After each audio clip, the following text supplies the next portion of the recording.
Taking your seat in meditation is taking a stand. Each and every moment is an opportunity to investigate the nature of your mind. When you bring awareness to a moment, a universe of new possibilities arises. To be mindful is to befriend the present moment as it is. To discover the beauty of your life while it's still yours to live. And most of all, to wake up.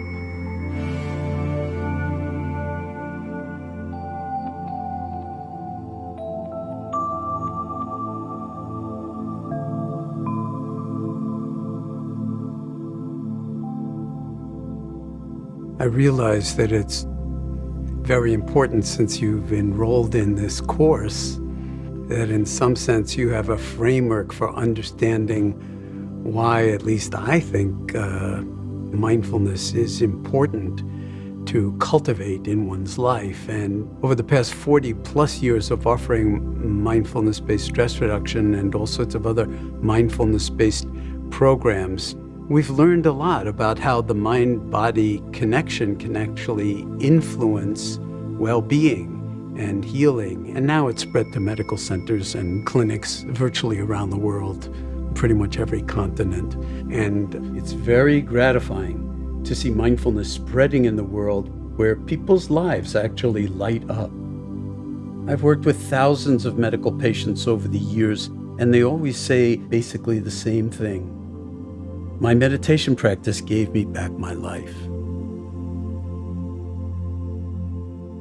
When I was working in the Massachusetts prisons teaching mindfulness, it felt like giving food to starving people. It felt like providing an oxygen line straight into the heart about what was most fundamental about being alive, about having a body, about being human. And the biggest motivator of people to come to mindfulness is that your life isn't working. In one way or another, you're suffering. You're not completely at home in your body, in your mind, in your world. And there's a lot of anguish, a lot of grief, a lot of pain associated with that not quite rightness. What I've discovered since then is it doesn't matter what your motivation is for landing within the domain of mindfulness. Any motivation whatsoever will do. The important thing is to enter the doorway. And everybody will do it differently too. It's not like, oh, the more that we meditate, the more we become like one hero of ours who we think is the great meditator. No, that's absurd. You will never be Mother Teresa. You will never be whoever your hero or guru of the moment is. The only chance you have is to be yourself. But you do have a snowball's chance in hell of becoming you. But you should know from the beginning that I'm not kidding around. And I invite you to also not kid around with yourself. I don't care at all about what you think about me, because I'm not the subject. I'm not the curriculum. You're the curriculum. Something brought you to this particular program. What was that? It can't just be mere curiosity about some personage or some face or some reputation associated with a name. There has to be some kind of inner sense that maybe something's missing that this could complete in me. And the entire thrust of this masterclass, this program that we're doing together, is that you don't have to perfect anything. You're already perfect, exactly as you are, including all the imperfections that your mind is rushing to say, well, he doesn't know who I am because he can't possibly mean me perfect. And I'm saying, yes, you, that you're just fine, you're okay, just as you are, and this is a wonderful place to start. So that being said, I'm going to basically introduce you to a lot of doors into the very same room. We can cultivate mindfulness in an array of different ways. And some people will enter through sitting meditation. Other people might enter through the realm of lying down meditations. Other people might enter through the realm of mindful hatha yoga and moving your body in various ways. So let me put it this way. If you're breathing, this class could be for you. As long as you're breathing, from our point of view, there's more right with you than wrong with you. And we're going to pour energy into what's right with you and see what happens. So then it becomes a big adventure. So this is a kind of invitation to actually drop in and begin from the beginning and befriend yourself and sign up for the adventure of a lifetime, which is living the life that's yours to live, starting from exactly where you are now.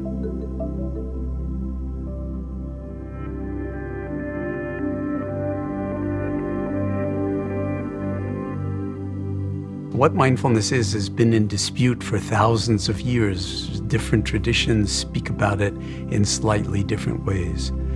But I came a long time ago to formulate this operational definition that we could employ in medicine and healthcare that would be commonsensical and understandable to people, and yet also be mysterious and in a certain way something where you couldn't just get it by thinking, that it's designed to point to something beyond mere cognition. So it's mindfulness is the awareness that arises from paying attention on purpose in the present moment and non-judgmentally. So it sounds perfectly understandable. Anybody can get that. Paying attention, anybody can do that. On purpose, well, we have to sometimes be intentional about what we're doing. In the present moment, it turns out this is much harder to actually live than you would think, but everybody understands at least what in the present moment invites out of us. It means to be in the present, here and now. And then the non-judgmentally part, which people really misunderstand, because the non-judgmental part doesn't mean that you won't have judgments.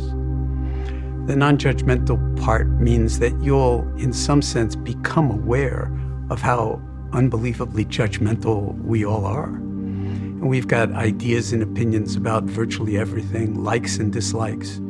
So the non-judgmental piece means that we will realize how judgmental we are and we won't judge the judging, but we'll let it all play out in the present moment, embrace it in awareness through paying attention in this particular kind of friendly way, and see what unfolds, what is to be realized or experienced or recognized when you start to cultivate intimacy with awareness. And we talk about awareness as if, what's the big deal? I mean, I'm aware it's snowing, I'm aware it's cold, I'm aware that I'm annoyed or whatever, but awareness really has not gotten anywhere near the kind of attention and investigation and appreciation that it deserves. It's one of our human superpowers, and it's much more powerful than thought, because you can take any thought, no matter how big, like the nature of the universe or the nature of the multiverse or whatever it is, infinity, and you can hold that thought and whatever pictures arise in the mind because of that thought in awareness. And how could you hold it in awareness if awareness wasn't a larger space for holding conceptual thought? So it's another profound form of human intelligence, but that in our society at least has gotten very little airtime, very little appreciation. So we exercise the muscle of discernment and discriminative thinking and analytical thinking to a huge degree, but we never really attend to this other form of deep inquiry and discernment that has to do with the direct recognition of things in awareness, which only happens in the present moment.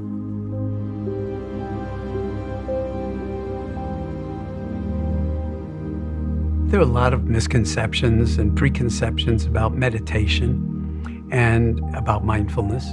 And let's be very clear about it. Mindfulness is traditionally a form of meditation, okay? And it's often spoken of as the heart of Buddhist meditation. And really, the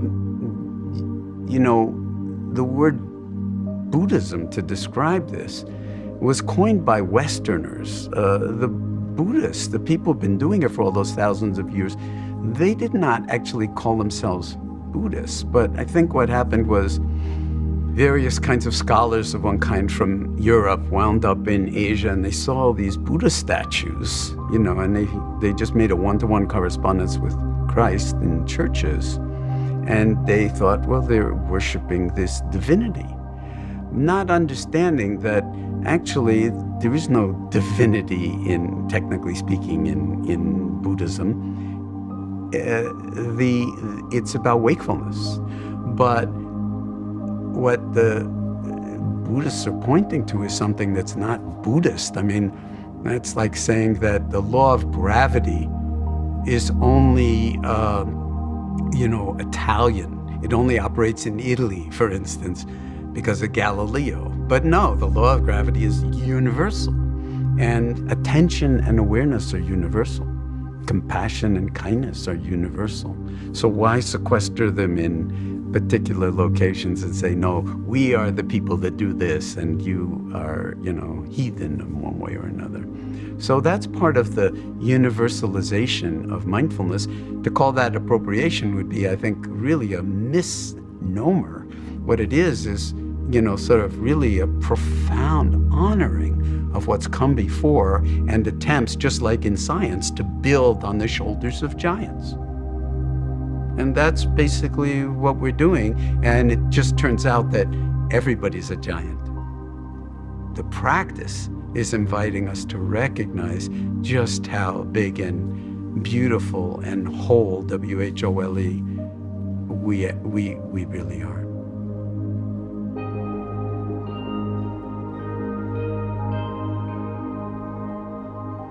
One misconception of meditation is that, you just do this little maneuver that you're going to learn from some meditation teacher, and then you'll relax and it will all go away and you'll just be relaxed.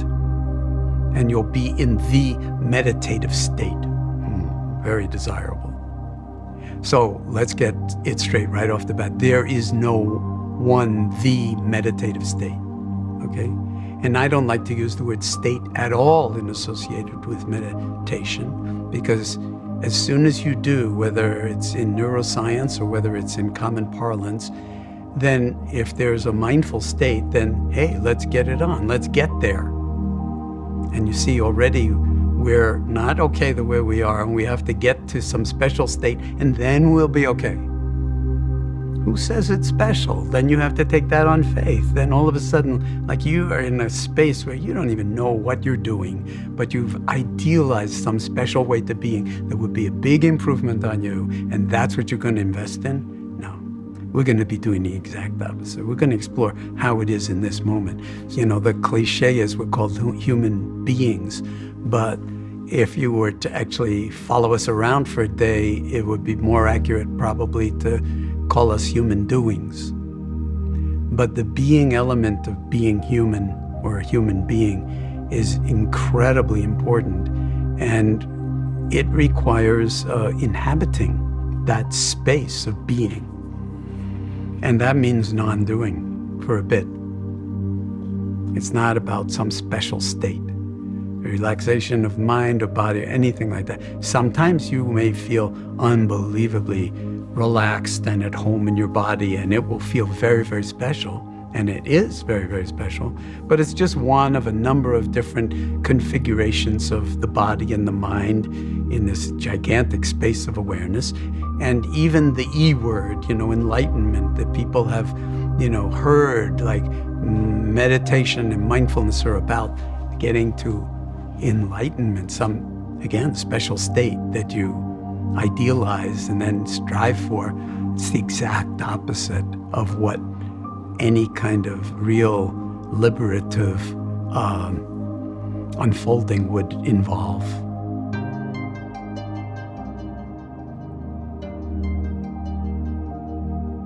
journalists often ask me, okay, John, in one word, what is mindfulness? And depending on who the journalist is and how I'm feeling that day, I've actually come up with a few responses that I really feel are authentic. One is that it's, okay, you want a one-word definition of mindfulness, it's awareness.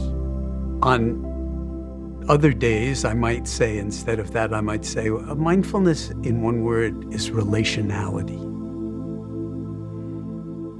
And of course, how are people going to swallow that one and digest it? You know, what the hell does that mean, relationality? I'm not even sure it's an English word. So here's one way of thinking about it is like, we're in the habit of saying, my body or my breathing. So there's a relationship. There's the body that we don't have any problem with, but who's the my? Who is it that's saying it's my body?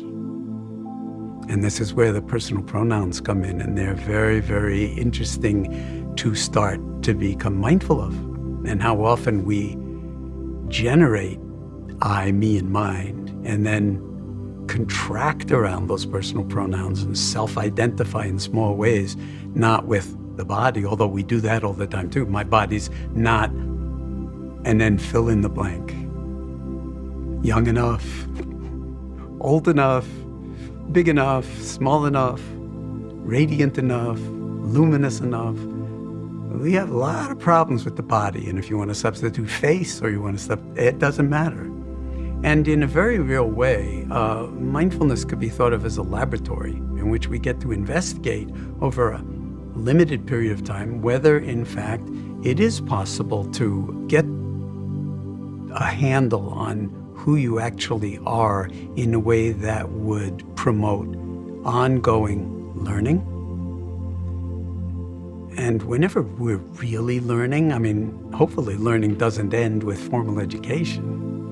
So whenever we're learning, what's the consequence of that learning? It's not just filling the head with facts. We're growing in a certain way. We're growing into this larger view of how things are.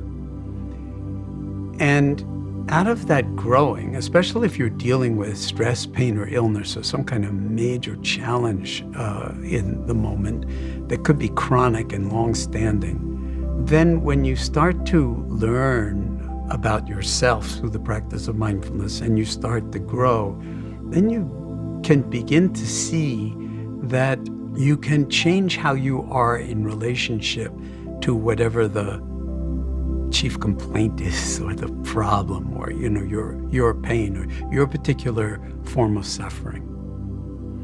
And that can be profoundly healing.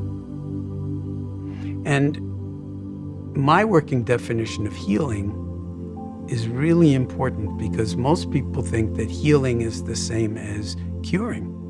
We're not trying to make things the way they were before you got your diagnosis or before this happened and completely changed your life and was really painful. But what we can do is come to terms with the actuality of things.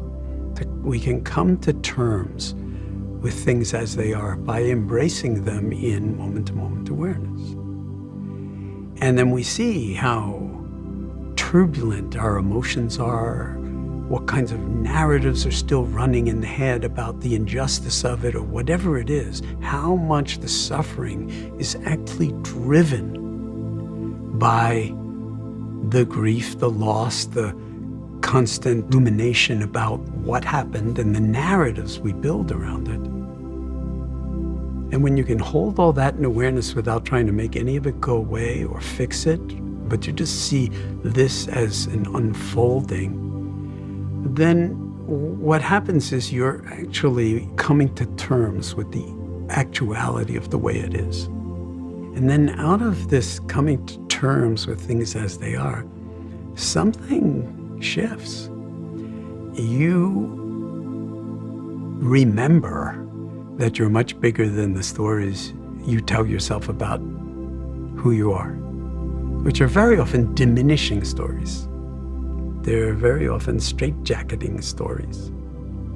They're very often harsh, not loving, not appreciative. And so beyond the trajectory of learning, growing, healing, we move into the domain of transformation, where you're the same person you always were, and you're not. So these are very sort of powerful lenses through which to investigate the question, and really, in some sense, the deep question of what mindfulness is. But when push comes to shove, and the reason we're even having this kind of a program is that mindfulness is not a concept. It's a way of being in wise relationship with life unfolding in the only moment that it ever does. And it really is, in a certain way, a superpower that goes completely unrecognized.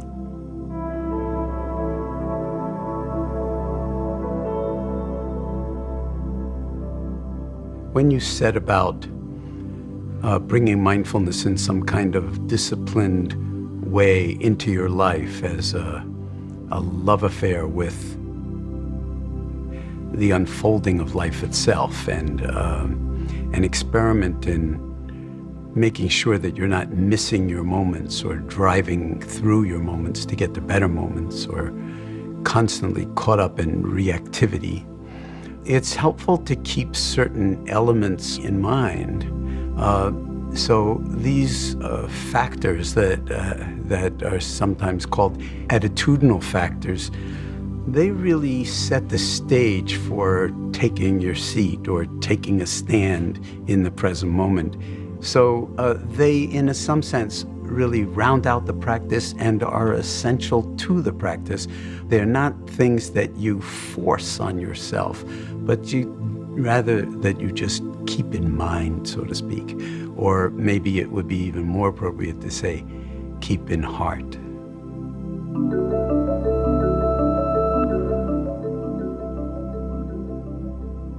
So the first of these is non-judging.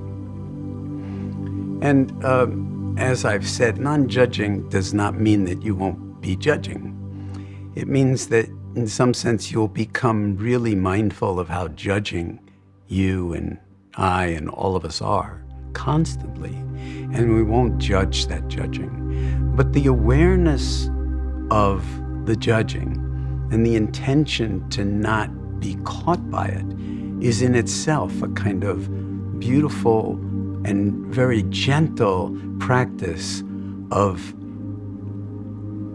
in some sense, caring enough about yourself and whatever circumstances you find yourself in to not immediately collapse and contract around liking and disliking, wanting or not wanting, pushing away or driving towards.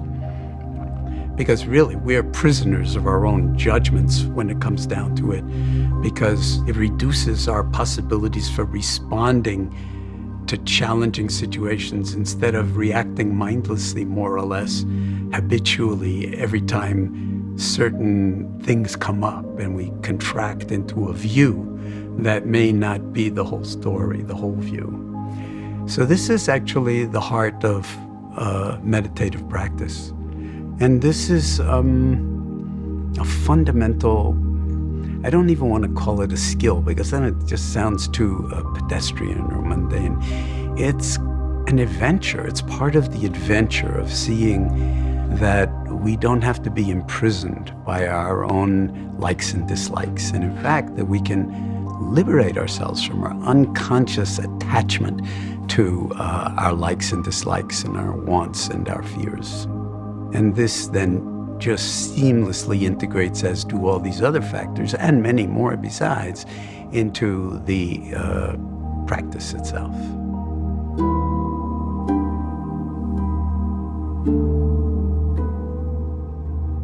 The second of these attitudinal factors, as they're unfolded in full catastrophe living at least, is the quality of patience.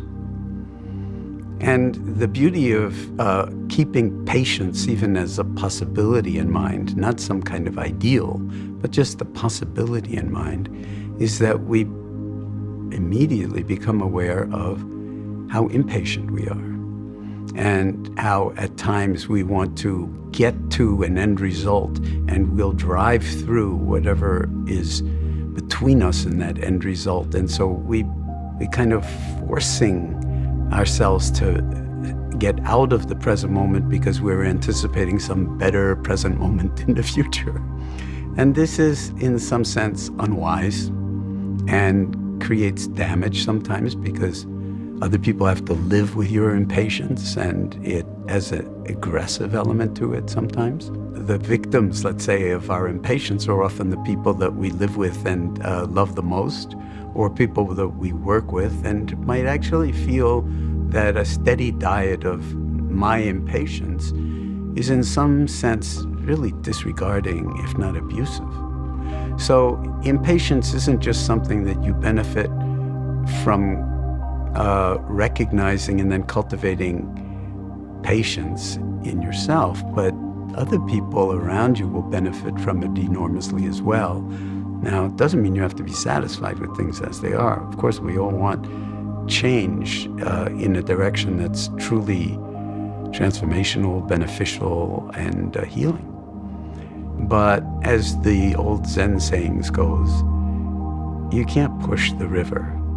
And it's unwise to kind of hurry yourself up to get someplace and thereby forget that there's no place to go, nothing to do, and no special something that we're after.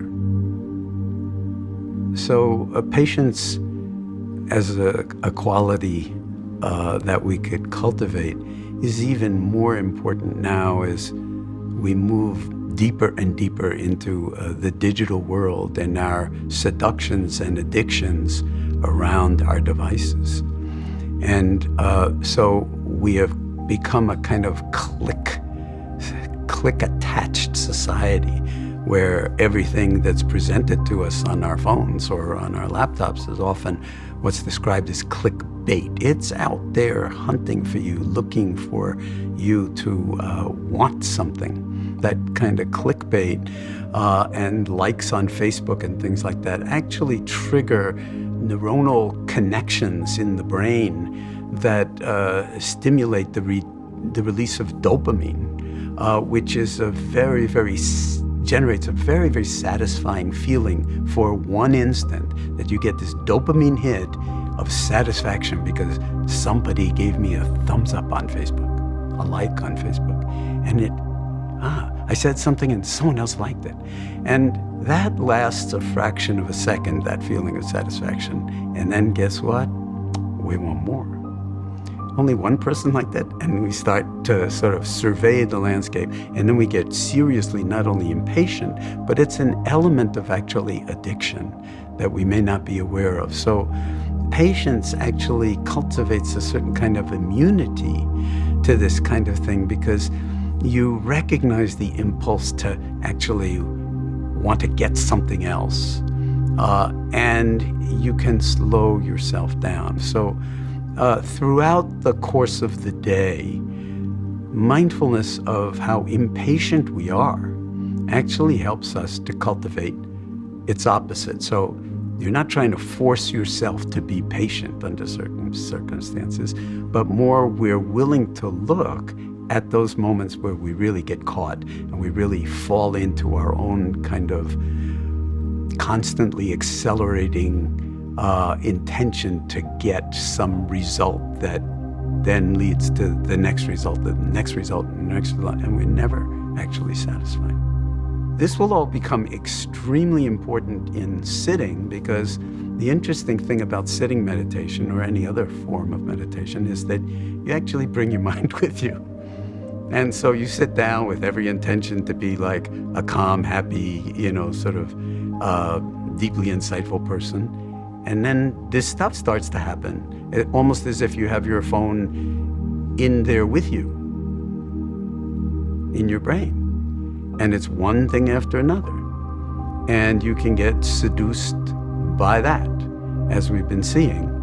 And here again, patience would be one lens that you could bring to this. There are many others that would remind you to, hey, slow down. You don't actually need to get anywhere else. In fact, the exact opposite is what we're cultivating here. How about at least reminding yourself that it might be valuable to be here since you already are.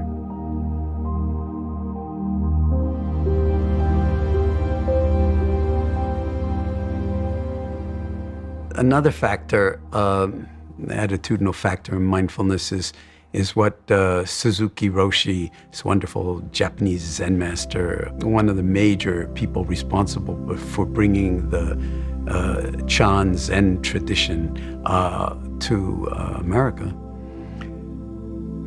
is famous for having said, in the beginner's mind, there are many possibilities. In the expert's mind, there are few. We really need to cultivate beginner's mind because everything that we know, in some sense, being a big expert about every subject whatsoever, actually prevents us from seeing what's here because we already see it through our lenses of, I know what that is, I know what that is, I know what that is, I get that, I know who that is. And actually, you may not. Those are just your projections or your thoughts. Or your constructions, mind constructions, narrative stories. We're just continually generating stories centered around, guess who, the personal pronoun, I, me, and what I know, and what I understand, and what I like, and what I don't like. So beginner's mind is just reminding you, hey, chill out a bit, don't know so much. You don't actually know as much as you think. And maybe you know all sorts of things that you have no idea that you know because your thinking is dominating other aspects of your native intelligences, of which there are many. So beginner's mind is just a beautiful thing to keep in mind from time to time. Every time you take your seat, it's like, for the first time, it's like, now the big expert is taking his seat or her seat on the meditation cushion, and I know what this meditation is all about. And it's like, you don't know anything. And who's even claiming to know that? So beginner's mind is more like don't know mind. Sung San Sansanim, this Korean Zen master, taught this what am I practice, and he taught it in the following way, and this is really very akin to beginner's mind. So he'd sit up straight and he'd get a quizzical look on his face and he'd say, what am I? And he's acting this out. He's like saying, this is the way you should practice. What am I? And then he'd get an even more quizzical look on his face and tilt his head a certain way, as if he was thinking about it, which is, he's teasing us as he's doing this. And he'd say, don't know. Don't know. And then he would say, you keep this don't know. Keep this don't know mind. Now, any great scientist, any scientist worth her salt, knows that what you know can be seriously problematic because it can actually anchor you to the known in a way that becomes blinding to what is just over the horizon in the not known that you want to discover. The new, the something nobody's seen before. And sometimes our ideas and opinions can actually be imprisoning, or we become experts and we know too much. And very often someone will win the Nobel Prize for some profoundly insightful discovery. And there were always people around saying, why didn't I see that after the fact? And it's a really interesting question to ask yourself, because sometimes these things, while they're not trivial or just totally obvious, they actually, maybe these kinds of insights might be more accessible if we don't know so much, if we get out from under all of the weight of our knowing, and the stories and constructs we build that prevent us from seeing the holes, H-O-L-E-S, the places where, like, maybe there's a kink here or a chink in the armor, and we don't know what this is. So all great scientists know the power of not knowing. But the beginner's mind is absolutely essential, not just in scientific discovery or in artistic expression, but in the actual unfolding of everyday life, in the family, at work, and on your meditation cushion.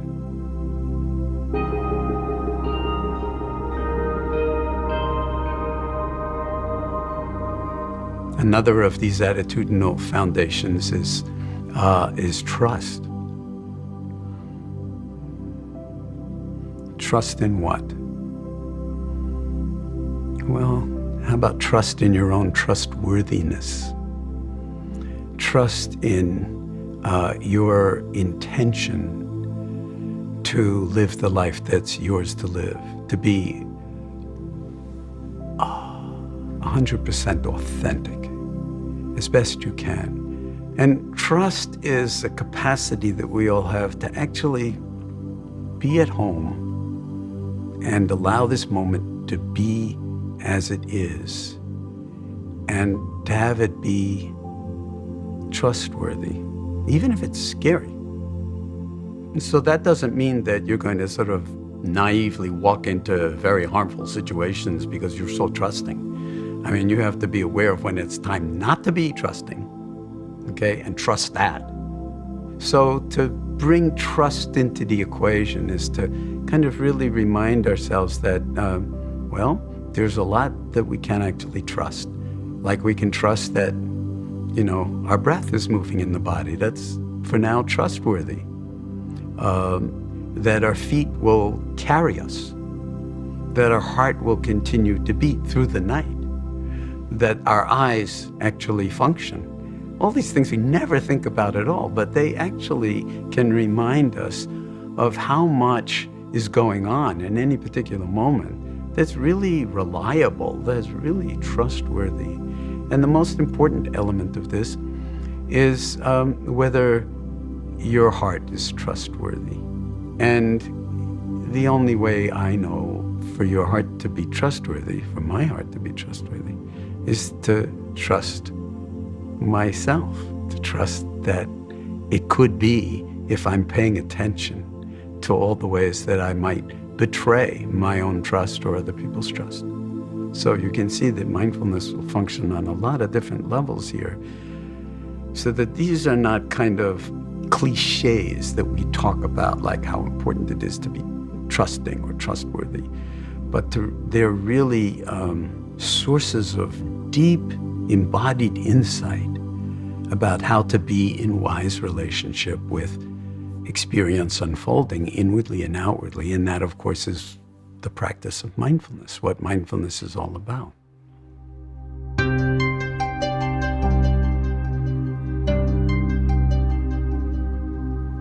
Another of these factors is called non-striving, and this is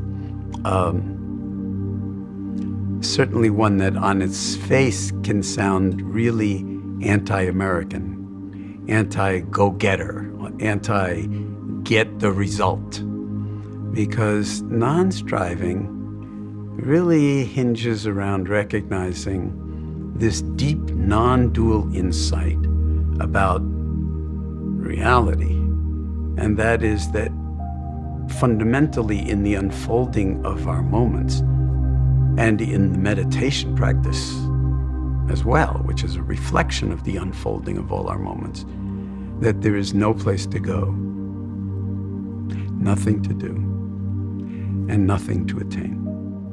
When you adopt that perspective, everything is attainable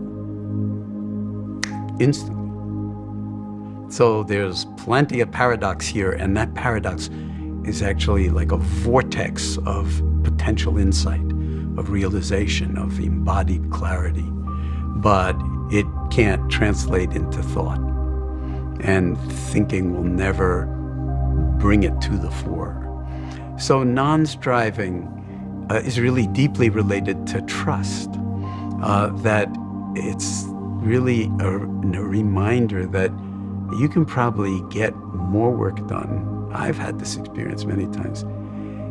And better work by not being attached to the outcome and striving to get the thing done, but to simply take care of it and honor what's required to make sure every piece of it has integrity, and it'll get done when it gets done. Now, of course, we have to work with the real world and deadlines and everything else, but just bringing that to the fore in your own consciousness actually can help you get things done a lot faster. It turns out that non-striving really is useful when you're very, very goal-oriented. And one way you can see that is in professional sports. And professional sports has taken to mindfulness in various sports, some more than others, over the past 10 or 15 years than ever before. And professional athletes are like incredibly goal-oriented, and more than goal-oriented, they don't just want to score goals or baskets, they want to win, okay? So you could say they would be attached to the outcome of winning. But they also understand that when you're too attached to the outcome of winning, paradoxically, you can get in your own way and lose the game because the mind wasn't clear. And so what happens on the court or on the playing field also can go south in a second. So if Michael Jordan and LeBron James and Steph Curry can practice mindfulness, and there aren't any more competitive people that I know on the planet, then maybe we should rethink this whole question about how, well, non-striving will take the hunger out of my desire to win. It doesn't mean that you become a passive person who never gets anything done. I mean, I know thousands of people out there who are, highly accomplished people in every domain of life who are all meditating, and no one feels, oh, meditation is taking the edge off of me. Quite the opposite. Many of them will say, that's where my competitive edge comes from. I've got this other profound resource to tap into that's like an oxygen line straight into the heart.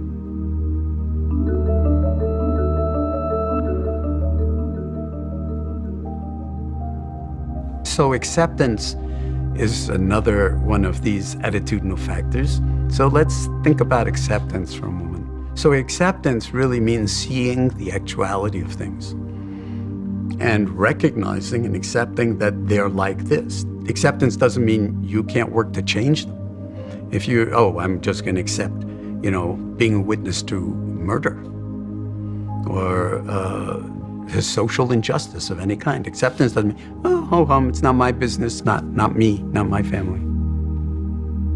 So that acceptance doesn't mean like I just accept everything the way it is. It means that acceptance means seeing clearly what the reality is and letting it actually register with you. Okay, then you've accepted it, which means you've recognized maybe the unacceptable at times. And then the question is, how am I going to be in wise relationship with what's intolerable, what needs to be changed? So it has nothing to do with passive resignation. But a lot of people confound the two, and they think, when they talk about acceptance, they just mean like, you give up your spine and you just passively resign yourself to these forces that are bigger than you and you can't do anything. If that winds up being the case, humanity is really screwed. Okay, that we need the exact opposite at this moment in time. We need to see the actuality of what's going on in all its complexity and all its simplicity. And then that's the acceptance part, but no resignation whatsoever. It's just clear seeing and then action, acting, coming out of apprehending harm being done, for instance, and taking a stand, a principled stand, an ethical stand. So acceptance does not mean passive resignation, but it means a deep, insightful recognition of things as they are. And if you're the only one that sees what the way things are, and everybody else is saying it's some other way, trust yourself.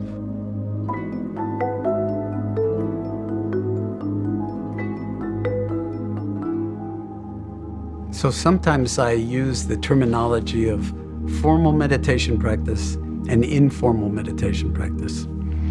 Formal meditation practice are the meditation practices that have names like the body scan, sitting meditation, mindful hatha yoga, mindful walking. Those are all formal meditation practices. Another way to look at it is you have to carve out time for them. Informal meditation is life itself. And what we're really talking about is cultivating awareness. And since awareness is part of the repertoire of our humanity, this is kind of a systematic way of befriending and reconnecting and familiarizing ourselves with this capacity that we're all born with and that never gets any airtime in school.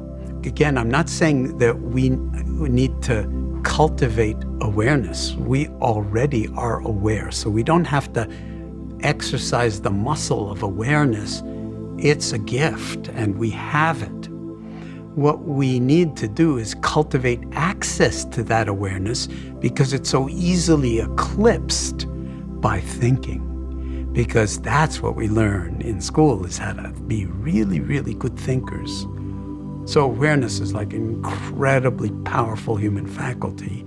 And mindfulness meditation is cultivating access to awareness. And as soon as you take your seat, and as soon as you drop in on the breath, and as soon as you start attending on purpose in the present moment as non-judgmentally as possible, then it's already here. It's not like if you sit now and practice and move to a monastery in the Himalayas, 50 years from now, maybe you'll attain awareness. No, it's already here.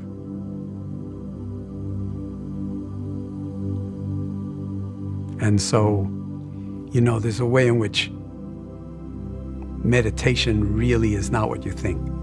It's literally not what you think, but it's also not all those ideas and opinions that you may have accrued over the course of your lifetime about what meditation is, because all of that is a kind of oriented towards making it into a thing, and it's not a thing. It's a way, let's even say with a capital W, it's a way of being, and we can do it. But it does require exercising the muscle. It does require a certain kind of discipline to engage in the meditative practices, the formal meditation practices, as if your life depended on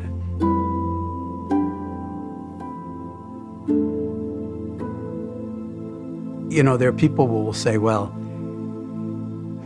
I'm really into mindfulness, but I just live my life moment by moment, and I don't do any of that real practice or formal practice because it takes too much time and I'm too busy. I don't have any time for that. I think for the most part, this is kidding oneself. You can't do the life is practice unless you're grounding it in the formal practice, because all you need to do is get your ass on the cushion once and you'll see the nature of your own mental disturbances. Even if it's just like the wandering mind being all over the map, and meanwhile, you're supposed to be attending to your breath, and you couldn't string 2 or 3 breaths together. But to actually realize that the mind is that labile, that's a profound gift. That's a profound gift. Because if you see it, you realize the impact that can have, even in how you are in relationship to your children. Never mind your colleagues at work. Never mind what your true work is, which you may never get to because your mind is so labile that you're doing everything that's second order and forgetting what's first order. These are some of the risks associated with thinking that you can just be mindful all day long without anchoring it in formal practice. And believe me, I've seen it over the years in millions of people, including myself. It may seem artificial for the first 5 or 10 years, but after a while, It's no more artificial than brushing your teeth in the morning. This is, in some sense, brushing your mind. Examining the nature of your own mind and tuning the instrument before you take it out on the road to play it, because the mind is a very delicate thing, and it also can, get out of tune very quickly, and then the notes fall flat. And there are key moments in all of our relationships where if you fall flat in certain moments, it's a betrayal. It's a betrayal of what you most care about. Now, of course, we do this all the time, so I don't mean to scare you or make you feel worried about it, but to say that this is the reason why we need both what I'm calling informal meditation practice and also formal grounding in the meditation practice, until ultimately they just become one. There's no separation. But even so, you still get your ass on the cushion.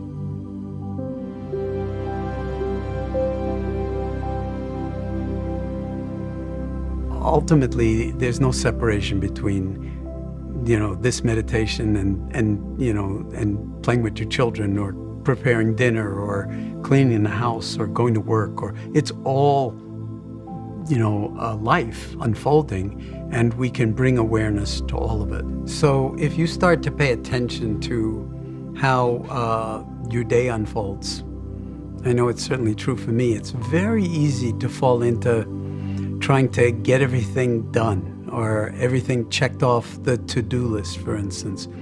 And we're often at risk for zoning along on autopilot, getting this done and that done and the other thing done, and actually maybe forgetting why we're doing all this doing in the first place. But we're certainly at risk for not being fully present while we're actually doing the doing. And the real invitation of mindfulness is to bring the domains of being and doing together, so that our doing comes out of being. And when the doing comes out of being, it's an entirely different kind of doing. So that can bring whole other levels of meaning and sense of felt satisfaction and connectedness into the unfolding of a day. Thoreau made a very powerful observation about this a long time ago, of course, in the 1830s, when he was living at Walden Pond and then wrote Walden.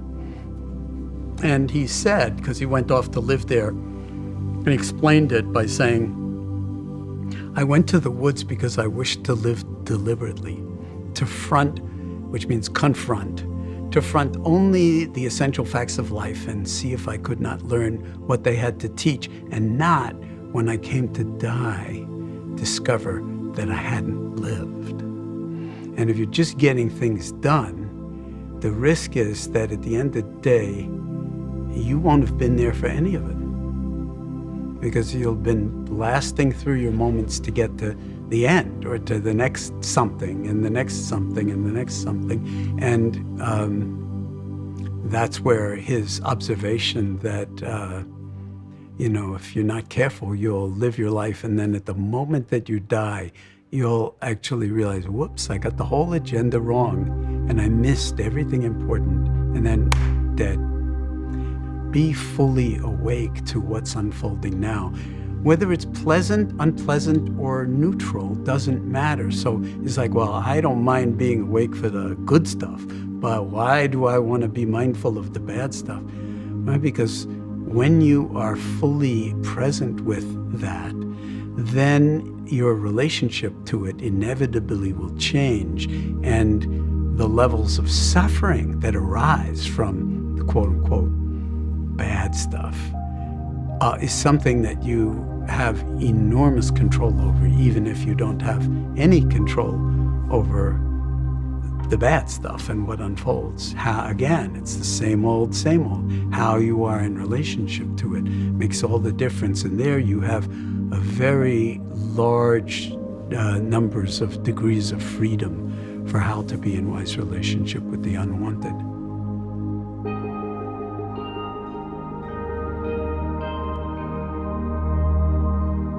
And meditation is kind of an interesting activity to invite people to engage in, because it's the one human activity that's not a human activity. It's not an activity. It's not a doing. It's a being. I don't actually know anything else. I can't think of anything else that's quite like this, because it's really a non-doing and it involves non-striving. And so when we come to meditation in the early stages, of course, we need to be instrumental about it, because otherwise we won't set it up to practice at all. We have to have certain kinds of intentions. We set the alarm a little bit earlier, remember to meditate in bed, remember to get down on the floor and do yoga, whatever it is. That requires being instrumental, making things happen. But we're setting up the instrumental as a kind of gateway to the non-instrumental, to the non-doing and the non-striving that we've been pointing to. And so there's kind of beautiful balance between being and doing. And the non-instrumental, in some sense, nurtures the instrumental. And we can see this all the time in sports. Like the classic example is like when, somebody goes back, an outfielder goes back for a fly ball. It's like just impossible to catch. And the amount of physics that has to go on to calculate the trajectory and the play of gravity and how fast they're running and the angle of the sun, and they jump as far as they can, and they aren't looking at the ball, and they put their hand up and the ball is in the glove, and every 30,000 people in the stands just go, oh my God, how does someone do that? They don't do that by thinking and calculating the physics of the trajectory of the ball or of their glove or anything like that. In fact, you don't know how you do it, but it's non-instrumental being that's doing all the doing. Of course, you have to train as an athlete to be able to do that, to be able to jump and have good eyesight and, be very fast to run across the field and all of that stuff. But what it does, and one of the reasons we love sports, is that when you see something like that, it's just totally unbelievable. It's pure ballet. It's pure ballet. But it means that we have to both train really hard and at the same time get out of our own way and just let the body and our natural capacity for what's sometimes called flow, getting into flow, where it's no longer the thinking mind that's doing any of this. It's some other aspect of what we call physical intelligence that's just kind of very, very interesting, and that we all have. You don't have to be a professional major league ball player. This is something that's native to us. And so when we take our seat in whatever ways we do, literally and metaphorically, when we drop in, then we're actually engaging in a beautiful blending of the instrumental that's required to get us to take our seat, and then the non-instrumental, which is the dropping into being and the letting go of any attachment to outcome whatsoever. And the irony is that when you let go of those attachments to outcome, you get the more desired outcome often. There's a certain kind of mystery to it, and a certain kind of, in some sense, poetic justice.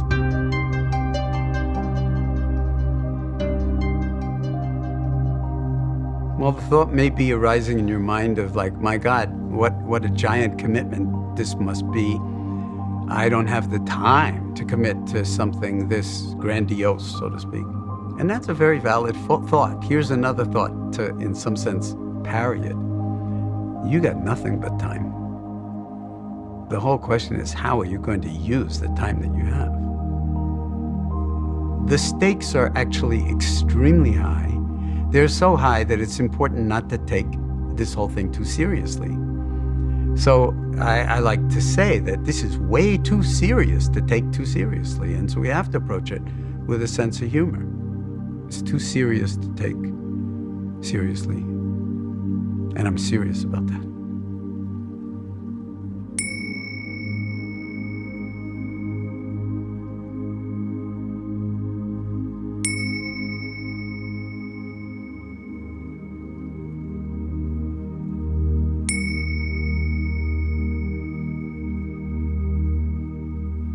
So this is kind of meant to be a kind of introduction to formal meditation practice, which we're going to be diving into from a lot of different angles in various ways. But for now, let's just establish ourselves in a posture that embodies wakefulness and dignity as you're gazing at the image on your screen.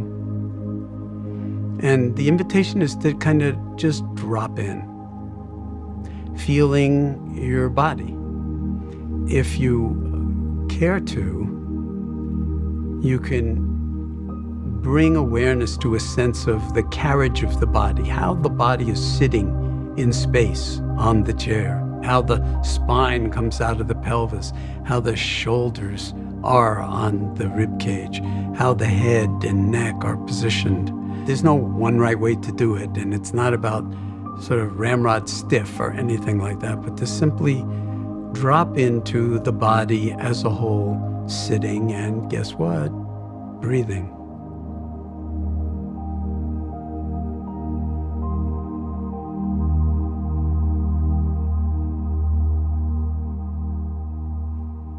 By the way, you can do this with your eyes closed. I give you permission to not look at me on the screen, or you can do it with your eyes open.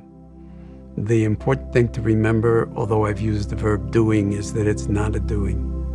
You're just dropping into being. And what's coming at you through the eyes, through the ears, through proprioception, through all the other senses, are just part of the domain of present moment experience. And we're focusing at the moment on the carriage of the body sitting, in my case, on the chair. In your case, on whatever you're sitting on.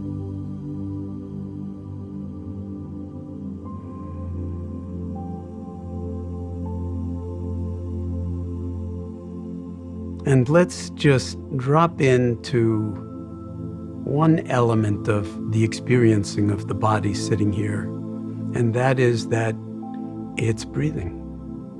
So one thing that you can do is actually focus in on the breath sensations in the body, because it's a very, very effective way of stabilizing the mind and grounding it in the present moment. So seeing if you can just feel someplace in the body the sensations associated with this breath coming in.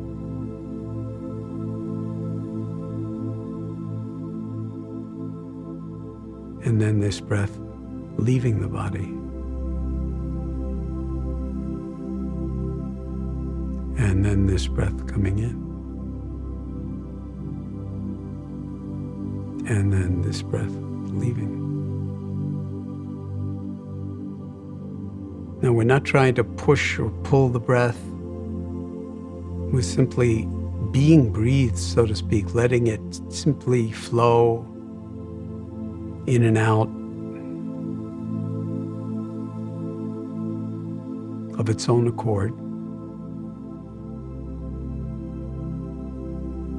But we're feeling it in the body. And be aware of where you've chosen to attend to it, where the mind has alighted in the body to feel the breath. Especially if you're brand new to it, this is part of the adventure. Where do you feel the breath? So very often people will feel it at the nostrils because that's a no-brainer. And yes, you can notice that you can bring your attention right to the tip of the nose and the openings of the nostrils, and you can feel the air moving in and out. And so that's a perfectly valid location for our attention. But if you're playful about it and you want to explore a little bit more, where else can you feel the breath in this moment in the body?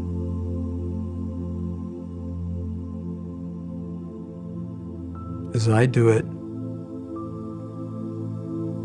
I'm noticing that my belly is actually expanding every time the breath comes in. And the belly is deflating somewhat every time the breath goes out, almost as if there were a balloon in the belly. So can we feel it for the full duration of this breath coming in and the full duration of this breath leaving the body.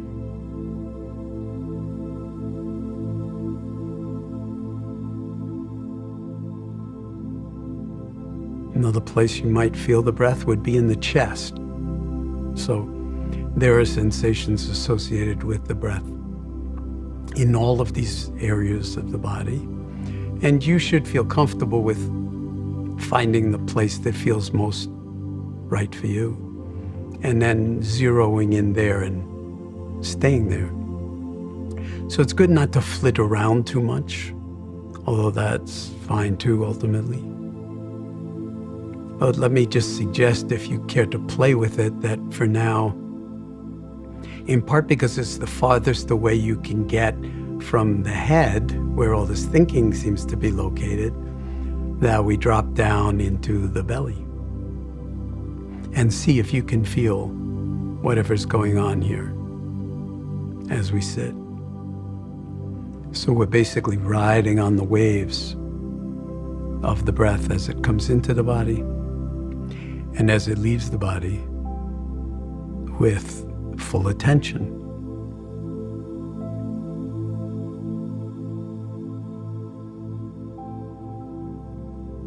I sometimes think of it as like surfing on the waves of the breath.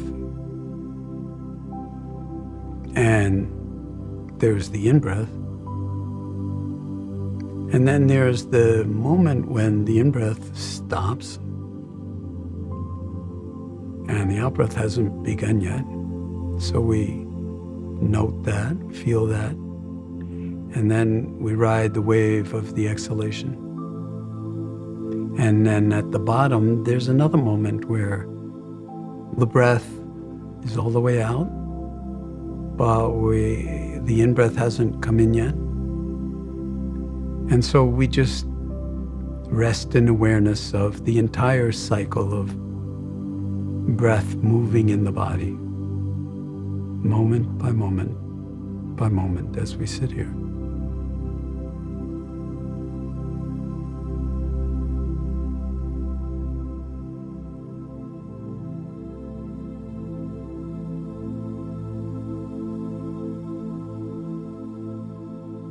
Another image that might be helpful is, say, if you were on a lake or at the ocean on a gentle day and you were just kind of in a big rubber raft and you were being lifted up on the swell and then dropped slightly down, and you're riding, floating on the waves of the in-breath and the out-breath.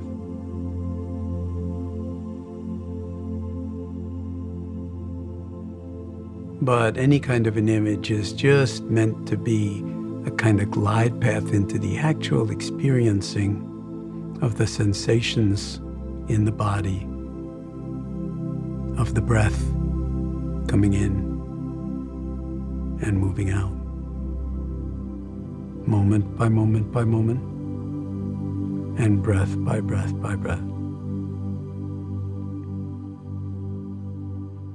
And to remember to engage in it, if you will, as playfully and with as light a touch as possible, and yet at the very same time as if your very life depended on it, which of course it does.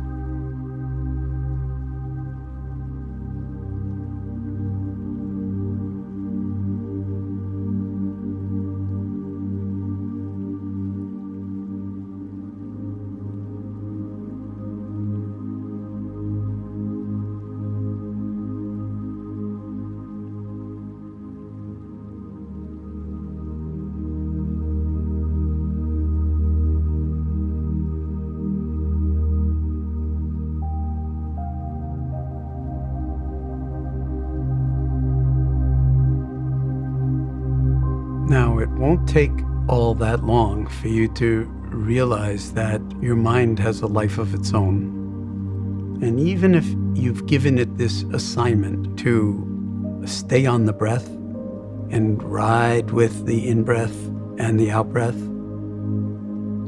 for the full duration of each. After a while, and this is guaranteed, your mind is going to go off someplace else. And it's going to start thinking. And you're going to get caught up in the thinking and carried away. And then at a certain moment, you realize, oh, wait a minute, I'm supposed to be on my breath. So please understand that all of this is part of the meditation. It's not like you stopped meditating, you forgot to meditate, and now you're remembering to get back to that meditation.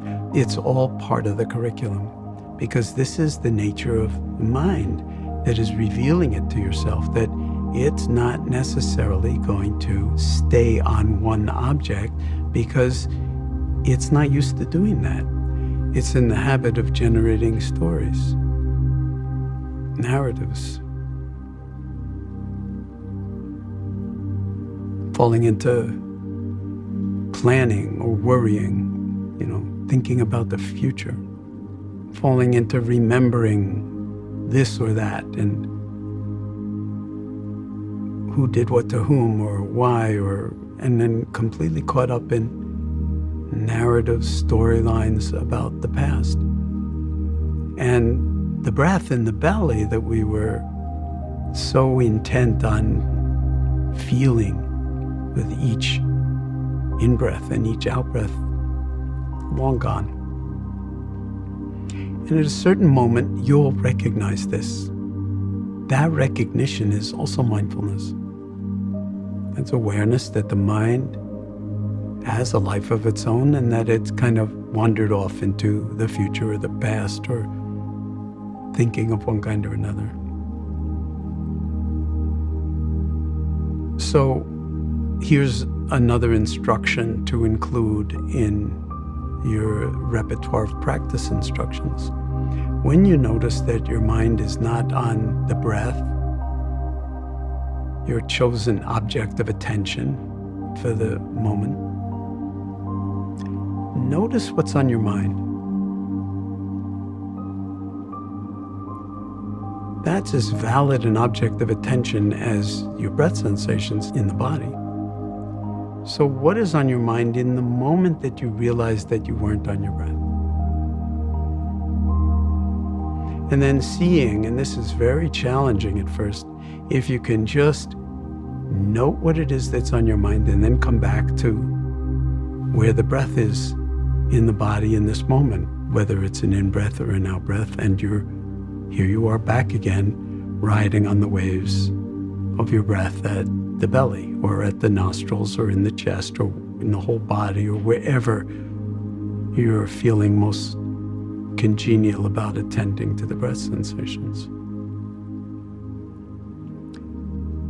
And you'll notice, in all likelihood, that you'll be disappointed in yourself or kind of critical or beat yourself up or criticize yourself in little ways because you got carried away. You weren't good at staying with the breath.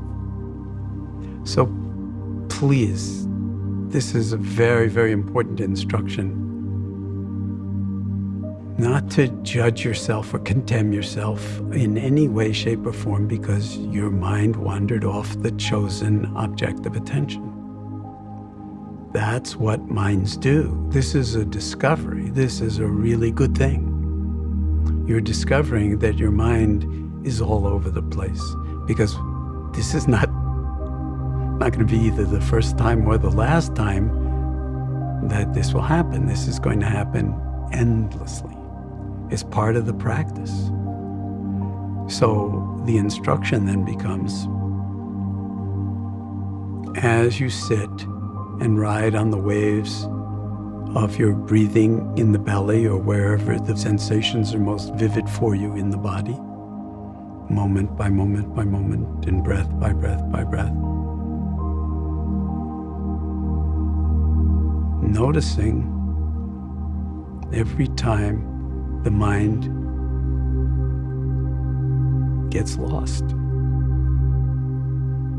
And there's a period of time where you don't even know it, and then you realize it, and then you're back, noticing what's on your mind in the moment that you realize it. You may not know what carried you away, because that's maybe 10 thoughts away in the past. But at least recognizing, where is my mind right in this moment? And then letting it be exactly as it is, not pursuing it, not pushing it away, not condemning yourself for the mind having wandered, or criticizing or judging yourself in any way. Just see it. Don't take it personally. Let it be as it was. And here's this breath coming in or going out, whatever, when you drop back in.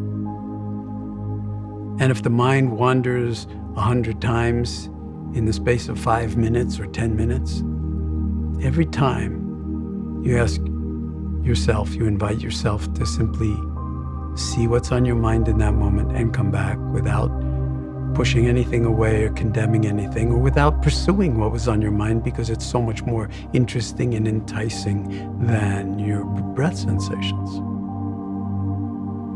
So you can see that this is actually a very, very challenging invitation, and that it does involve a great degree of discipline and a willingness to, as a love affair, gentle yourself into seeing what's on your mind and coming back to the breath sensations in the body over and over and over and over and over again.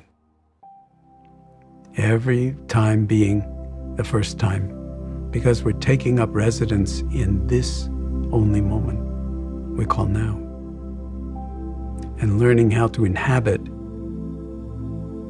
the space of the body, if you will, the space of awareness,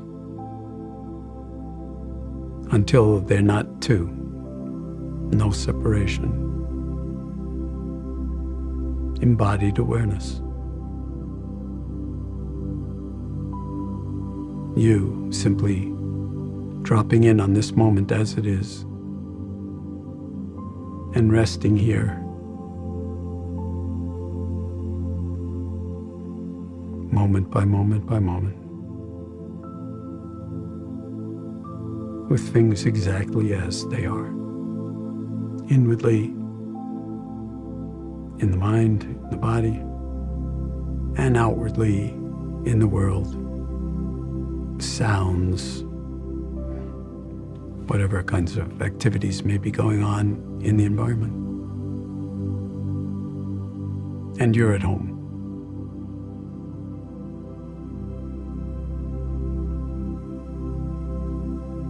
So for now, there's no place to go, nothing to do, and no special something that you're trying to attain.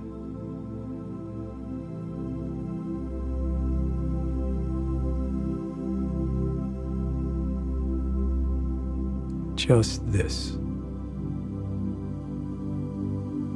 Just this. Just this moment. Just this breath. Just this sitting here. Just this being human.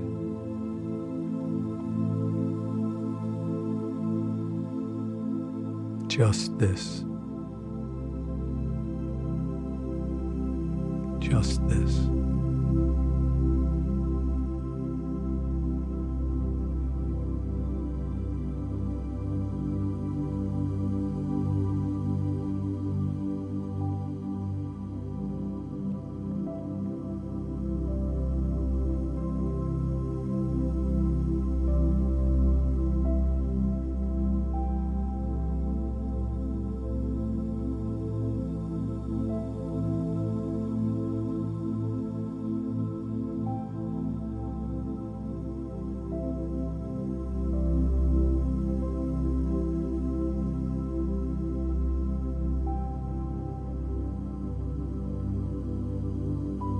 And as this brief introductory guided meditation comes to a close,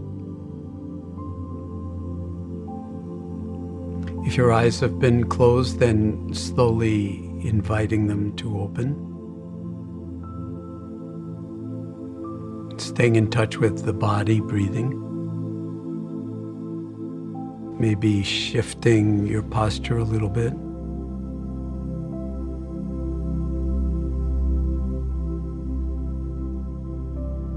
But seeing if you can keep up a seamless continuity in the awareness of breathing in the body, even as we move into whatever is next. So in this way, we're actually intentionally inviting ourselves to remember that the meditation practice is not separate at all from life itself. We don't stop breathing when the meditation comes to an end. And it would be helpful if we could actually bring the boundless spaciousness of the awareness that we've been cultivating, even as we attend to this simple rhythmic motion of breathing, if we can stay in touch with it here in the body. Moment by moment, as we get up, as we move around, as we take on whatever is next. And so in that way, we're really asserting that the meditation practice is life itself. And we're embodying it simply by remembering that even if I ring bells to signal the end of a period of meditation, there's no end to the meditation practice. It's life itself. And any moment is a perfect moment for actually being fully present.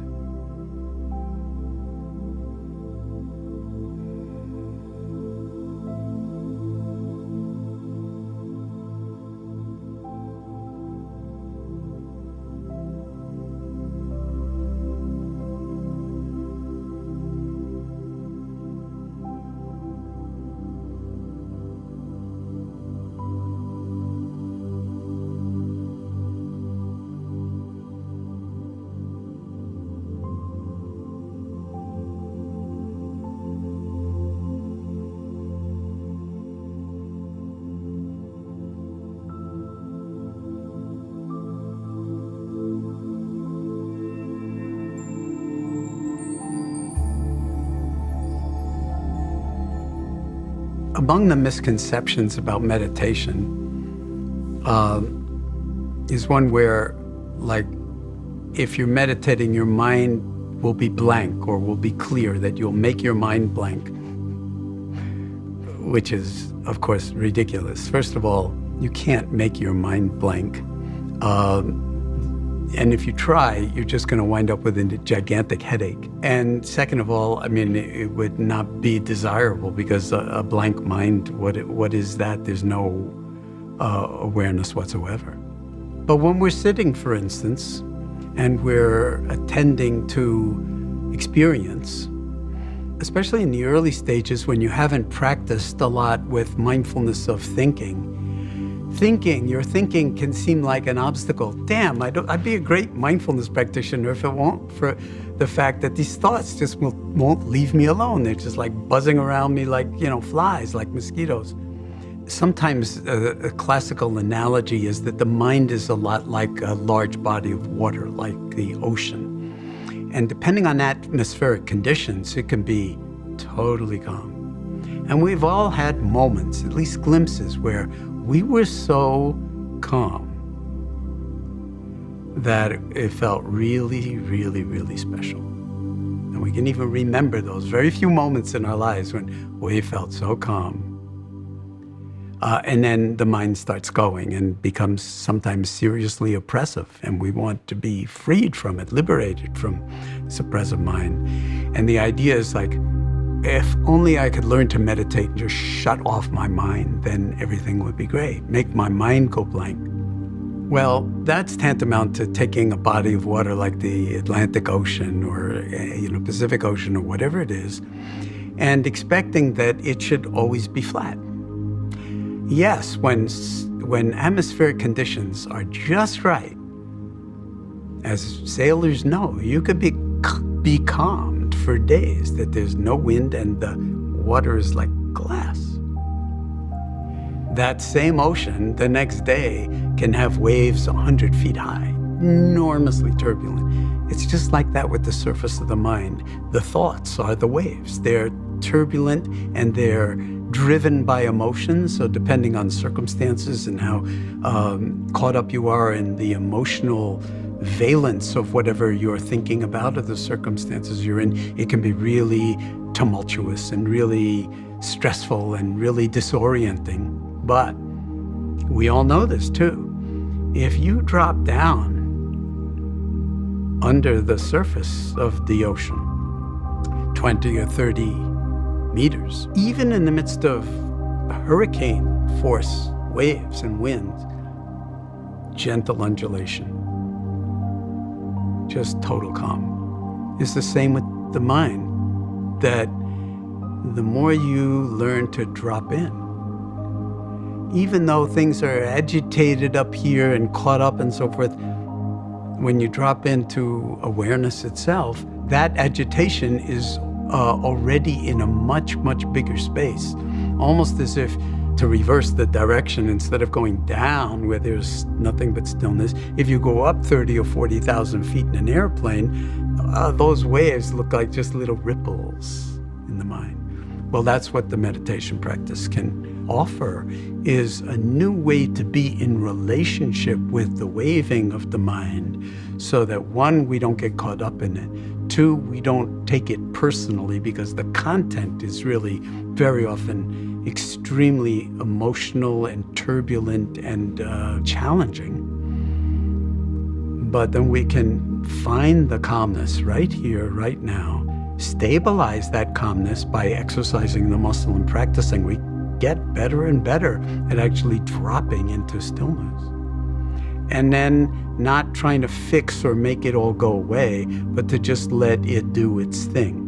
So over time, of course, all those storms dissolve. So you could think of emotions and thoughts as kind of, especially turbulent ones, as weather patterns in the mind. And what mindfulness does is allow you to actually apprehend the weather conditions, not take any of it personally or get caught up in it, and be in relationship to it in such a way as it doesn't sink your ship.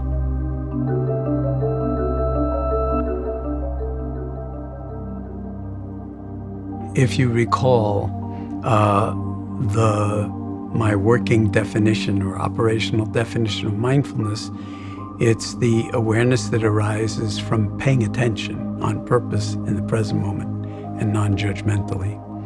And when we pay attention, usually we're paying attention to something. So that something is technically called an object of attention.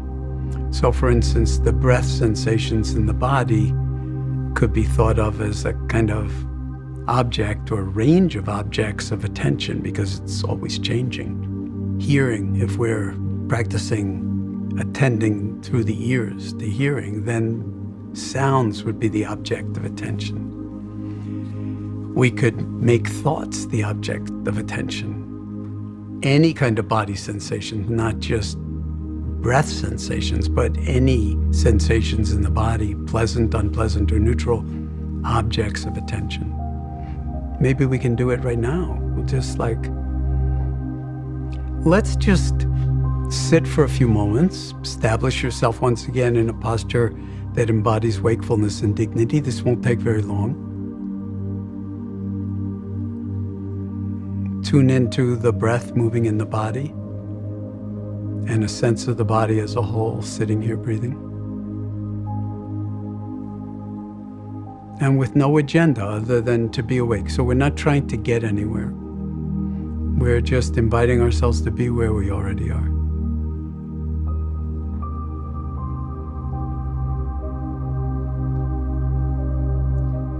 And then let's shift from attending to the belly or wherever in the body the breath sensations are most important. And of course, you're going to keep breathing, and those sensations will still be part of the repertoire of your experience. But let's actually focus in to the ears. Focus in on the ears and hearing. whatever's here to be heard. That would be sounds and the spaces between them, and the silence that actually encompasses all sound.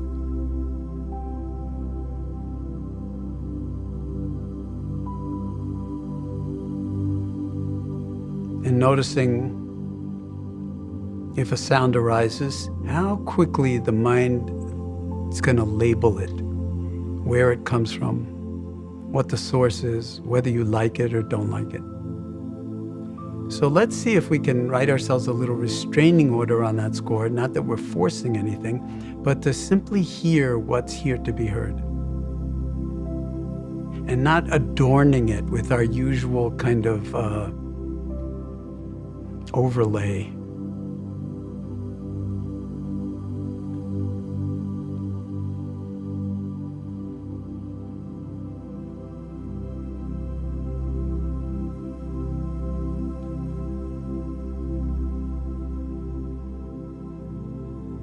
So we're letting the sounds come to us. We don't have to go out searching through the ears and scanning the world like a radar for sounds. There's all sorts of sounds in a room, even if the mind says, well, I can't hear anything, there's no sounds. There's always sound, inwardly, outwardly. But so this is how we relate to sounds.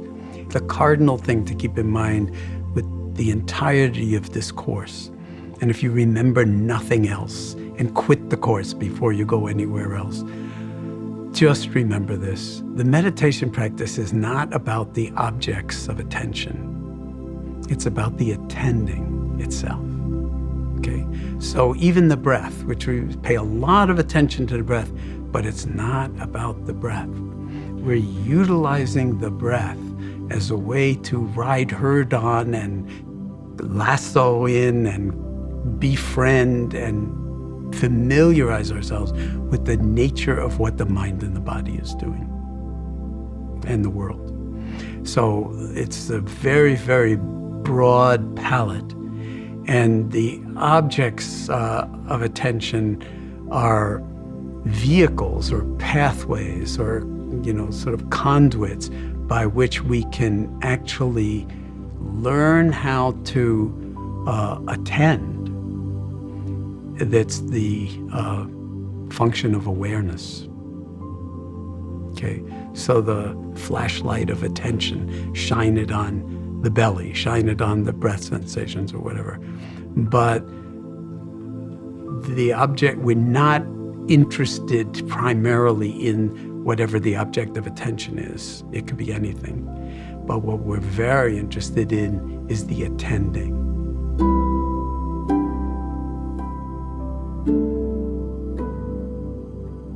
What if we invited a thought mirror into awareness? So with a mirror, something comes in front of the mirror, it's there, it's here. And then it goes, and the mirror doesn't reach out and try to grab the objects. No, the mirror is completely open. And when red comes, reflects red. Blue comes, it reflects blue. It doesn't say, oh, like I have an allegiance to red. Sorry, I don't reflect blue, or white, or black, or brown, or anything. It's just like the mirror is just reflecting what's over here. Okay. Now, what if we relate it to thought in the same way? This thought arises of like how I got to go shopping for dinner, and it comes and it goes, and the mirror doesn't pursue it, doesn't hang on to it, it doesn't push it away. It's just neutral. It sees a thought arising as an event in the field of awareness, just an event, and then it's gone. And then if you don't feed them, they come and they go.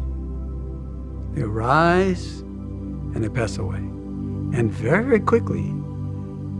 But then the next thought will come up very, very quickly, because that's what we're in the habit of doing with thoughts. It's like it's one after another, and it's like drive ourselves crazy, we say. And that then we blame for what. The reason I'm like that is because she drives me crazy. Okay. Oh, I see. She has that much power that she can actually drive you crazy. Interesting. Who gave her that much power? So you can begin to actually see that our thoughts are unbelievably powerful, and we just let them come, linger, go, and we don't mess around with them. We don't entertain them. We let them just be, and we see their nature as thought rather than as truth. So that's the experiential network, you see, as opposed to the default mode network, where it's just one thought leading to another and you're carried off in the thought stream. But here it's like thought arises, fine. Sensation arises, fine. Breath arises, fine.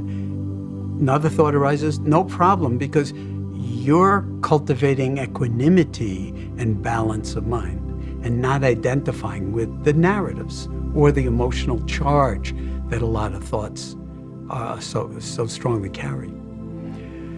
So that's a sort of thumbnail glimpse of how we could actually work with really even very, very toxic thoughts. But it's best if you not start with the most toxic thoughts, but start with like little things like,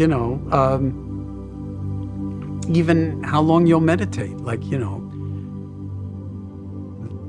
God, I've been meditating a long time. Is that the truth or is that a thought?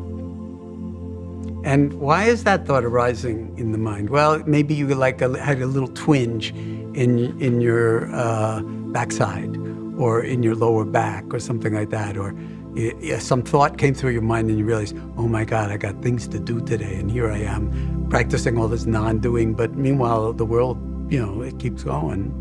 And I got stuff to do. I'm a busy person. So an infinite number of ways to actually subvert and betray your commitment to, for this moment of now, just be fully present.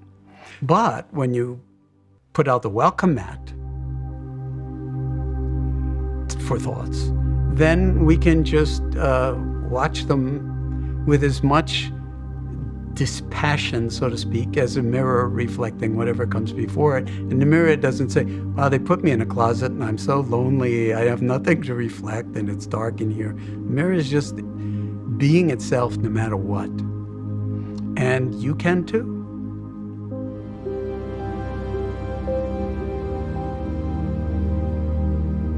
In 1890, William James, who is often spoken of as the father of American psychology, made the following statement in his Principles of Psychology.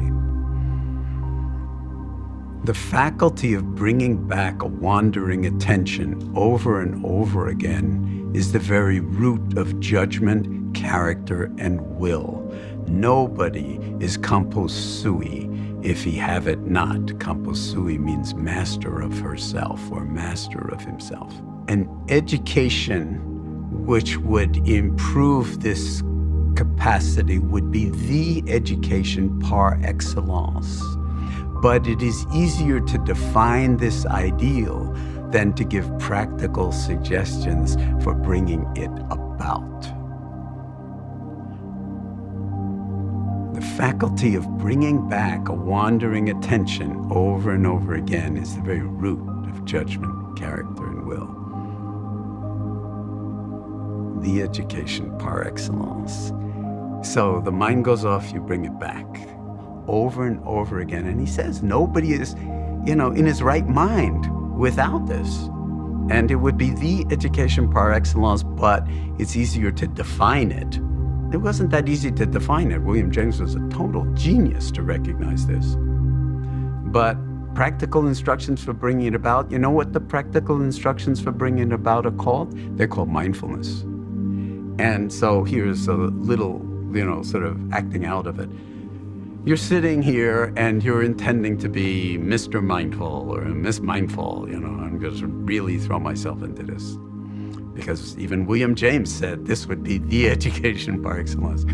You're sitting there with all good intention, and say you're following your breath, which means you're feeling the breath sensations in the body moment by moment. And then all of a sudden you notice the mind is off someplace else. It's having dinner with somebody in LA or God knows what. I mean, it could be the past, it could be the future, it could be worry, it could be anticipation, it could be, whatever. And here's the practical means for bringing it about, that he was complaining wasn't available. You see what's on your mind. You notice that it's drifted away from the breath. And then you note what's on your mind, and you just come back to the belly or to the, nostrils or wherever the breath sensations are most vivid. And then guess what? Within a few seconds, your mind is going to go off again.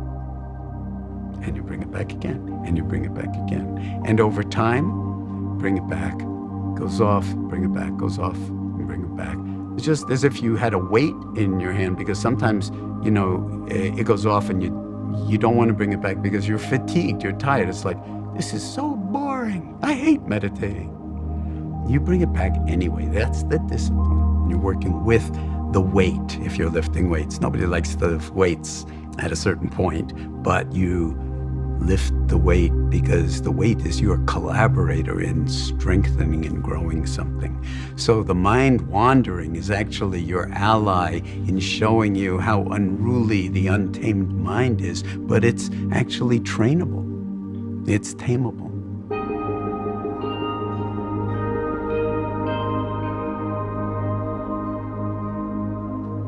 When you're watching a football game or a basketball game, those are the ones where things happen fairly fast. We usually watch on TV with endless commentary from the sports announcers. It might be useful sometimes to just play with or experiment with pretending that you're watching a game inside your own head. And lo and behold, this bloody commentator that's just endlessly talking about, like, sit up straight, throwing meditation instructions at you. Drop in on your breath, stop, drop, whatever it is. They pick up the lingo very quickly, and then he'll say, you'd be a great meditator if only you sat up straighter, or don't get caught up in all those thoughts, or whatever.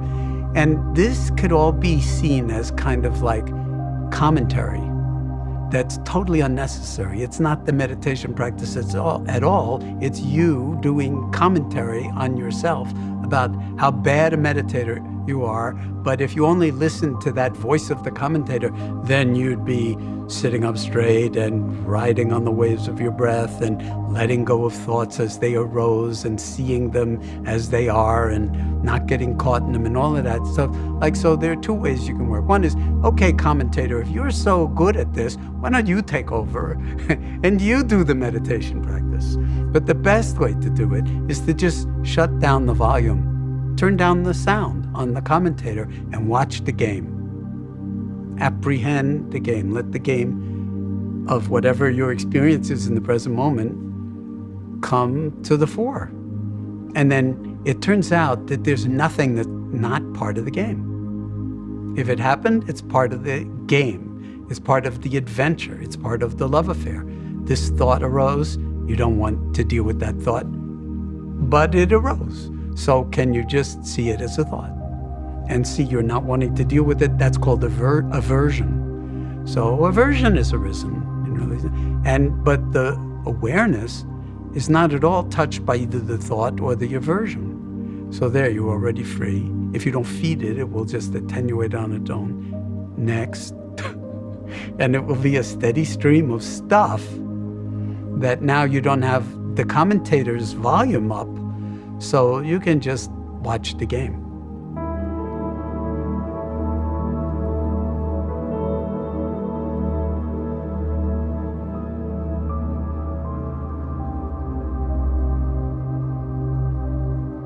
So at this point, I'd like to say a few things about sitting in this way on the floor.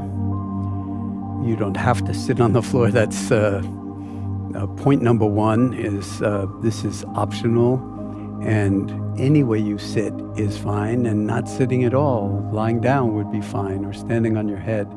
But there are certain virtues to grounding yourself sitting on the floor. But of course, you'll notice I'm not sitting on the floor.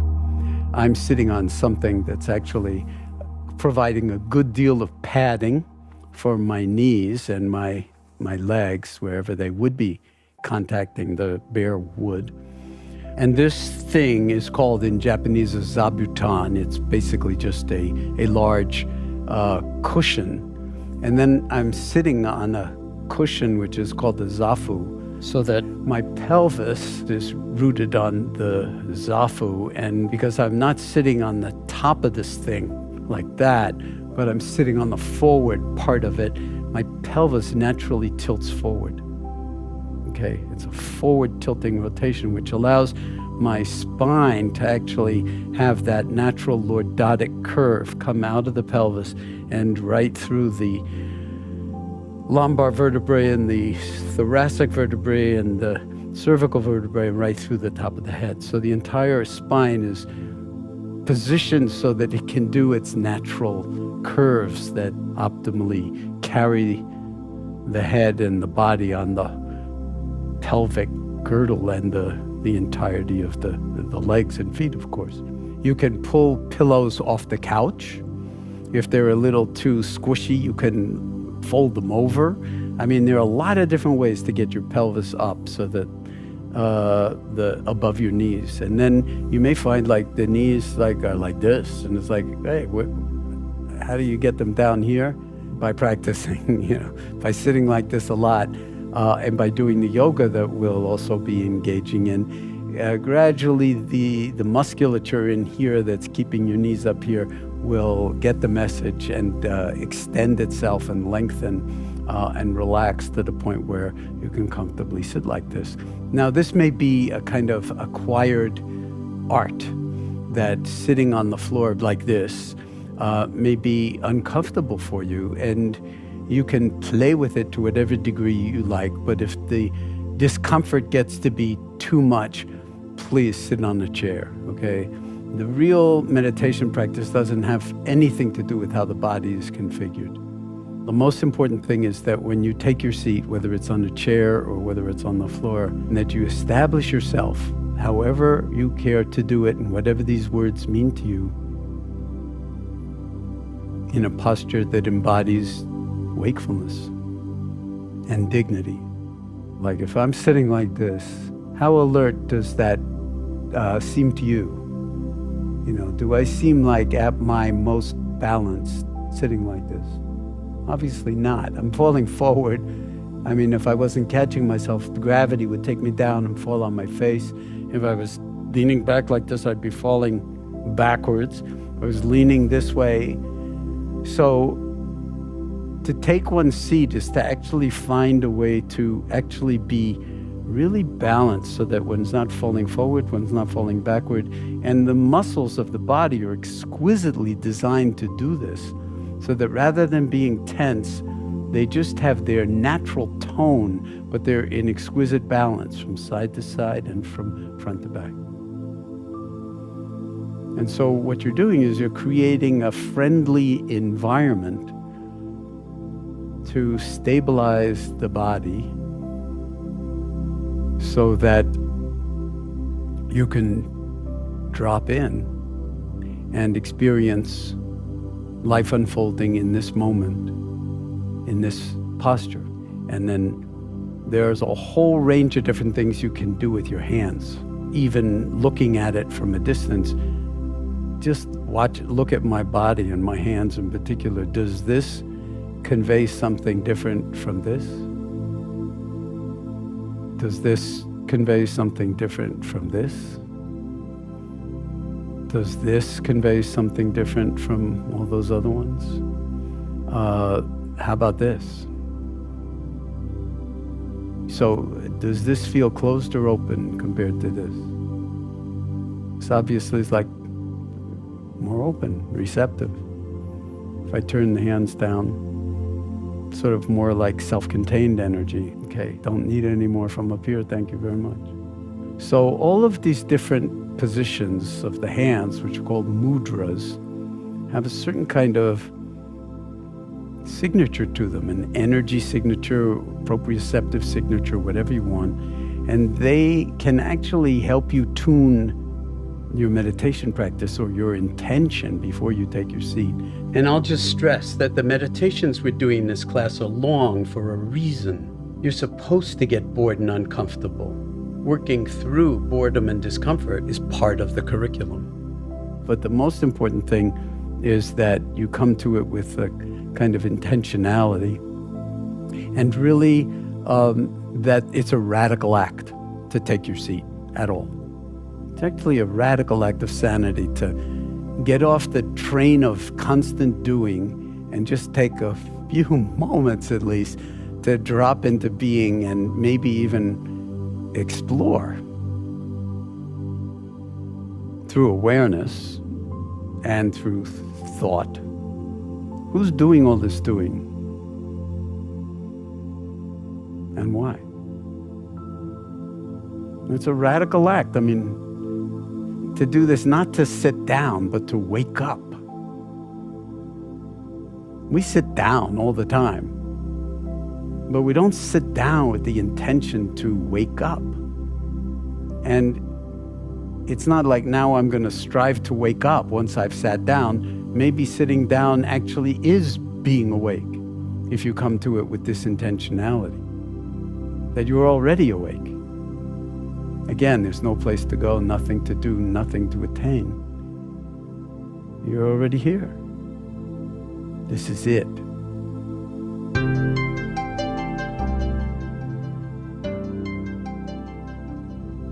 There's a certain way in which lying down meditation doesn't get probably as much attention as it deserves, given how powerful it can be.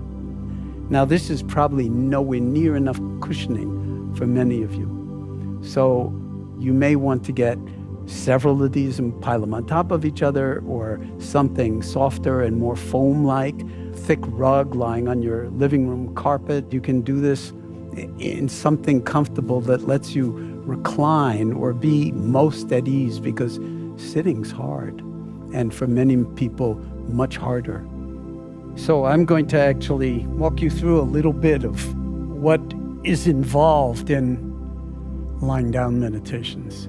And I tell you, these meditations are absolutely wonderful.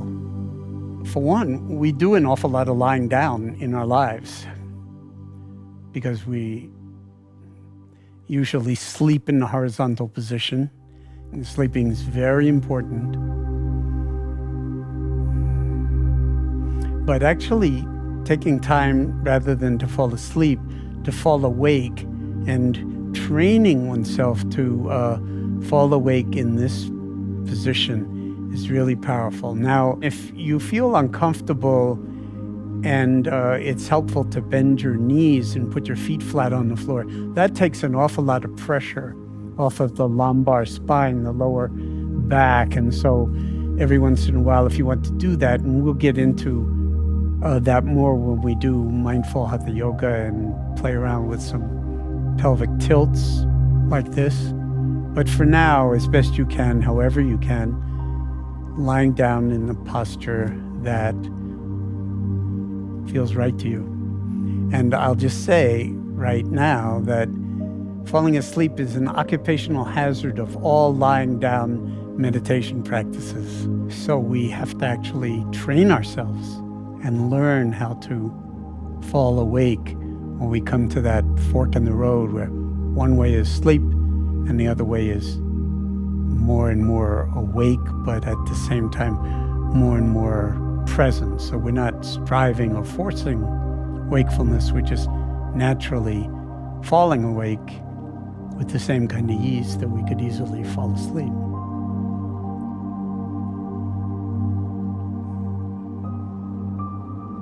So in lying down meditations, it's very often helpful to start by just feeling the body lying here. And we can feel being supported by whatever surface we're on. One of the reasons I like lying on the floor is because you can really feel the places where the floor meets the body and holds it up, whether it's the heels or the buttocks or the broad expanse of the upper back or the back of the head. And of course, the arms. And so it means we don't have to actually do any work. We can let the floor do all the work, or whatever surface we're lying on, do the work of holding us up. And we can invite ourselves to release any kind of bracing or any kind of tension that we may have brought to getting down on the floor. And then the invitation is to simply fall awake in what's technically called in yoga the corpse pose. And it's said that of all the 84,000 mainstream yoga poses, and there are 10 variants of each, so that would make 840,000 yoga poses. It's said that the corpse pose is by far the most difficult. Because what's really involved in the corpse pose, as is implied by the name, is dying in a very special way. We're inviting ourselves to die to the future and die to the past, and therefore actually wake up into the present moment, which is the only moment we actually ever have for learning, growing, healing, transformation, for expressing love. Whatever it is, this is it. This is that only moment.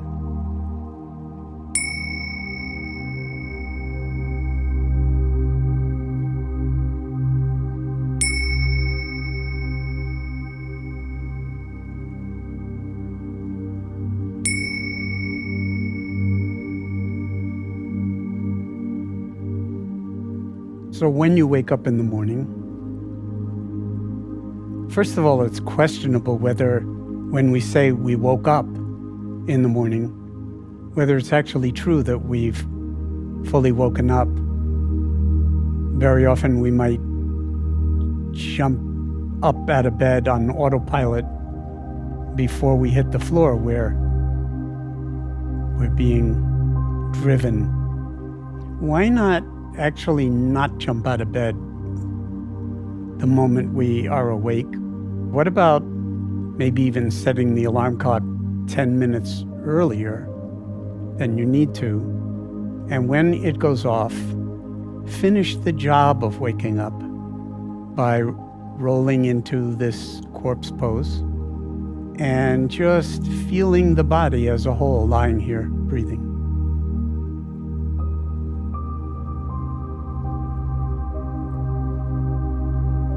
And just feeling the belly rising on the in-breaths, falling on the out-breaths.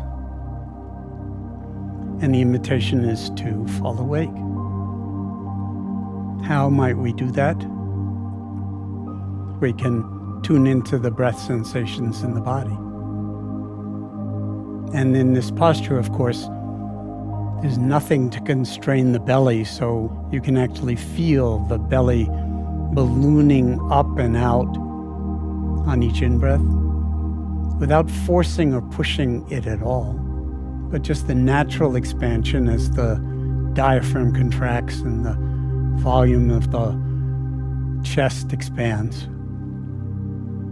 And then the opposite on the out-breath, the breath leaves the body, the diaphragm comes back up, and the abdomen drops back down towards the floor. And we can ride on the waves of the breath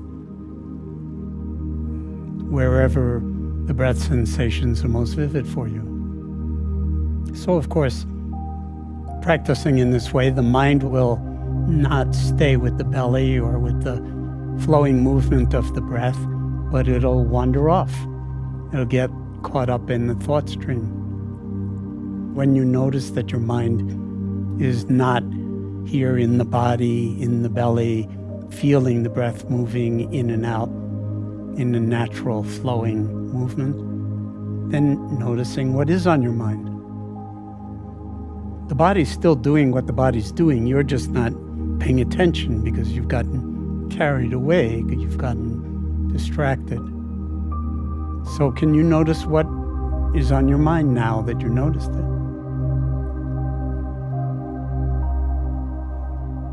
And then without blaming yourself or shaming yourself or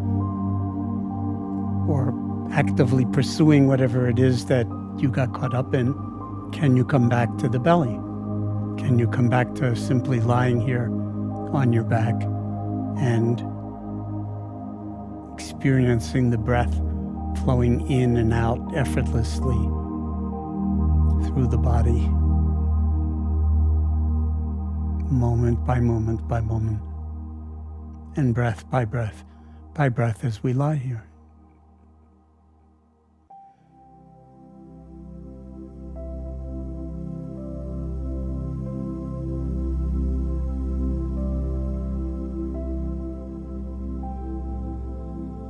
Each time you find the mind wandering, noticing what's on your mind, and then gently escorting it back to your belly, back into the body,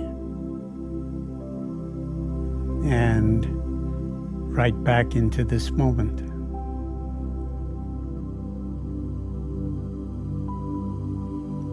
And then you can play with, say, try to put all your attention in your right hand.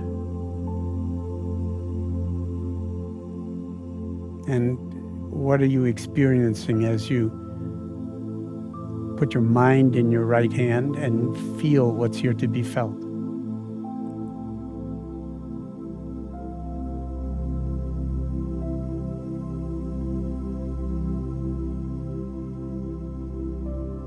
As I do it, I'm experiencing a universe of sensations in the right hand.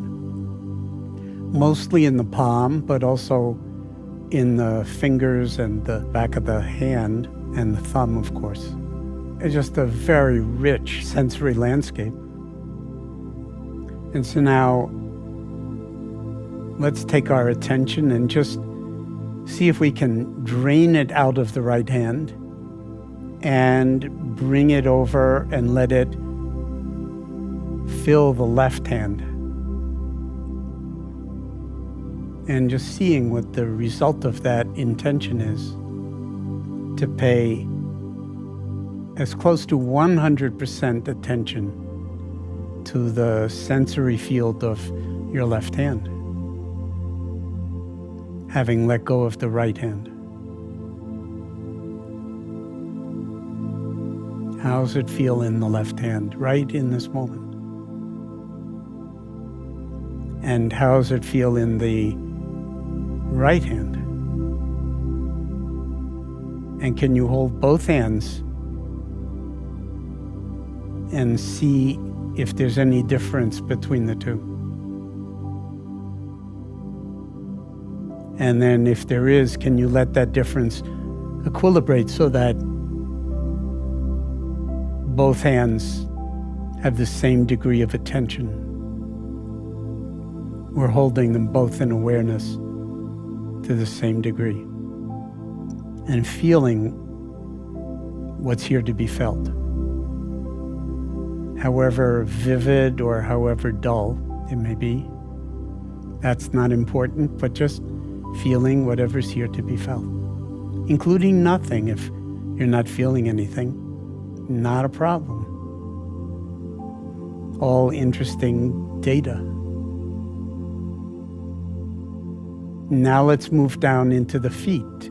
And can you feel your feet and pay attention to the sensory field of your feet and let go of the hands for now?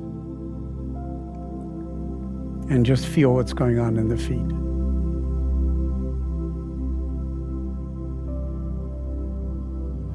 Any and all sensations, whatever's here to be felt or sensed.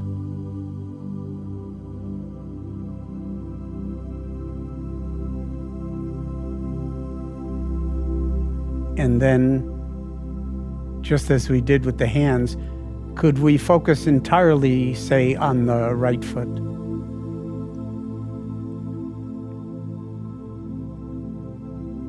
And see what happens when we do that.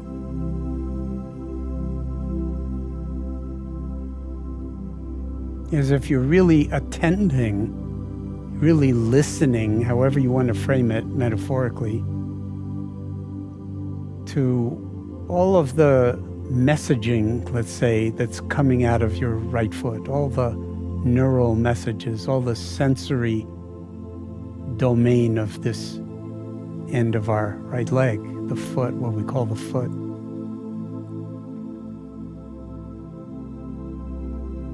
And then how about playfully moving over to the left foot and letting the right foot just be, and now we're going to focus all of our attention as best we can on the left foot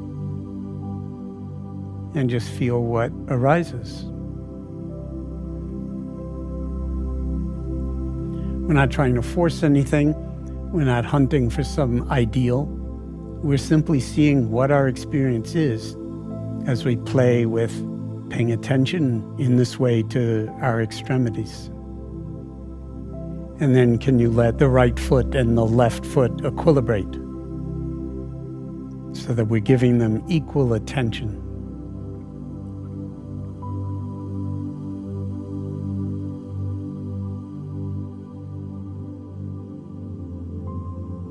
And then before we close this out, let's see about just attending to the left foot and the left hand.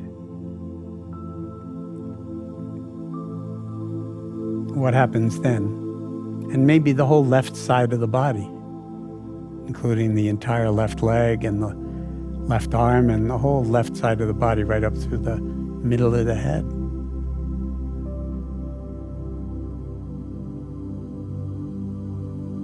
Including the left ear. And then can we switch and let go of the left side of the body and attend to the entirety of the right side of the body? Right foot, right hand, and actually the entire right side. Just feeling what's here to be felt. Not forcing anything. No thinking is actually required for any of this.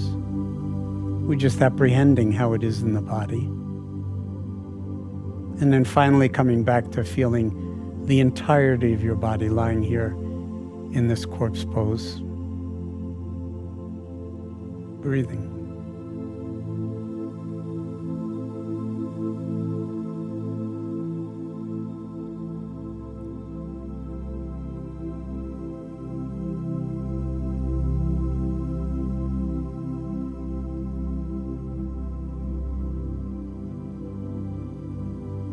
And now you get out of bed.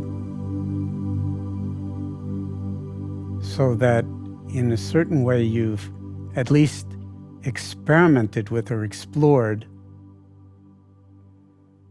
awareness of the body, mindfulness of the body, and tuned the instrument a little bit before you intentionally and mindfully get yourself out of bed and then proceed with whatever is coming next.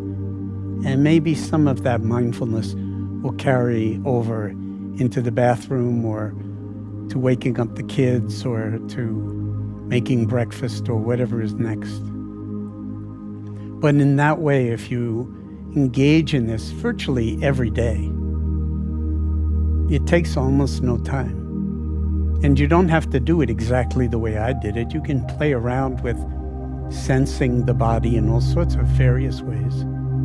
But what you're really doing is attending, tuning in to the body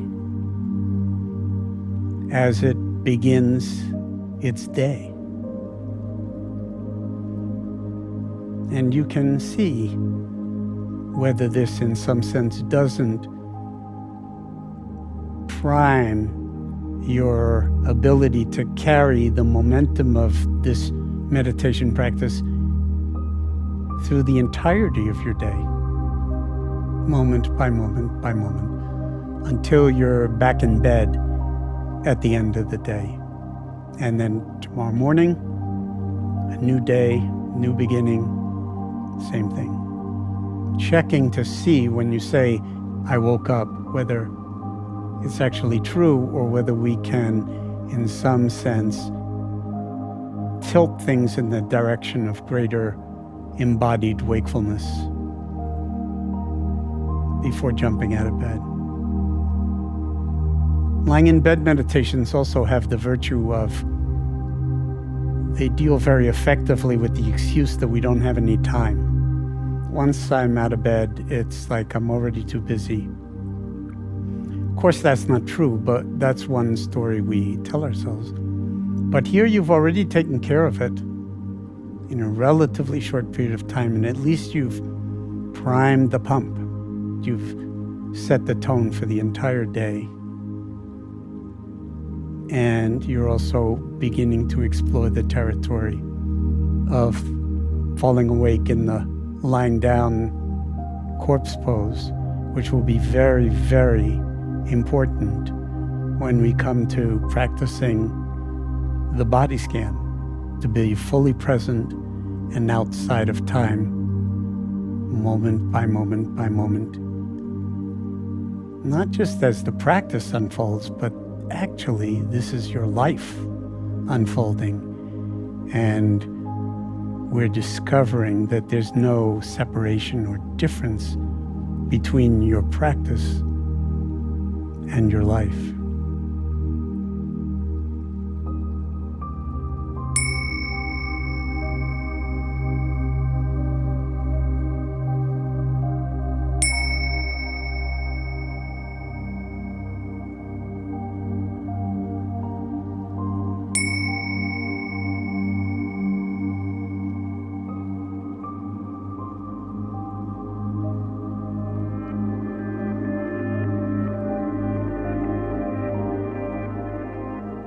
Very often when people start to meditate, they begin to think they're not doing it right. How do I do it? I want to do it right. Now that I'm meditating, now that I've joined some kind of meditation program, whatever it is, I want to do it right. But the curriculum of your meditation practice is whatever arises.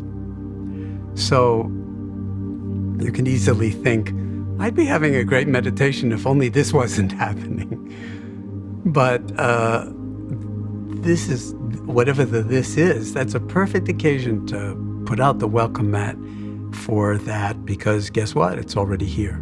It's part of the actuality of experience in this moment. So the challenge is, again, always the same. How are we going to be in wise relationship with the this, even if it's seriously unwanted, unexpected, or just plain annoying? So you see, immediately some idea of perfection arises, some idea of a goal that I've got to perfect something. And the entire thrust of this masterclass, this program that we're doing together, is that you don't have to perfect anything. You're already perfect, exactly as you are, including all the imperfections that your mind is rushing to say, well, he doesn't know who I am because he can't possibly mean me perfect. And I'm saying, yes, you, that you're just fine, you're okay, just as you are. And this is a wonderful place to start, with you simply showing up, being present as you are, and that the challenge of mindfulness and the beauty of mindfulness and the invitation of mindfulness is that it's not about attaining some ideal meditative state where all your problems will go away and you'll be 50 years younger and your face will glow or anything like that. It's not about attaining anything. It's about recognizing that you're already whole, W-H-O-L-E, already perfect, just as you are, good enough, at least, to begin an adventure of the heart to explore who you actually are, who signed up for this course, who cares enough, who thought deeply enough to even want to play with this.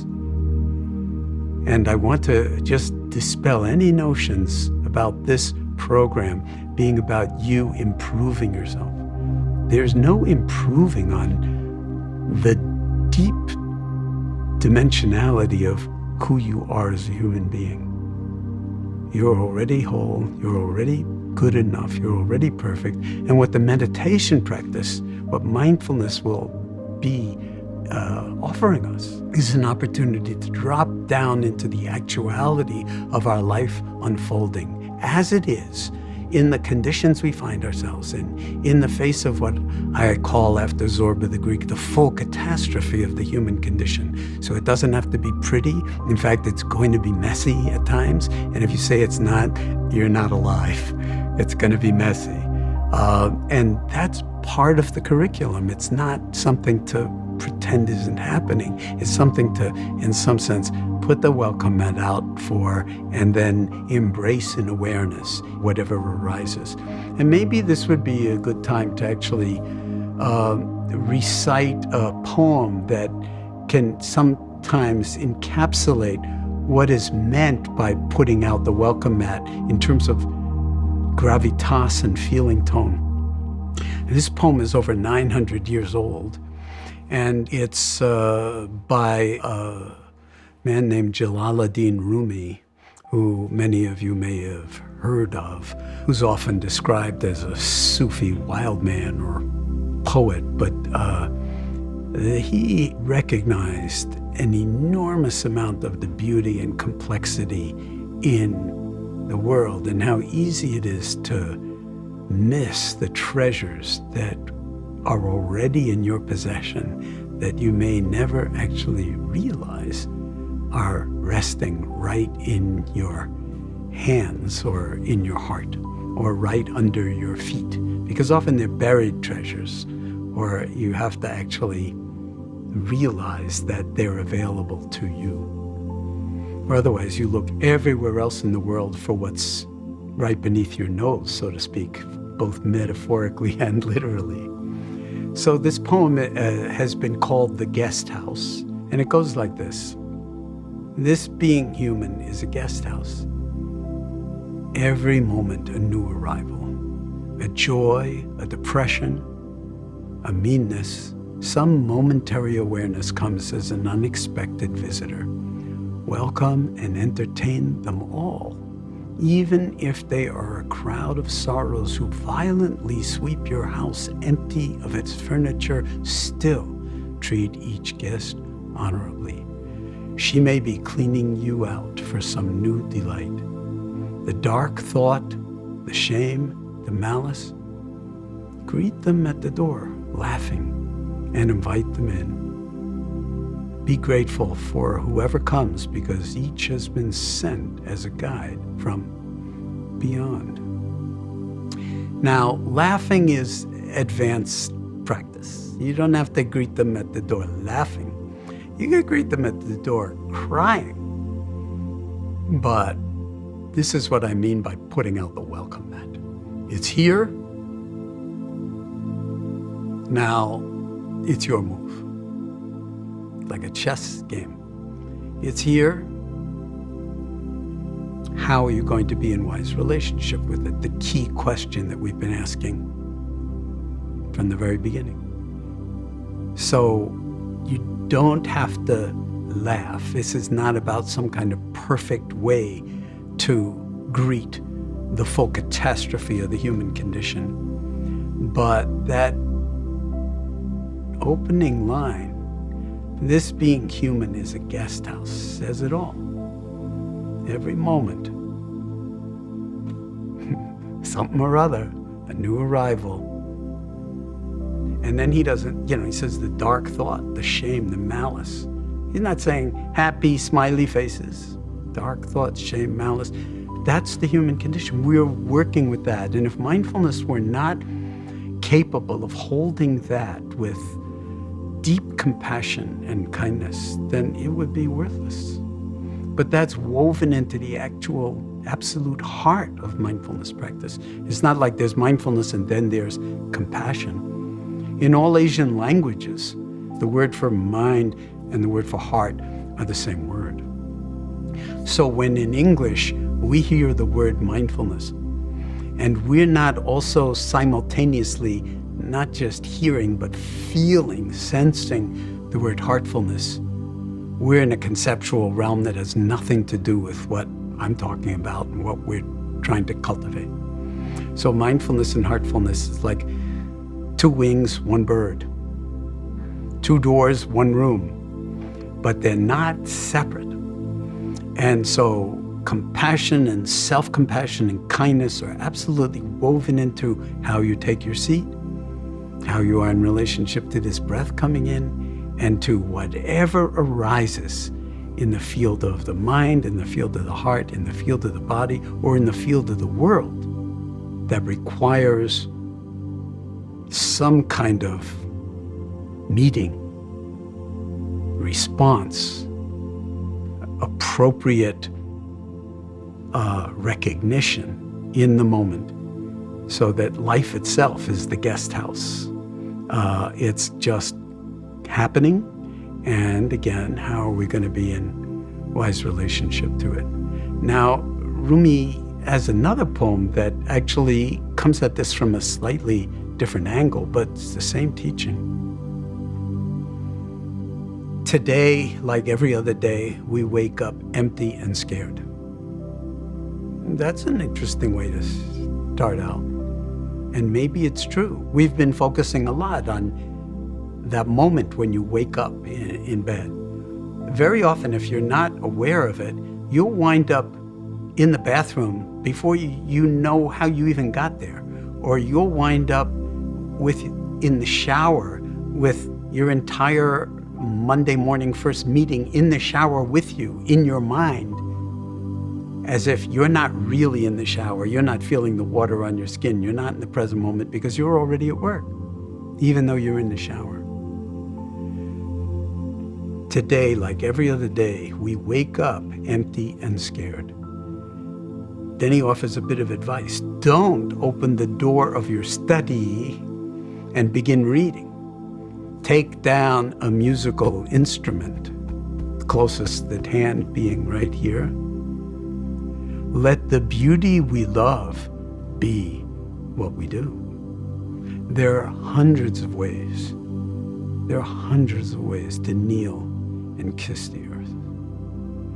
In a very real way, the meditation practice is one of those ways to acknowledge the beauty and the horror and the damage and the possibility, and hold it all in a way that lets the beauty we love be what we do.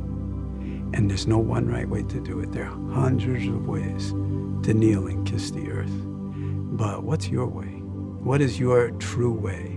What is the way that's got your name on it, so to speak, or that has your heart beating inside it? Because you don't want to live someone else's life, and you can't live someone else's way with a capital W. You have to find and walk your own path, your own way. And the meditation practice is in some sense a start. And then as it spills out into the entirety of your life, then that's the way.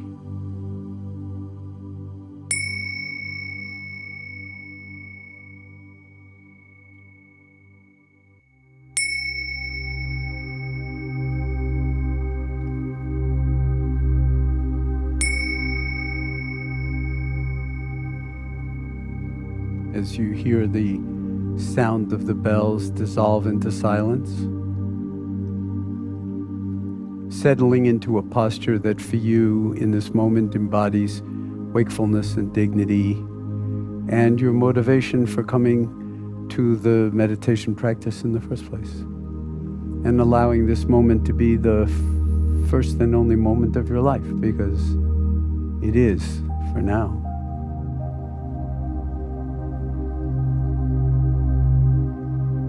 And with either the eyes closed or the eyes open,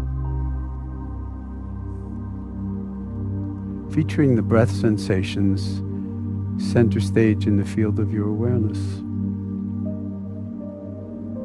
Once again, dropping in and riding moment by moment by moment on the waves of the breath, this breath coming in and this breath leaving the body.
Full awareness of the breath, this breath, coming into the body. Full awareness of this breath, leaving the body.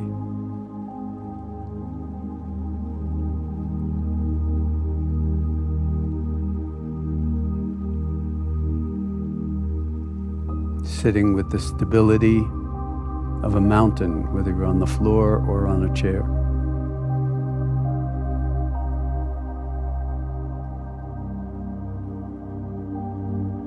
And riding the waves of the breath sensations in the body, moment by timeless moment as we sit here, falling awake.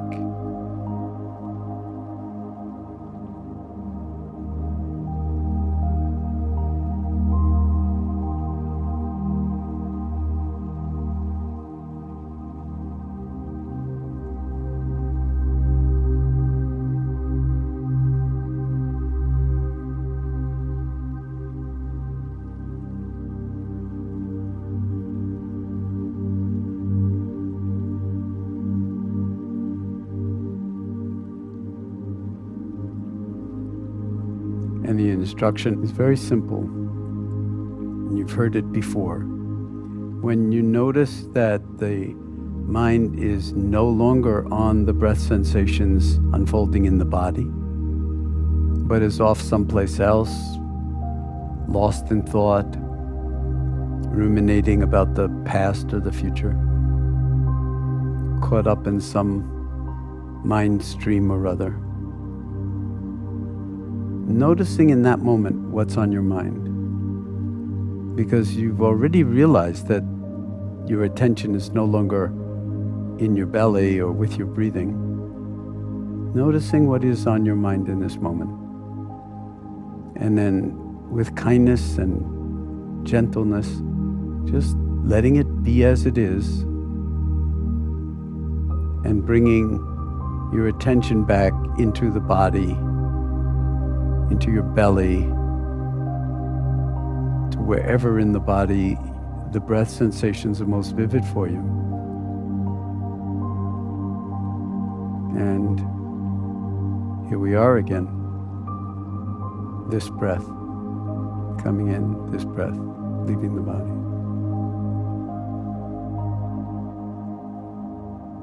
And if the mind wanders 100 times, each time we see what's on our mind, let it be, let it go, come back.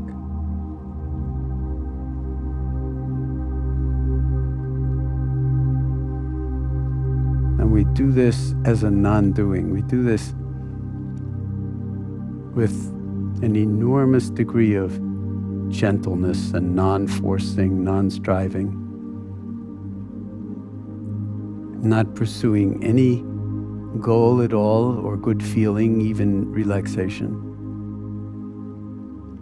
We're just taking up resonance in awareness of our own body breathing,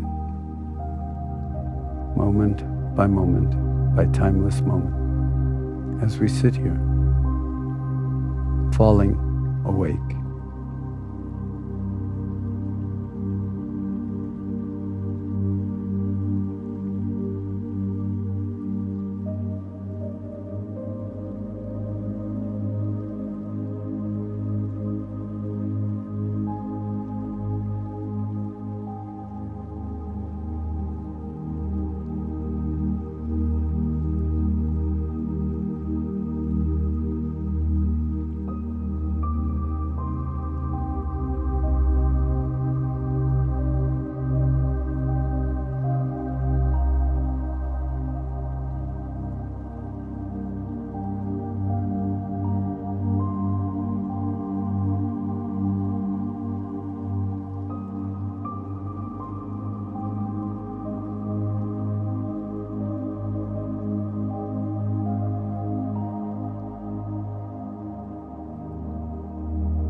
If your mind is off someplace else, if it's wandering, if it's lost in thought, if it's caught up in some emotional whirlpool or turbulence, is there an awareness of it? Can you see it? Can you let it be? Can you let it go? Can you come back? The breath is always moving in the body. So can we return to it? And every moment is a new beginning. Every in-breath, a new beginning. Every out-breath, a complete letting go.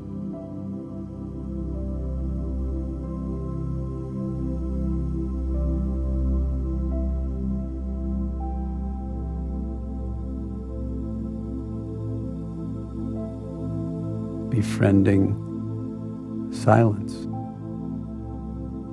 befriending stillness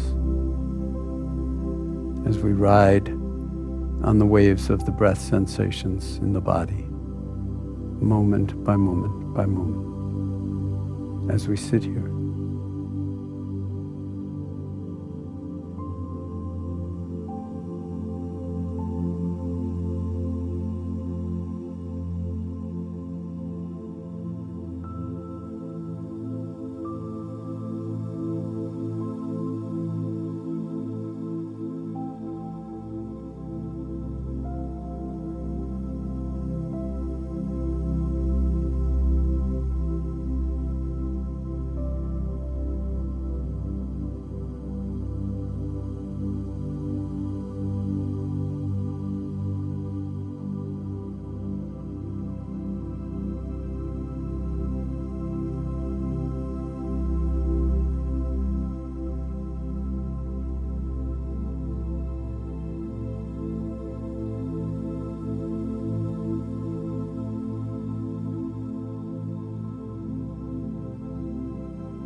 Where is your mind right in this moment? Is it on the breath sensations in the body, or is it off someplace else? And if it is off someplace else, can you gently and kindly, without criticizing yourself for it, simply let go and come back to the body sitting here breathing?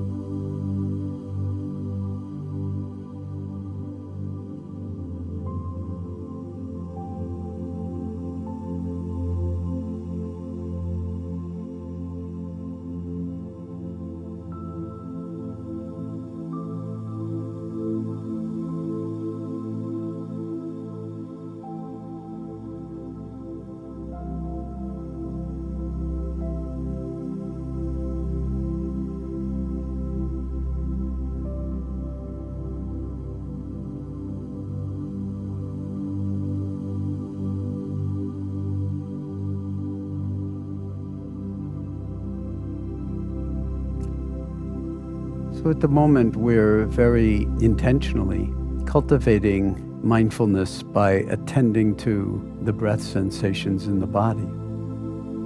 And so the breath sensations are what we call an object of attention.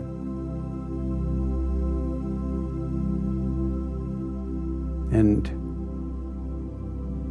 we've seen that it's very easy to fall into thinking that it's the object of attention, whatever it is, but in this case the breath, that's most important, when in fact it's not important.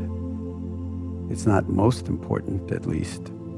It's the attending that's most important. It's our capacity for awareness that is really so often eclipsed by our capacity for thinking and conceptualizing.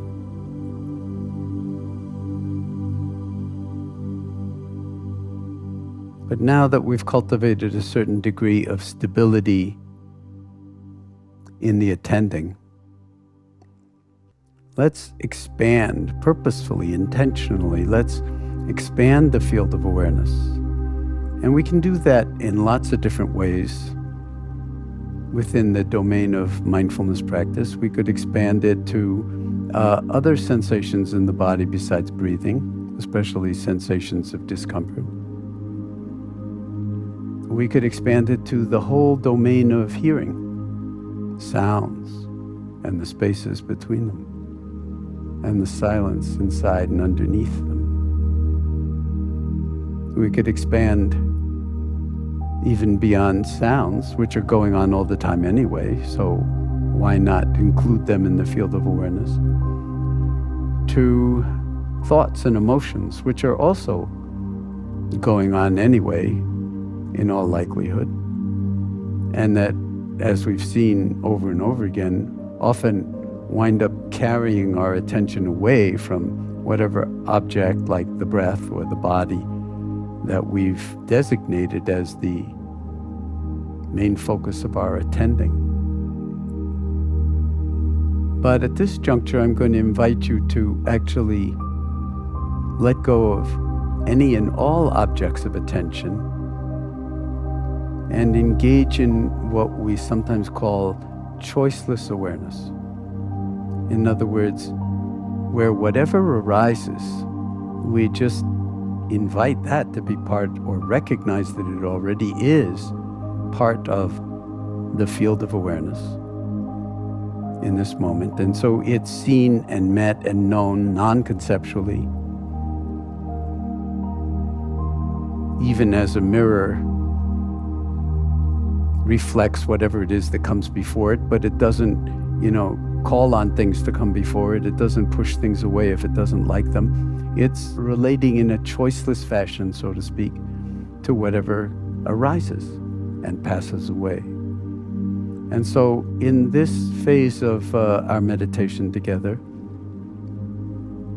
throwing open the doors and windows of the guest house and simply resting in awareness itself, with no particular selected object to attend to, but just being the knowing, the awareness that is already present, being the knowing that your awareness already is. And then if thought is most predominant in the field of awareness at that moment, can we recognize it as a thought? If it's a sensation in the body, can we recognize it as a sensation? Can we recognize if it's painful or unpleasant? Can we recognize it if it's pleasant? All this can be done underneath thinking as we rest in this other profound faculty of human intelligence that gets so little airtime and is so poorly understood, but is so essential to living life fully. Awareness itself. So for the next period of time, I would invite you to simply, as best you can, rest in this boundless spaciousness of your own awareness. There's no circumference, no periphery, no center, and it has this quality of knowing what's moving through. Thought, emotion, sensation, impulse, pleasant, unpleasant. None of this is a problem. It's simply life unfolding and appearing. And we can simply sit here and hold it all.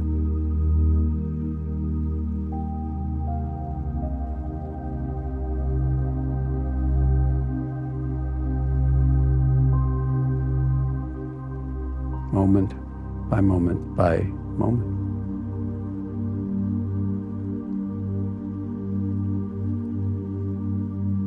And again, if you find that you're getting restless or uncomfortable, recognizing that this is part of the experience. These meditations are not meant to be easy. Instead, they're a way of learning to be in wise relationship with all experience. If you get completely disoriented, well, the breath is always here. You can use it as an anchor to reconnect, to sort of ground yourself once again with an object of attention. And then when your attention feels somewhat stabilized, opening up to this boundless spaciousness of awareness.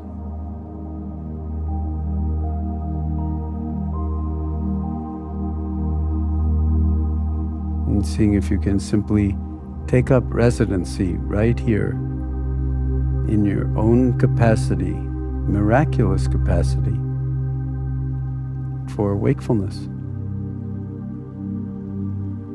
Not pushing anything away, not pursuing anything, just resting in awareness.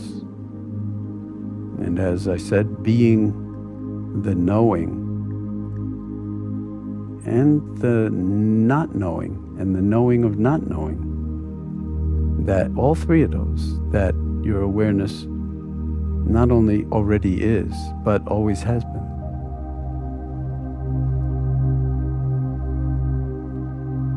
So you can be right at home. No place to go, nothing to do, and nothing to attain.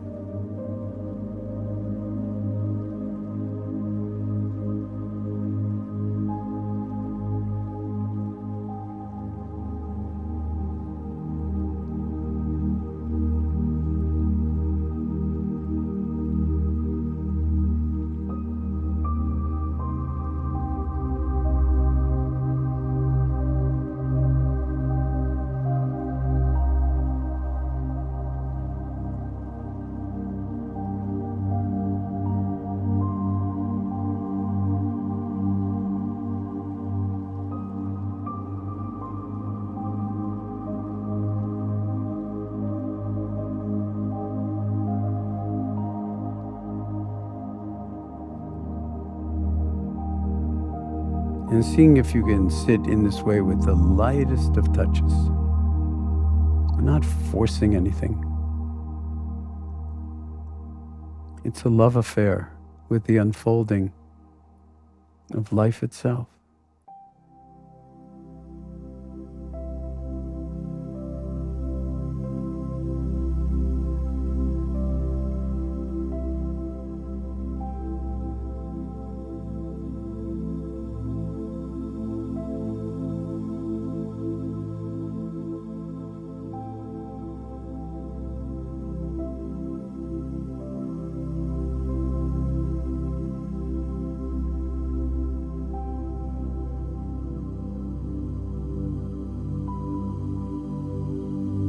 Can we be awake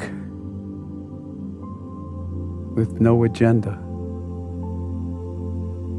other than to be fully present?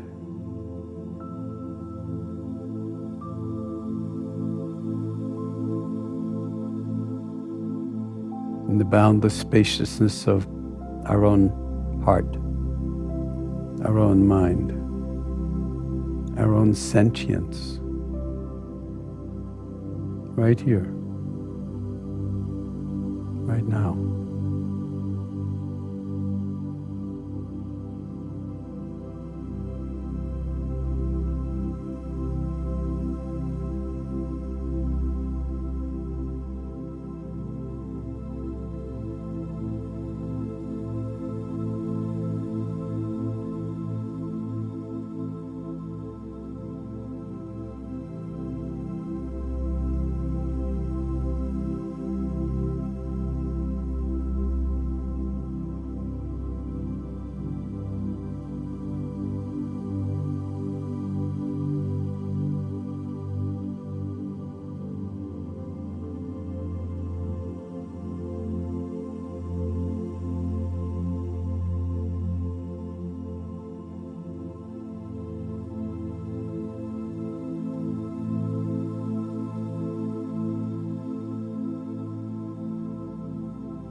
So now in the final moments of this sitting, let's actually re-invite the breath sensations in the body to take center stage once again.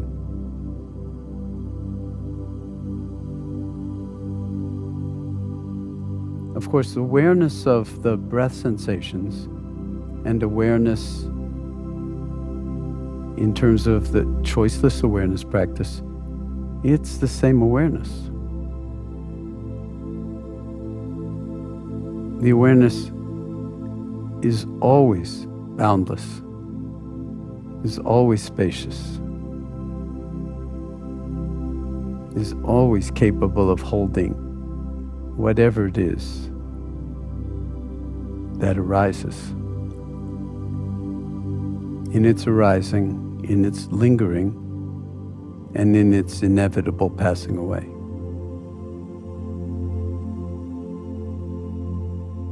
So for now, let's just feel the breath once again moving in the body, featuring that center stage in the field of our awareness.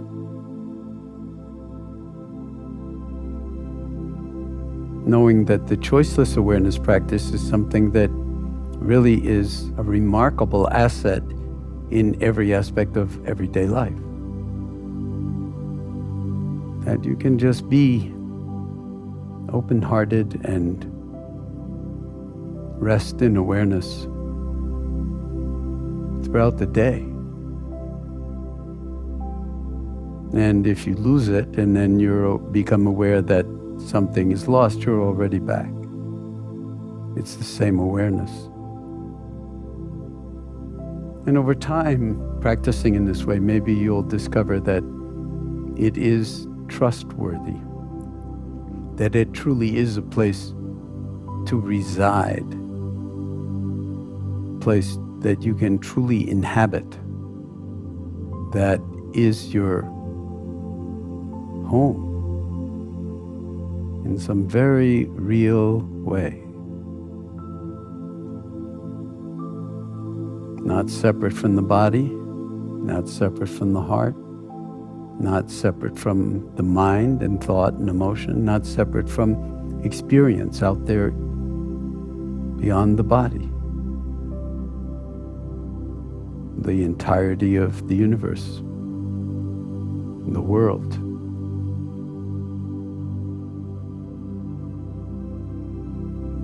Infinitely portable.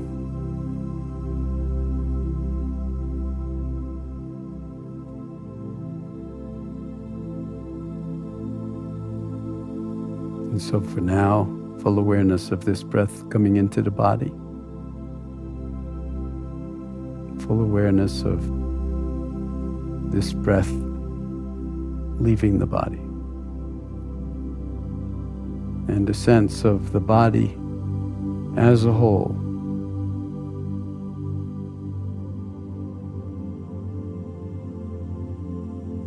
Magnificent in all its extraordinary beauty and mystery. Right here, right now.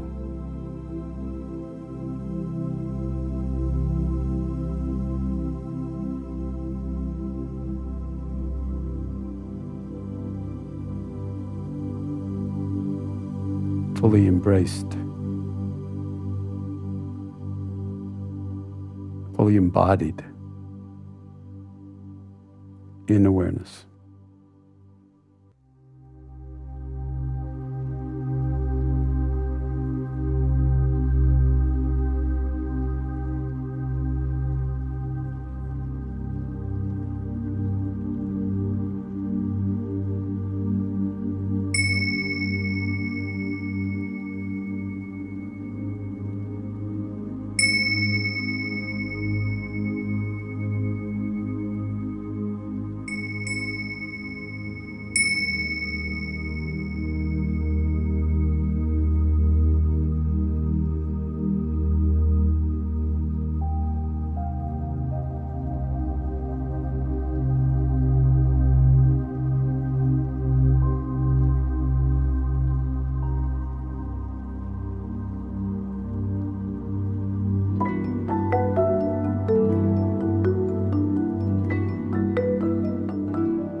I sometimes get asked the question, can mindfulness cure my stress? There are very few cures in medicine, and it's really, I think, a mistake to couple the word cure with anything that has to do with meditation. What we really need is to come to terms with the actuality of things through deep seeing, through realization. Stress is an inevitable part of living. There's no such thing as like, I'll get rid of all my stress. If you got rid of all your stress, you'd be dead or in a coma or something like that. Stress is actually the spice of life. I mean, it's the challenge of gravity is stressful. So, we can't get rid of gravity easily unless you're an astronaut, and that's not so easy. So we have to work with it. We have to befriend gravity. So I don't think that there's any way in which we have to cure our stress, but actually enjoy our challenges. If it's like the challenges that help us stretch our own envelope. So what's the solution? How do you cope with it? Coping strategies and stuff like that. Well, the real best coping strategy is to recognize how we are interacting with these stressors and how to actually minimize our reactivity. Then all of a sudden you have a wide range of choices about how am I going to handle this? How am I going to be in wise relationship to? Am I going to react and get caught emotionally or cognitively or somatically or in any other way? Or am I going to respond mindfully?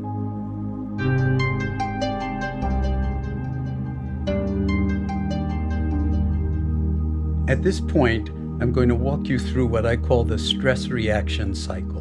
The cycle starts when we are met with a stressor, which could be anything from stubbing your toe to facing a major health challenge.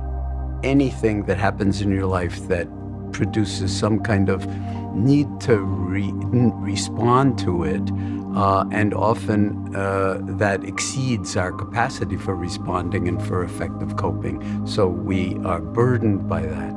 And not only outer circumstances, there's also the mind that often won't even leave us alone. So that's represented by those internal arrows that are labeled internal stressors, thoughts and emotions, pain sensations in the body, discomfort of any kind. That too is stressful, especially if it's intense and especially if it's of long duration. These stressors from the outside and the inside wind up combining to affect the brain, the nervous system, the cardiovascular system, the digestive system, the immune system. Virtually every system of the body is affected by stressors in this kind of a way. And very often what we do is react automatically rather than respond mindfully. We're seeing the fight or flight reaction. The physiology is set up to either fight and overcome, struggle and overcome something, or to flee, get the hell out as fast as you can and go away. And we do that sometimes psychologically and metaphorically, and we just kind of run away from things we don't want to deal with, which can be really seriously problematic for relationships within the family, at work, or anything else, because we're basically hiding. So we wind up on the left side of this graph with automatic and habitual stress reactions, acute hyperarousal, it's called. This can happen 100 times a day in some kind of mini way, but the body knows and it registers these kinds of things. Often we don't want to show that we're stressed, especially in a work setting or something like that. So we internalize how much grief we're carrying, how much pain we're carrying, how much turmoil we're carrying. So we may be seething on the inside, but nobody'd know it because I'm just moving through my life, smiling and hello, hello. We get chronically hyperaroused, not just because we're having a bad day. We can have high blood pressure, cardiac arrhythmias. Sleep is almost the first thing to go when we're really under high chronic stress. Headaches, backaches, anxiety, panic, early disease processes, inflammation, which is the root cause of many, many diseases. All of these are enhanced by this kind of automatic habitual stress reactivity. So that's, it's powerful even to talk about because, I can feel it as I'm talking about it.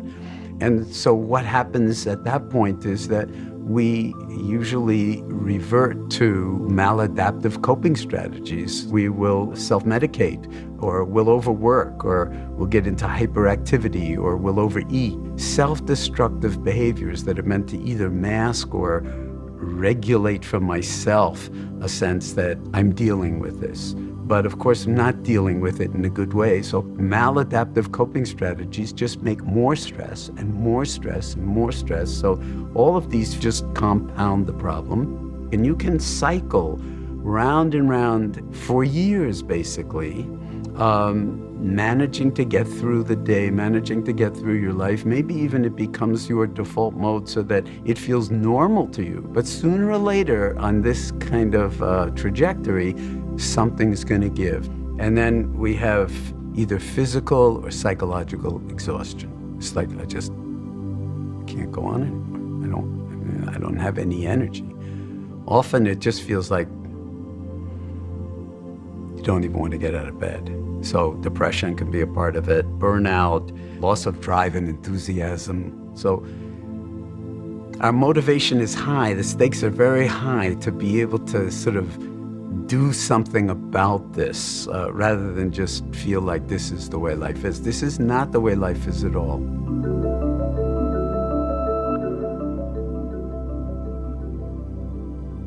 This chart shows that there is an alternative, and this has to do with dropping in, right in the middle of when you feel the proverbial stuff hitting the proverbial fan, or at any other moment, when you feel the burden of all of this stress that's in you and over you and weighing on you.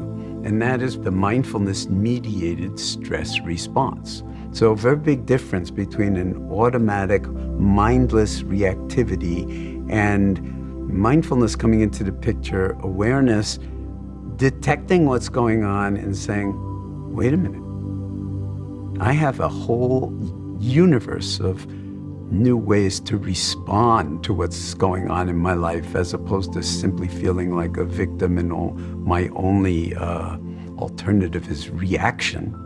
And then maladaptive coping in all the ways that we know about. There still may be, because you're in the midst of stressful circumstances, the hypothalamus and the pituitary and the adrenals will all still get engaged. It's not like you won't experience any stress, but you're at least damping down on the stress reactivity, and you're just holding it as it is. And so there may be arousal, but there's also awareness of the body breathing. There's also an awareness of your thoughts and emotions and greater acceptance of them as thoughts and emotions, not as the truth of everything, which compounds the stress. And so new options will arise when the mind is calm and spacious and clear. As soon as we start to see new options or new openings to old situations or problems that for the most part feel like there are no openings, we make the openings just by virtue of dropping in. And sometimes we have to just be, not fix, not make anything happen. So the openings may take a while to appear, but we know that over time, and we can be patient about it, things change. This is basically a choice that presents itself moment by moment by moment. And then life will continue, and the next moment something else might arise. So this is not a one-shot deal. It's something it becomes a way of being, a way of living, and it's completely coextensive with the meditation practice itself.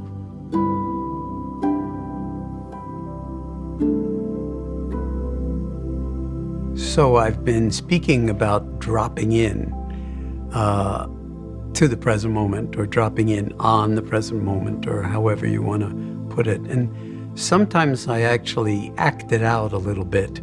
So I will use a ball, a tennis ball or whatever. And when I am talking about dropping in, I'm really talking about dropping in, so that the mind may be all over the place, and all of a sudden it remembers, oh, I could be in my body. Oh, I could be in touch with my breath. Oh, there's a lot going on here. It's really confusing. I could ground myself in the present moment. Drop. Stop. Remember. And drop. And it simply is an invitation to wake up, to be present, to not be so caught in everything that's going on that you forget that you're in a field of possibilities where you could actually be in wise relationship with whatever is going on. So how do you do this in the midst of the fire, in everyday life, when you're caught up in this, that, and maybe you feel like, yeah, I can do this when we're meditating, I'm really into dropping. But then, sort of trying to get your kid dressed for school or whatever it is, and all of a sudden you're out of your mind, time pressure, whatever it is, and how do you stop and drop then? Well, the short answer is any way you can, and what is required is just remembering. And we have a kind of ally in this practice that is very, very powerful, and that is the breath. So in the present moment, when the proverbial stuff is hitting the proverbial fan, if you come to your breathing, it will remind you. Because you'll see how agitated the breath is or whatever, and then you can just and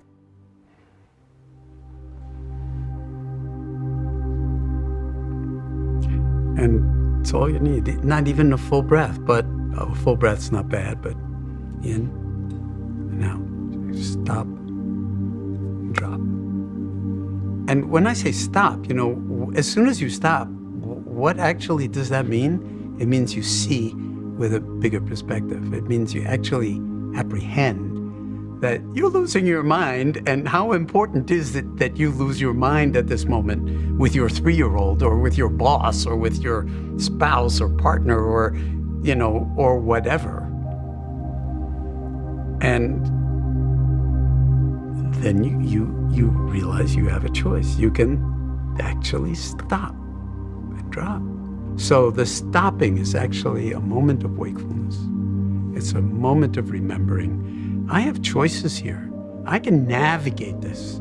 I'm not a prisoner of this kind of habitual reactivity that's all about, I'm not happy. Basically, that's what it is in the end, is I'm not happy because why? I'm not getting my way. If you're doing this with a 3-year-old, actually, you're the 3-year-old at that moment. You know what I'm saying?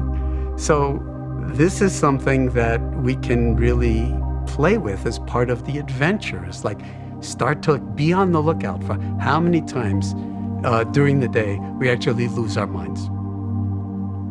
Even a little bit. And then in that moment, and we don't have to build a big story about it and get all serious, but just laugh. I mean, it's so laughable in a certain way, how seriously we take ourselves. And then we just let it be. We stop, we drop in, and then we see whether, in some sense, things don't open. New possibilities. Reboot. Whatever language you want to use. This is the meditation practice. What happens on the cushion doesn't matter if you make a fool of yourself every time, something goes on in the world and you're contracted around, it's not going the way I need it to be, and you feel it tensing up in the jaw and your fist and in your heart, and you'd be really happy and relaxed and mindful and just an incredibly wonderful person if it only wasn't for all these other people who are driving me insane. And I'm not taking the slightest bit of responsibility for that. So this is where it really becomes very, very deep and challenging, because stringing even 2 moments of mindfulness together is just about the hardest work in the world for us humans. So this is not easy. It's simple, but it's not easy.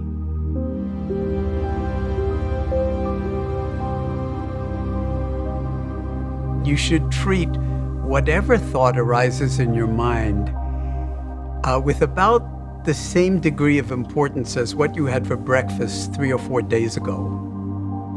So that whatever it is, and however much emotional sort of valence it's carrying, you just see it as an event in the field of awareness. It could have a lot of anger, it could have a lot of fear associated with it. But at the moment, rather than getting sucked into the fear, You just see it in its wholeness as a thought, and you simply let it be, as if it were an event, an impersonal event in the field of awareness. It's just kind of like, here's the field of awareness, and then there's an event that happens. And the beauty of awareness is the event is automatically known, instantly recognized, without you having to think about it. So then it just comes and it goes. And when it comes and it has a life, it lingers, and then it dissolves. This is like one thought. And when it dissolves, like, you're free.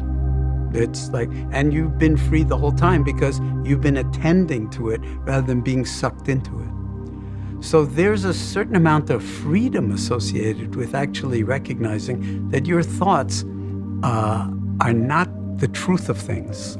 But we tend to believe that our thoughts are facts, that our thoughts are true. Now, if you suffer from depression, when you fall into what is technically called depressive rumination, you believe every single dark thought you have about how worthless you are. And it's like pounding nails into your own coffin. And if you've ever been down there, you believe every single one of those thoughts. And mindfulness actually is kind of antidote to that, because you don't have to believe that thought because it's not true. It's just a thought. And to discover that you're in charge, that's huge, because this is kind of like major depression is like a black hole, you know? And all the evidence is that you can catch yourself falling into the black hole, that mindfulness can actually bring you back into the world of the full dimensionality of your own humanity. And when you exercise that muscle in those kinds of moments, and in other kinds of moments when it's not so high stakes, then gradually you can attenuate the tendency to fall into that black hole and live the life that's yours to live.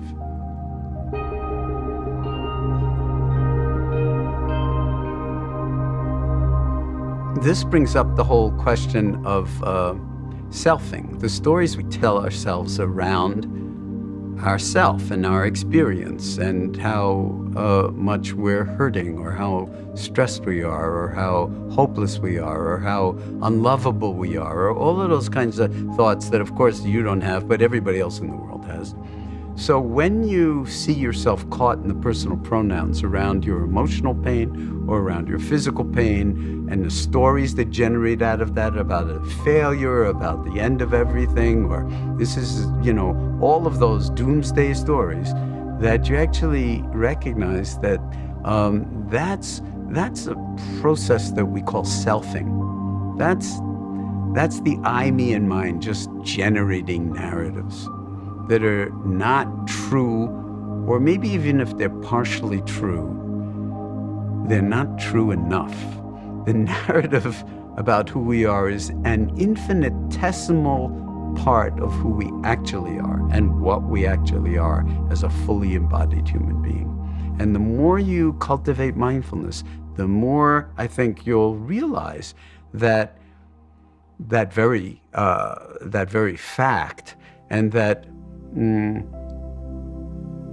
part of the beauty of being human is to be able to rest in awareness and discover that your awareness has no circumference, has no periphery, has no center, and is profoundly knowing.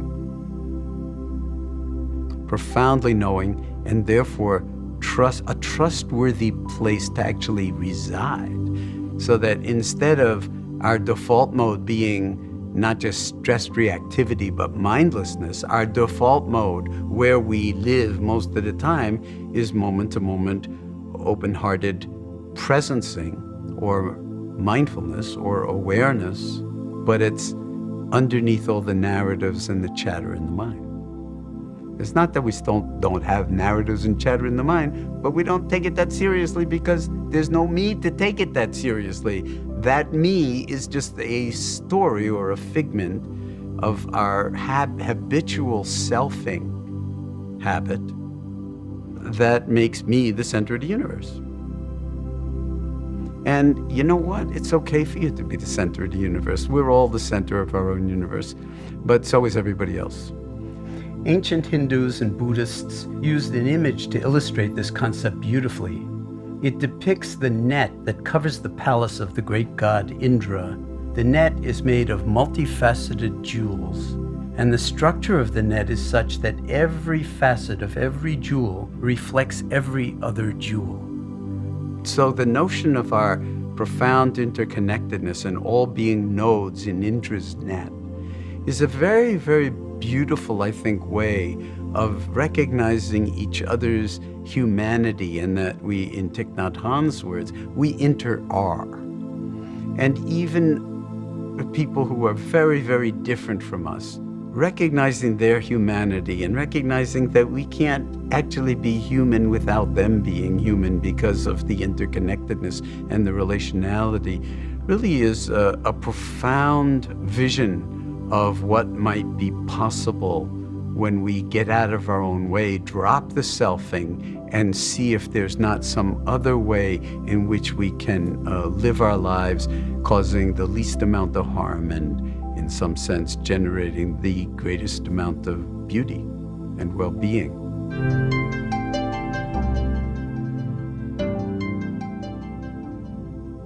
The real work of mindfulness it really has to do with attenuating suffering. I mean, it's spoken of and has been for thousands of years as a liberative practice, and the liberation is from greed, hatred, ignorance, and suffering of all kinds. Most of the suffering that we have some control of has to do with the greed, the hatred, and the ignorance. Ignorance being a very big piece of it. Once you're aware of that, you can actually have, entirely different relationship to the unfolding of your life, because you don't have to choose to be seduced by the pleasant constantly,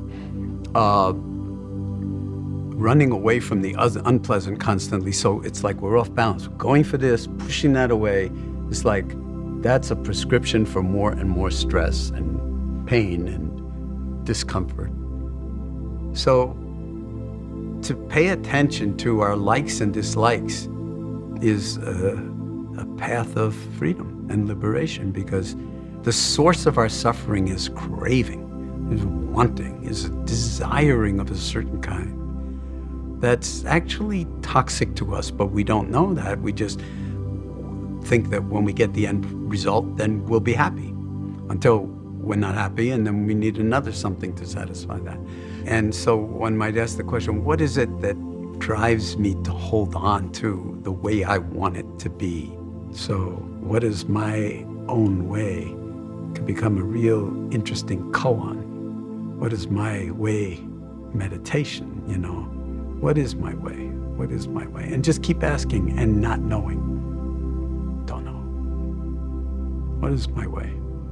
Don't know. But the more you ask it, and it's not just thinking, but it's like really profound inquiry, way underneath the words, way beyond words, the more you are enlivened by your willingness to not know, but to ask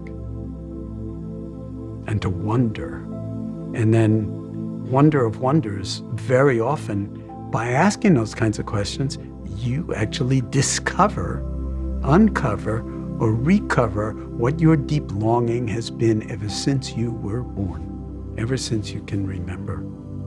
And then something happened and you kind of got put in the box that wasn't the actuality of your true self. Well, as long as you're breathing, it's still now.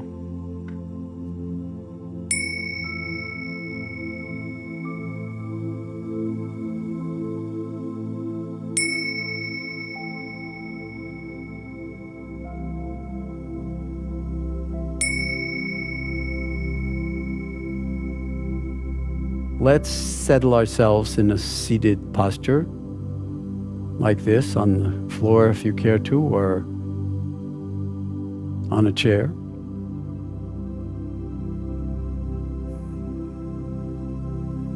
And just experience the body sitting here, however it is. And just do something comfortable with the arms and the hands, whatever your body tells you is best for right now. And let's bring awareness to the fact that we're breathing as we sit here. Once again, dropping in and riding moment by moment by moment on the waves of the breath, this breath coming in and this breath leaving the body.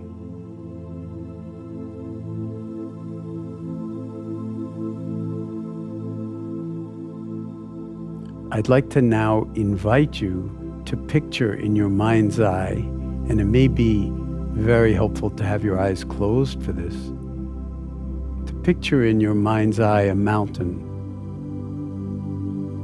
Maybe a mountain that you know and love and have seen or have climbed or live near, or one that you've only seen in pictures. And it might be a favorite, or it might just come to mind at this moment. Or imagining a mountain, if you care to. But in your mind's eye, seeing if you can allow it to become vivid and stable.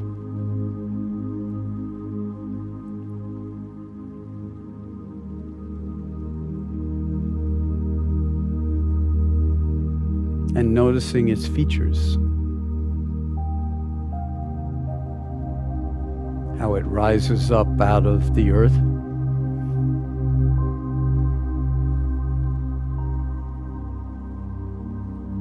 How it has gently or steeply sloping sides.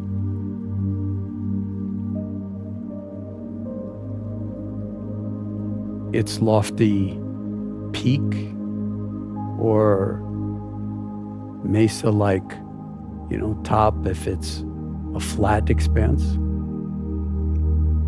Perhaps the peak is covered with snow. Perhaps it's forested on the lower elevations.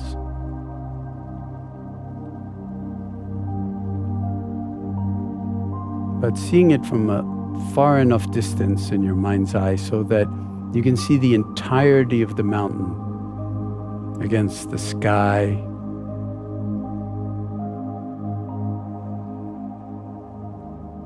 And maybe it has multiple peaks as part of a mountain range. Whatever you're experiencing inwardly as you invite this image in.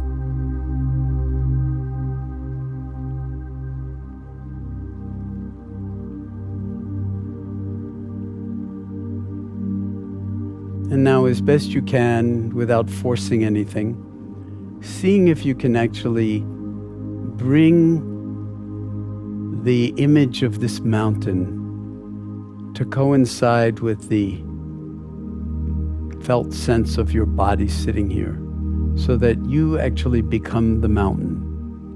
And your stable base is the stable base of the mountain rooted in the crust of the earth.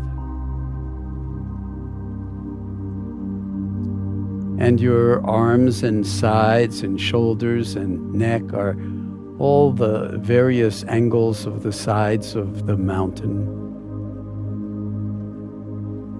And your neck and head are the lofty peak.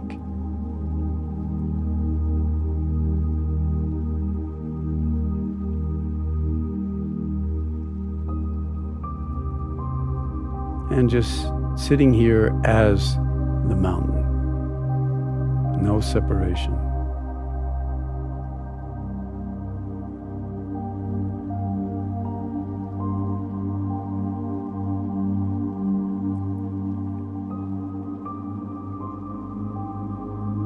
in your mind's eye, feeling the rootedness to the earth.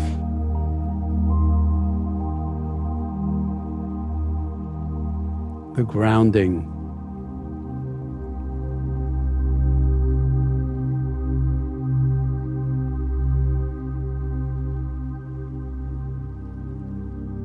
The rock-like solidity of the base of the mountain.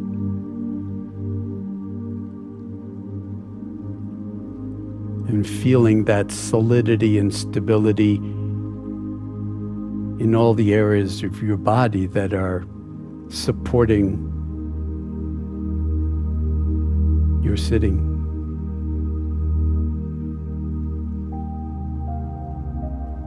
And then feeling the gently sloping or steeply sloping sides of the mountain and the shoulders until you are at the lofty peak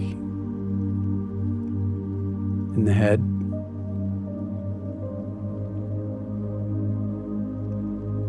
And one of the virtues of the peak, of course, is that on a clear day, the perspective is panoramic in all directions.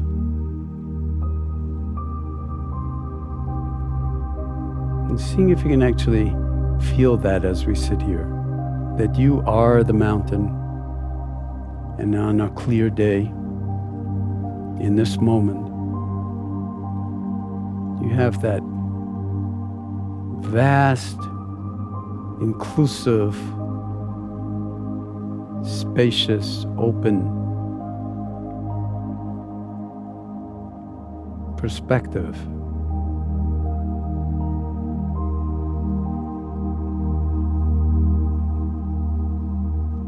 In all directions.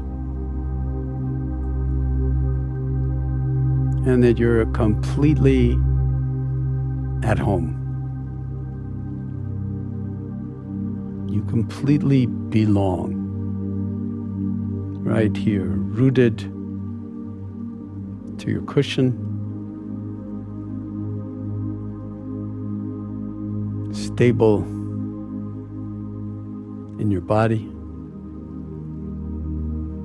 And even with your eyes closed, the vast panorama of awareness itself, boundless, sky-like,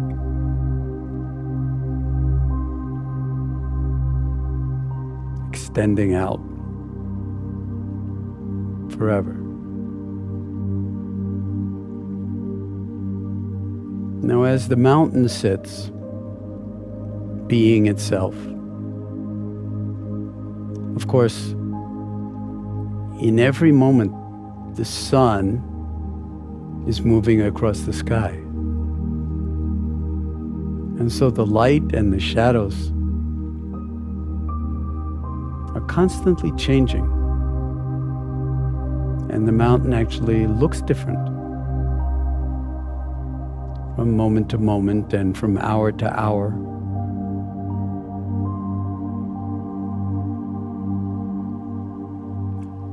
And of course, as the mountain sits, night follows day. The sun sets. On a clear night, stars emerge, perhaps the moon. And through it all, the mountain just sits, being itself, outside of time, in this present moment we call now.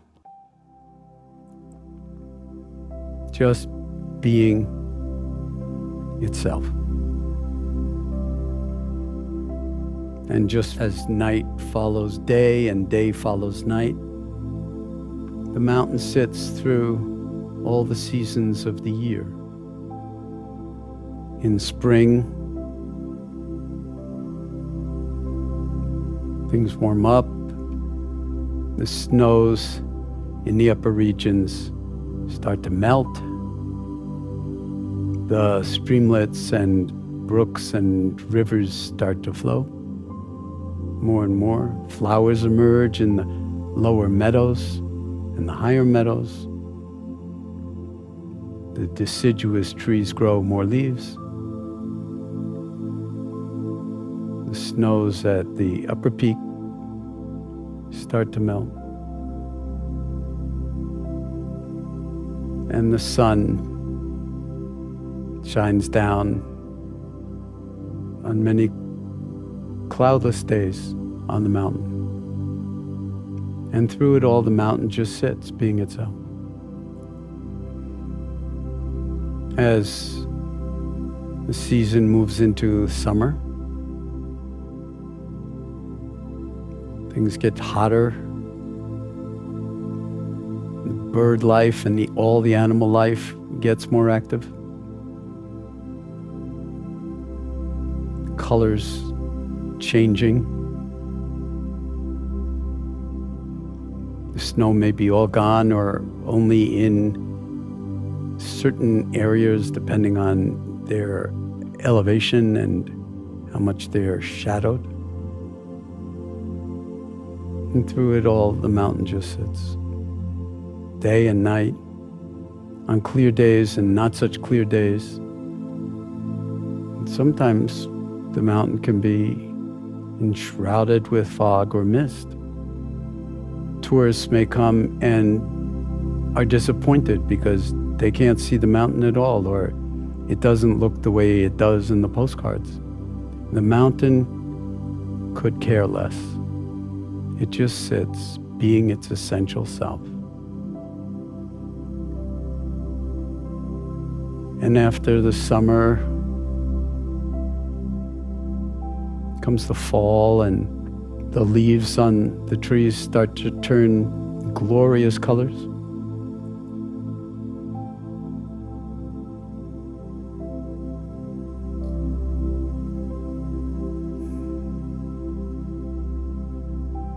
Sometimes there's more rain and fog. Whatever the weather patterns, the mountain just sits. And when fall turns into winter, the mountain is sometimes encased in fog, clouds, storms, freezing rain, snow, ice, blizzards. And through it all, the mountain just sits, being itself.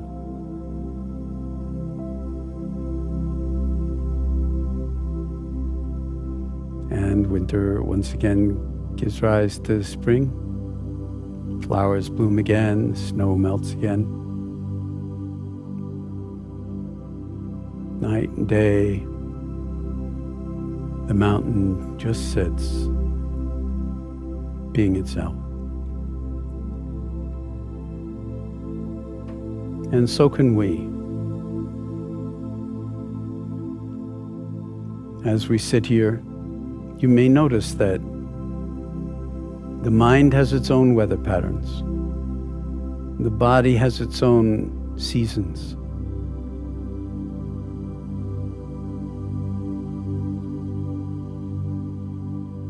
There are a whole range of sensations that come and go in various parts of the body at different times. And the invitation here is to sit being a mountain,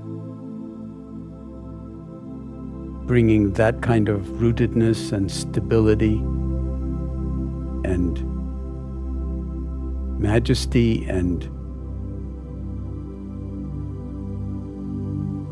magnificence in the very act of being, the very act of sitting here outside of time,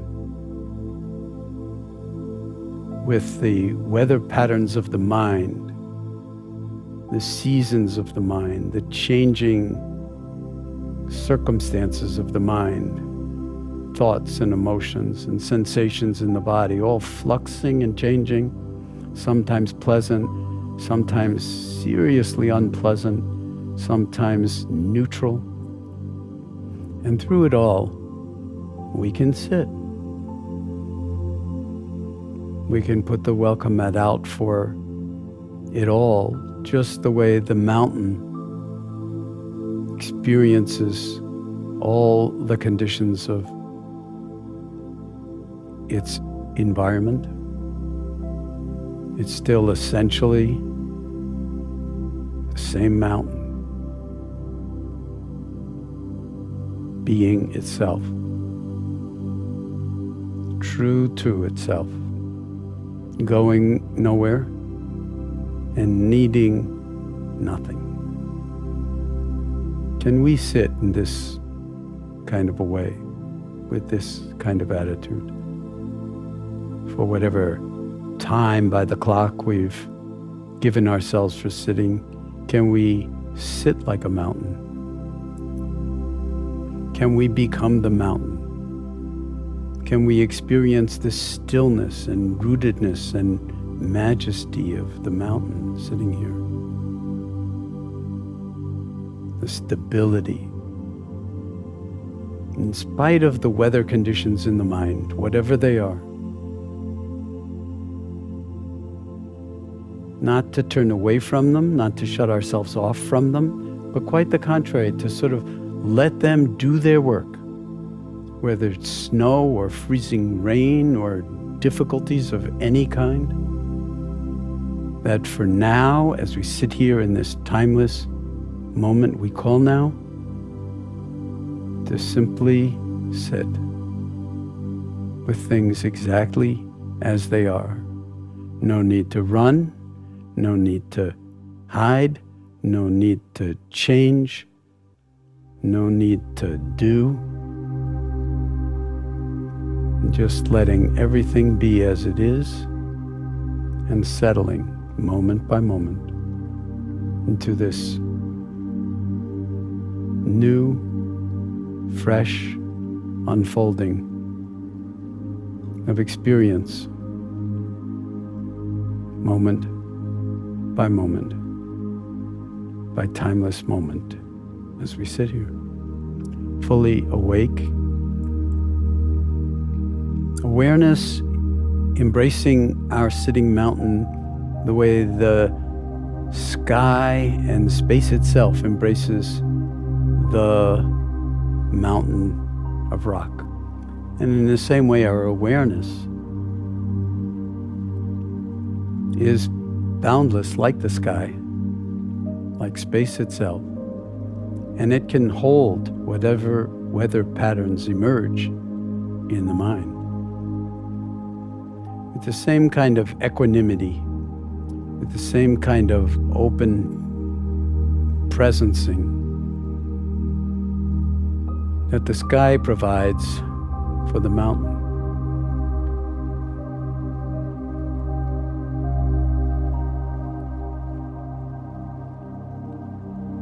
No place to go, nothing to do, no special something to attain.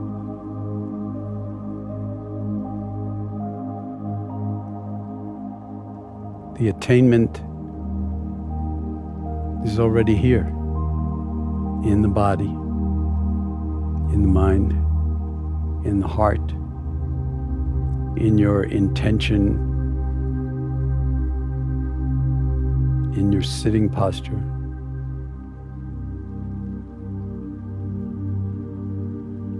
In your being.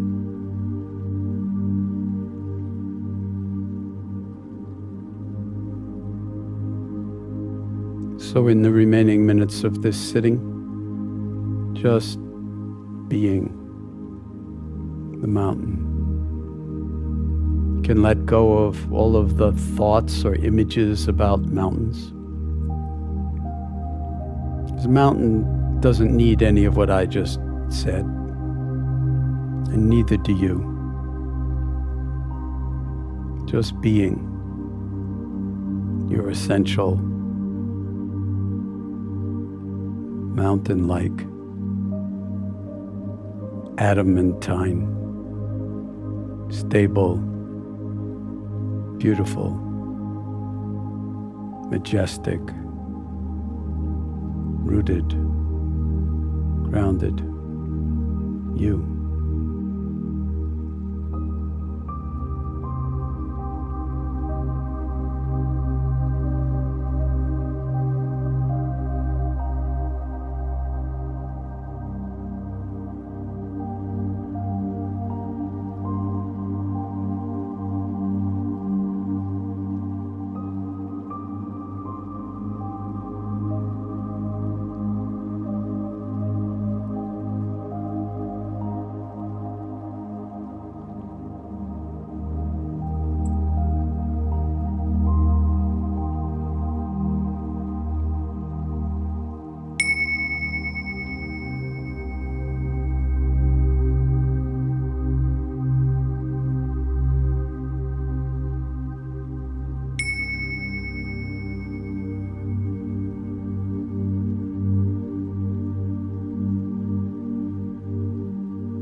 I date my formal practice of mindfulness meditation to 1965, when I was a graduate student at MIT, and I went to a talk that inspired me enormously. And it really meant that, okay, now I can't just be a scientist, and that there was something else going on here. And then the question is, well, what the hell am I going to do with my life?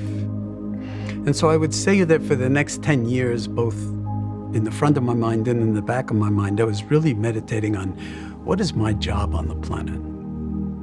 I went on a long 2-week retreat in Western Massachusetts in the early spring or late winter.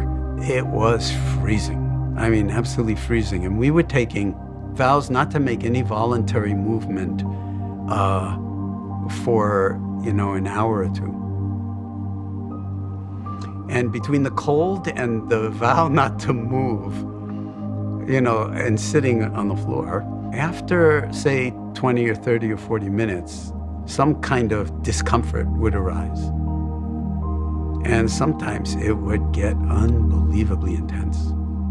And it would get stronger and stronger and stronger. And I'd taken a vow not to move. So you don't have any alternative. You can move, of course. Nobody's standing over you saying you can't move. But to experiment with that, I finally, over the course of those 2 weeks, had an experience of 1 minute I was absolute agony, and the next minute, without anything being different, all of the sensations were still there, and I was completely at home. And the moment before, it was this is killing me. I can't stand that. I'm leaving this retreat. I hate this. This is the stupidest thing in the world, this meditation practice. And it's killing me. It's killing me. And then all of a sudden, it wasn't killing me. It was what it was. I'm not sure that the sensations attenuated one bit, but something shifted in the mind, and it just was what it was, and it was no longer pain. It became what it was. There's no words for it. You could say it was sensation. It was uncomfortable, but it wasn't cause to abandon the retreat or even to shift my posture. And I remember at the time, and I wrote it on the back of an envelope because we also weren't supposed to write anything, and so I'm breaking one rule after another. I wrote on the back of the envelope, this is really powerful because I can always get up from this. But what if you had a chronic pain condition where you couldn't just get up and it would be better? That it was just gonna be this way. That was a real eye-opener for me, and I realized immediately this would be incredibly valuable for people in the hospital where they've reached the end of their rope.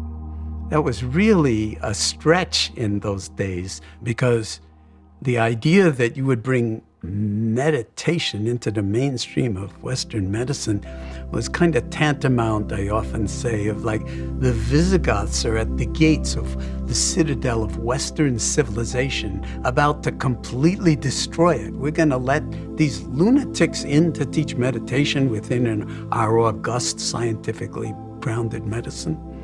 And the answer is, well, they let me do it. In part, I think, because of the credentials from MIT and having worked in the laboratory of a Nobel laureate. So a lot of projections on he must know what he's doing, let's just let him do it. And I had to swallow hard and gulp because, well, I don't know anything about chronic pain or anesthesiology or, I've studied bacteria and bacterial viruses and stuff like that. What the hell am I going to do? And then I realized I don't have to do anything. All I have to do is teach the meditation, and we'll just see what happens. What we found is that for chronic pain patients and for people with other kinds of medical conditions, overall, the average number of symptoms would drop by about half, and then they'd stay down over time. So this felt to me okay, this is evidence that this is actually helping people who were not being helped and were falling through the cracks of the traditional ways that chronic pain conditions were being handled. And also remarkable evidence for this notion of participatory medicine. And the reason for that is because when you're inviting people to participate in their own health care and medical care, then you're tapping into deep interior resources that every human being has, no matter how much they're suffering. And when you tap into those resources for learning, growing, healing, and transformation, and you couple that with whatever medical treatments and surgical treatments are possible, new possibilities arise.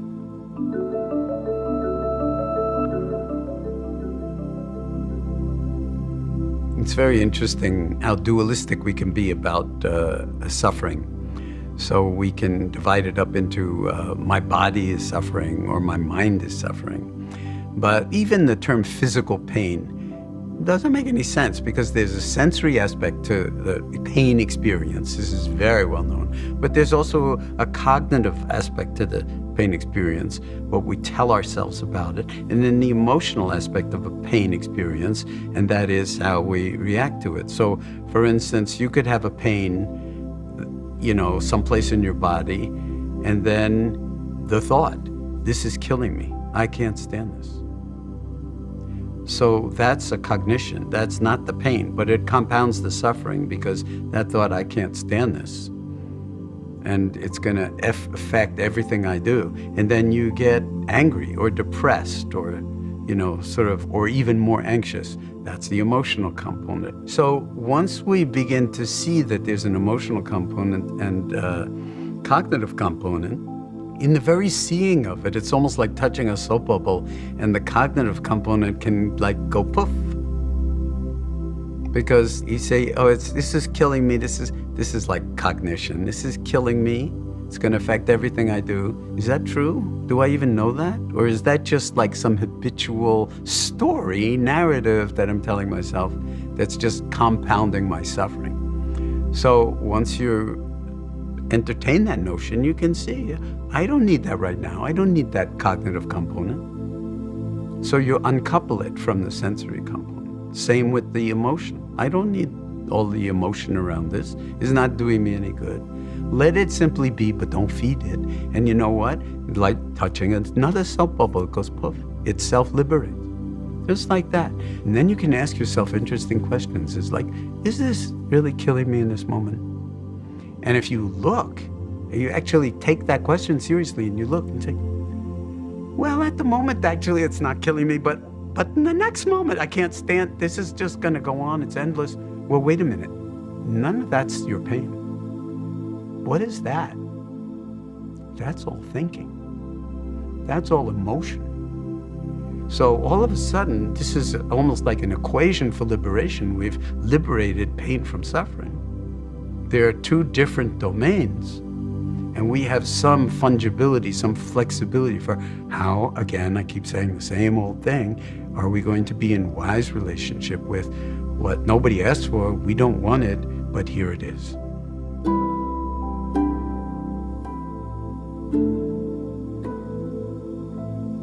Part of the curriculum of mindfulness is to actually put out the welcome mat. In fact, to throw all the doors and windows of the guest house wide open and then invite whatever is here to be fully here and met in awareness. But that's a tall order when your body or some part of your body is killing you. And we'll say it in those terms, it's killing me. So what we say is, as kind of just an invitation to keep the practice going, even in the midst of that kind of intensity and aversion, because nobody wants that, is not to just put the welcome mat out for the whole bloody thing, but instead of running away from your pain and walling yourself off from it, which is our usual strategy, could you turn towards it and just take a quick peek, like just a camera shutter snap, just and then come back to whatever you were doing. Just like putting a toe in the water of a swimming pool and not like jumping in the deep end, but just put your toe in the water. How is it? How did that peak feel?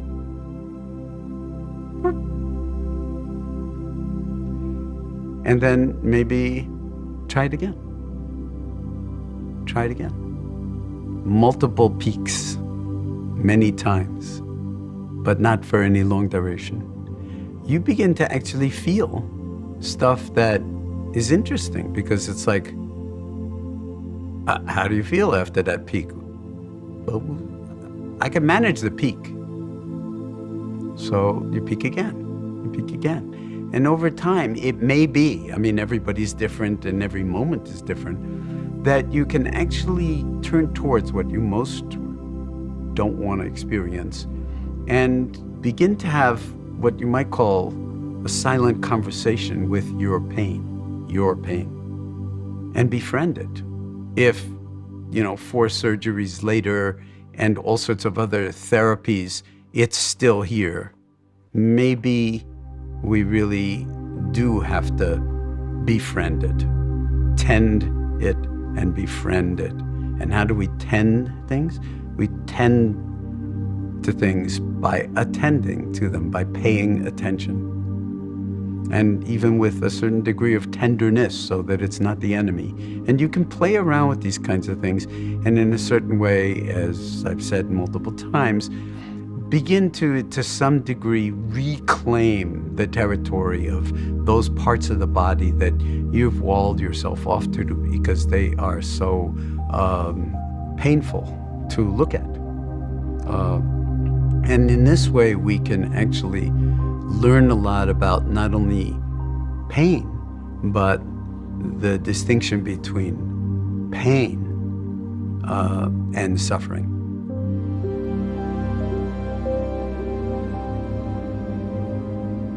I often suggest to people who have chronic pain conditions to even look at the use of the word pain. And maybe, pain is just a thought. The word is just a word. I wonder whether we couldn't look at it as, say, intense discomfort. So now let's take a peek. Did that change anything? It's not my pain. It's just intense discomfort. In a way, you're depersonalizing it, because a lot of the time we do talk about it as my pain. Well, that actually can make it worse. If it's just that sensation in my lower back, then it's not your whole life all of a sudden, because you're not identifying with it that way. You're beginning to reclaim your wholeness that includes these very, very intense, unwanted sensations. So that's another way in which you can begin. And this is not some kind of magical answer to all life's problems, but a way to begin to actually learn to live with things that are not going to magically disappear. And see if there's not some way to actually come to terms with it, befriend it, be in some kind of relationship with it that allows you to not have it erode the quality of your life.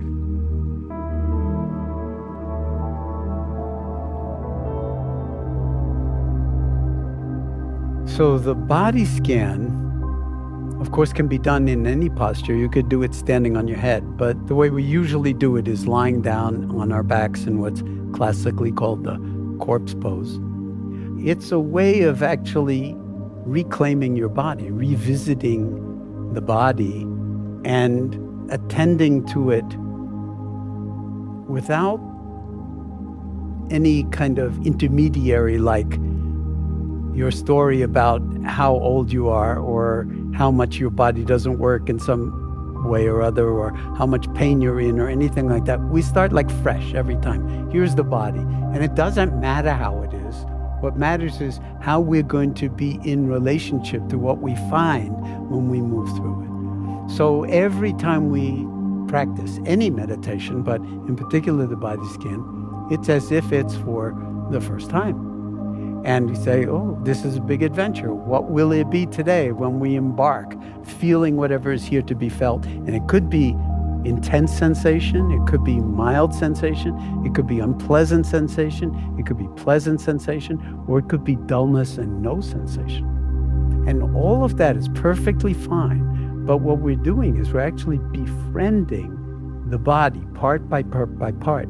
And a lot of us over the decades, especially if we've suffered chronic illnesses of one kind or another, actually have a kind of unfriendly relationship with our body, like not trustable. It betrayed me then, and it betrayed me another time. And so part of this is actually a radical act of love and loving kindness to reconnect in an elemental way with, say, your toes.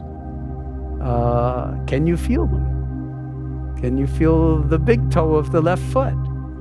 You know, and this is not like a final exam or some kind of pop quiz. It's just like a challenge. If you tune like an old-fashioned radio, you just find that dial where the station comes in clear. Is the left big toe broadcasting anything that you could feel? The important thing is the attending, the amount of attention that all of a sudden you're giving to this region of your body. And so we move through the body and we appreciate what we've got, you know? We move all the way up. Attending, really deep as well as on the surface. We move through the entire body that way, not so much to appreciate the anatomy, but to actually re-inhabit the body, not in some kind of narcissistic self-glorification or denigration, but because it's the foundation of our life, and it's the foundation of our capacity for open-hearted wakefulness. So now might be a good time for you to engage in the full-length body scan that's part of this course on your own. And my advice or suggestion would be that you throw yourself into it as if your life depended on it, just like every other aspect of this practice, because I think we're all in agreement that it does. And you'll be doing this over and over and over again. And guess what? My voice on the guidance of the meditation is going to be the same every time. I'm going to go through this body scan exactly the same, because it's a recording. But for you, the opportunity is to actually, every time you practice, let it be for the first time. And I think you're going to discover that 10 days into this, you're going to hear things on this guided meditation that you didn't hear before, and you'll swear it wasn't on the original recording, but it's the same recording. So this is also a part of the learning, and I would also remind you of what was said earlier about the discipline that's involved in this. This is not some casual meandering through sort of the meditative landscape. This is a deep dive into the nature of your own life, starting with the first foundation of mindfulness, which is the body, and we're attending to the body with as much open-hearted presence and appreciation as possible, and putting out the welcome mat for whatever is here in every segment of this body scan, whether it's pleasant, unpleasant, or neither pleasant nor unpleasant, and just learning from it and doing the best you can. And trust that by pouring yourself into this process in this kind of a way, that you will discover that this practice really is not about getting anywhere else or even improving on your body or making yourself healthier, but discovering just how healthy you already are.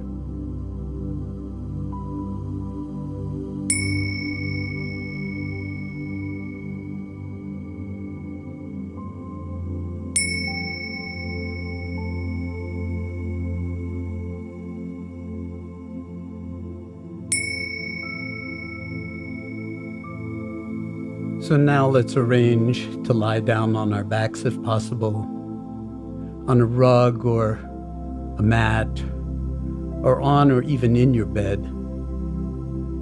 Letting your arms lie alongside your body, palms open towards the ceiling if that feels comfortable. and with your feet falling away from each other, and allowing your eyes to gently close, or letting them be open, gazing up at the ceiling if that feels more congenial. Even with them closed, you might want to open them on occasion if at any point you find yourself drifting into sleepiness as we go along. Whatever posture you adopt, you could also do it sitting up.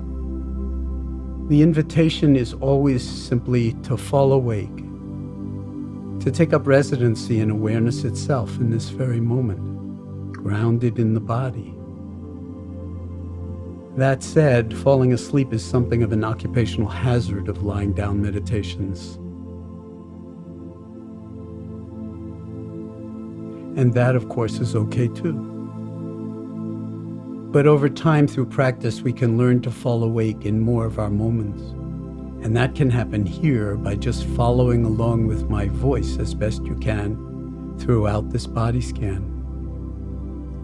And most importantly, keeping in mind that in each moment, what I am inviting you to experience is not my words, but what they are pointing to in you in any and every moment. What we might call the domain of being. Inside and underneath all words and thinking itself, and any emotions that might arise. Or put differently, to experience inhabiting awareness itself. Our minds can be likened to the ocean, sometimes amazingly calm at the surface, sometimes quite wavy or turbulent, depending on the atmospheric conditions. But drop down a few meters beneath the surface, even in huge storms, and there are just gentle undulations and a profound stillness. Keep in mind that in a practice like the body scan, the assumption is that your body and your essential nature as a human being is unique and already whole, no matter what travails, injuries, and losses you may have experienced. A major virtue of this practice is that it offers a myriad of ways to come to terms with things as they are, a core meaning of the word healing. So adapting my words to your own circumstances as we go along is essential in making this practice your own. And just so you know in advance, in a practice like the body scan, I inevitably have to use quite a few words. So the invitation is to see if in any and every moment you can drop underneath my words and experience what they are pointing to in yourself. Dropping into awareness beneath the currents in your own mind. Now, and as best you can in every moment as we go along, both while I am speaking and during the stretches of silence. So now, becoming aware of simply lying here, with the body as it is in this moment, including the fact that you are breathing and that the breath is moving in and out of your body all on its own.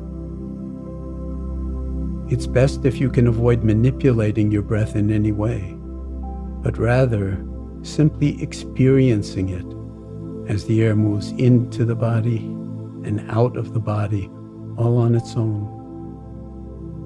Maybe even noticing that it might feel more as if you are actually being breathed. So as best you can, seeing if you can let the breath simply take care of itself and not try to judge it or control it in any way.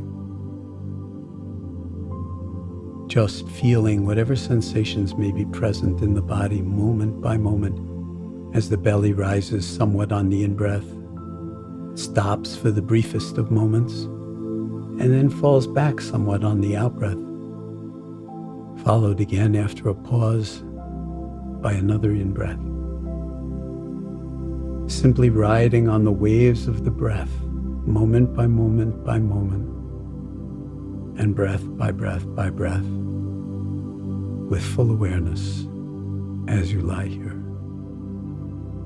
as if you were lying in a rubber raft on a lake or at the ocean on a calm day, and simply being buoyed ever so gently by the waves of your own breathing, feeling the rhythmic movements of the belly,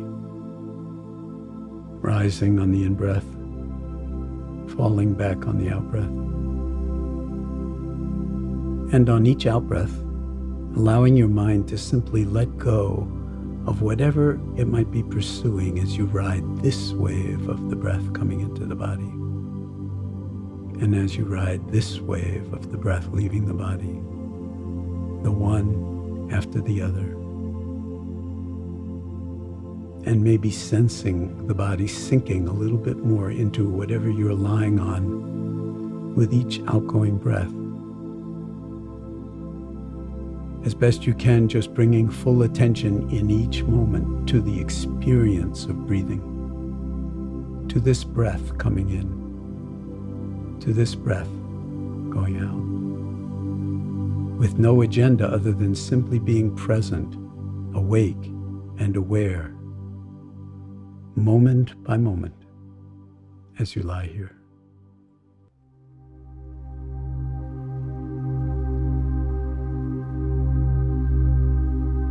Now, whenever you're ready, let's see about shifting the focus of attention away from the belly and directing it all the way down to the left foot,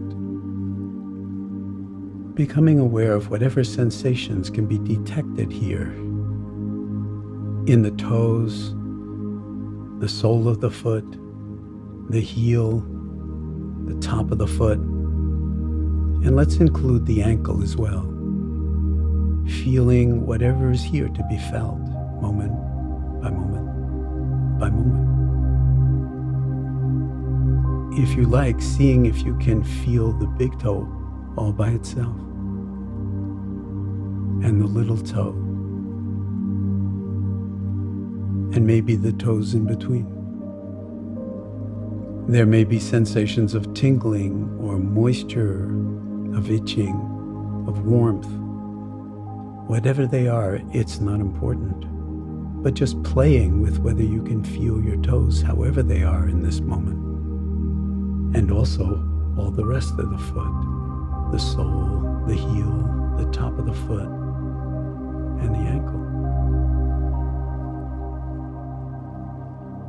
And if you find that you're registering a blank when you tune into this region of the body, then just being aware of not feeling your toes or any other part of the foot if that's the case, and experiencing whatever is here to be experienced and can be embraced in awareness, including sensations of dullness or numbness or no sensation at all, as you keep your attention anchored in this region of your body.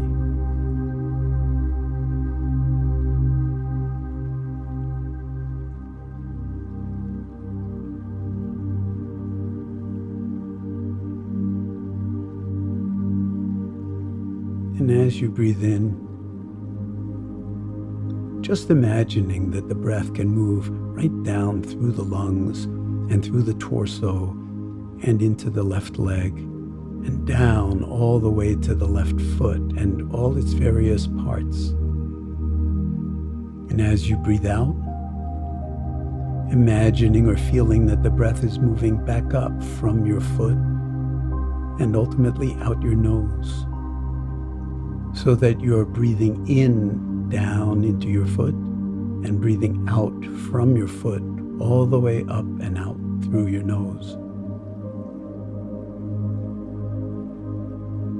And when you're ready on an out-breath, letting go of your foot altogether, allowing it to simply dissolve in your mind's eye as you move your attention to focus on the lower left leg, between the ankle and the knee, on the surface and deep, the shin in front and the calf in back, and right down to the bones of the lower leg, just feeling whatever is here to be felt as you rest in awareness, breathing into and out from this region of the body.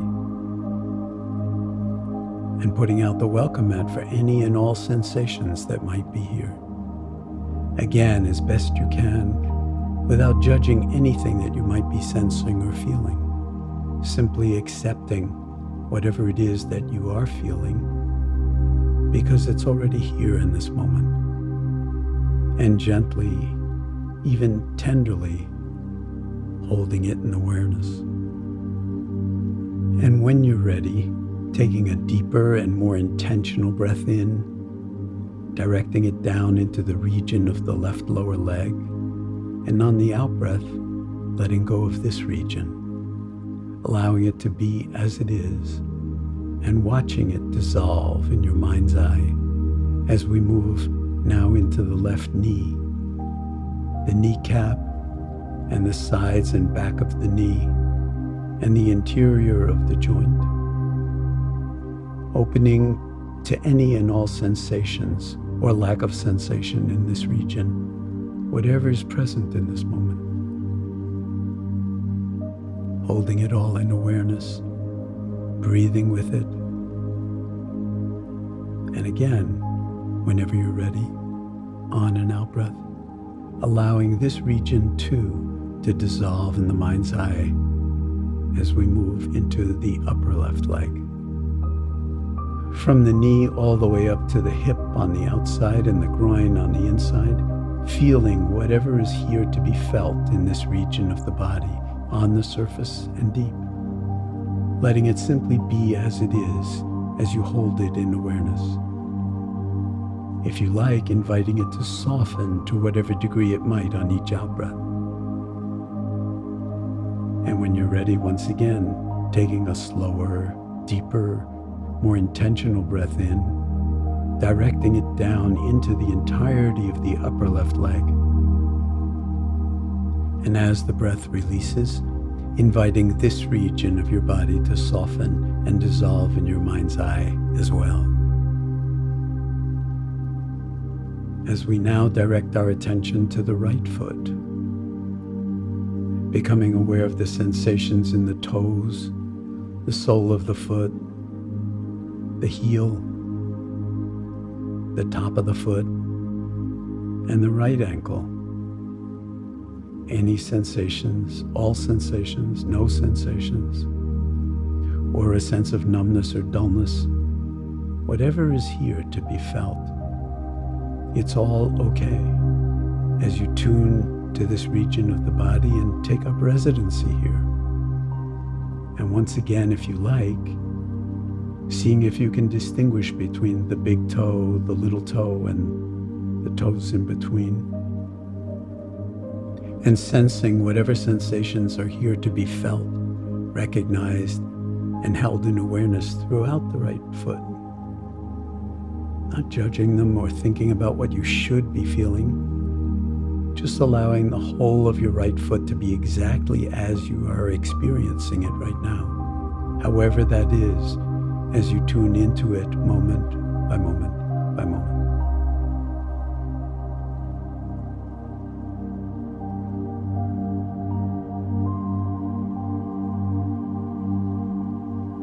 And when you're ready, taking a slower, deeper, more intentional breath in, directing it all the way down into the right foot. And on the out-breath, just letting the entirety of your right foot and ankle dissolve in your mind's eye as you bring your attention now to focus on the right lower leg, feeling any and all sensations or lack of sensation in this region. Just feeling this region of your body as it is in this moment. Breathing into it and out from it, moment by moment, and breath by breath as you lie here.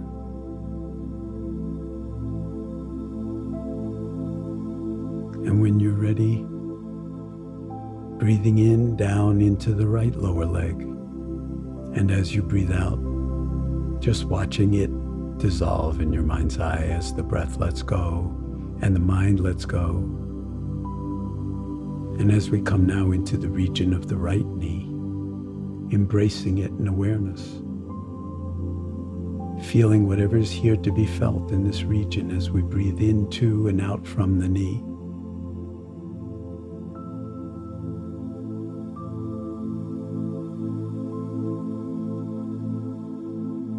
And when you're ready, here too on an out breath, letting go of the knee and watching it fade away. As we bring our attention to the entirety of the right upper leg, from just above the knee to the hip and the thigh and the groin, feeling whatever is here to be felt in this region, any sensations at all or lack of sensation, being as precise as you can be in terms of what you are actually experiencing, whether it be sensations of warmth or coolness, of tingling or heaviness, lightness, pulsations, whatever. Just sensing, feeling the entirety of your right upper leg just as it is in this moment.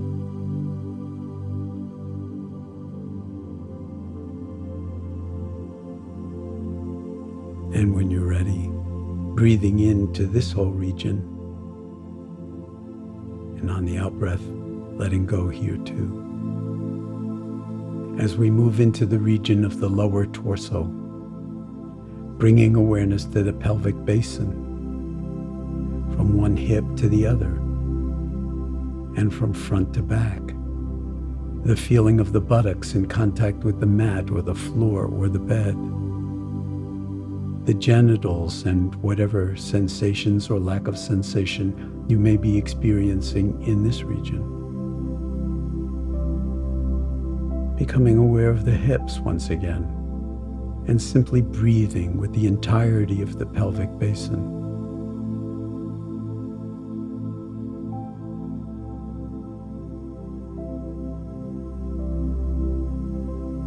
And when you're ready, breathing in all the way down to the pelvis. And on the out breath, just letting the entire region of the pelvis dissolve in your mind's eye as the breath lets go and as your mind lets go.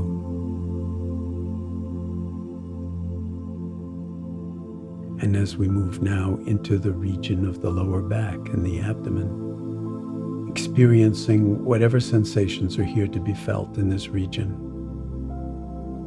Once again, feeling the belly rising on the in-breath and falling back on the out-breath in concert with the movement of the diaphragm, that upside-down membrane-like muscle anchored around the margins of the rib cage and separating your belly from your chest. Recognizing that while the lower back is a region that can be a major source of problems for many of us, in this moment, the invitation is to simply attend to it as it is, however it is, as best you can. And as we've been doing with every other region of the body, putting out the welcome mat for whatever sensations are present, whether they are pleasant, unpleasant, or neutral. And as we lie here, letting the breath bathe every region of your lower back and the entirety of your abdomen.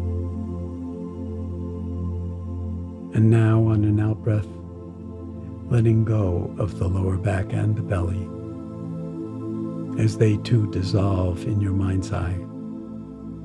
As you move now into the upper torso, above the diaphragm, the rib cage, sheltering the heart and the lungs and the great vessels, the collarbones at the top of the rib cage in front, the upper back and the shoulder blades that ride on the back of the rib cage, the musculature of the chest wall, the breasts, feeling whatever sensations are here to be felt in this region as you lie here, including, of course, the breath sensations in the rib cage as the chest itself expands on the in-breath and contracts on the out-breath. And just for a moment, tuning into the rhythmic beating of your heart within your chest, sensing it, feeling it as best you can, as it beats without stopping, day and night. And in concert with the lungs, nourishes every region, every organ, every tissue, every cell in the body with oxygenated blood. And as the blood returns to the heart, giving off carbon dioxide with each out-breath, a major waste product of metabolism, purifying and renewing the body in a continuous cycle with each in-breath and each out-breath. So as you lie here, simply experiencing the entirety of the upper torso as it is in this moment, and when you're ready, on and out breath, letting it too dissolve in your mind's eye as we bring attention now to the hands, and we'll do both hands together. As best you can, becoming aware of the sensations in the tips of your fingers and thumbs.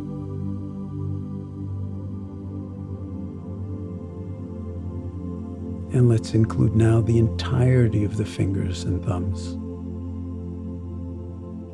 Maybe noting pulsations or sensations of dampness or warmth, whatever is here to be felt.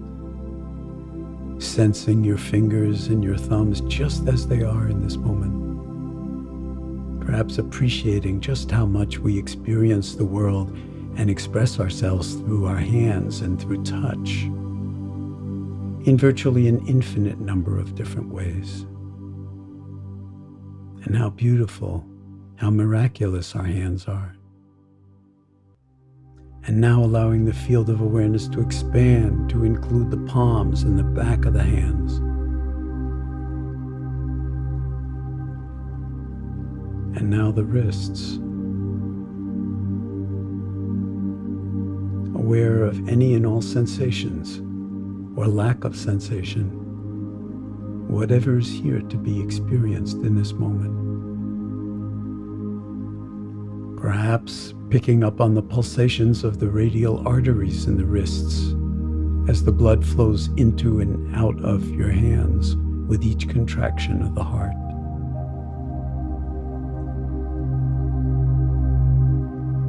And becoming aware as well of the forearms and the elbows.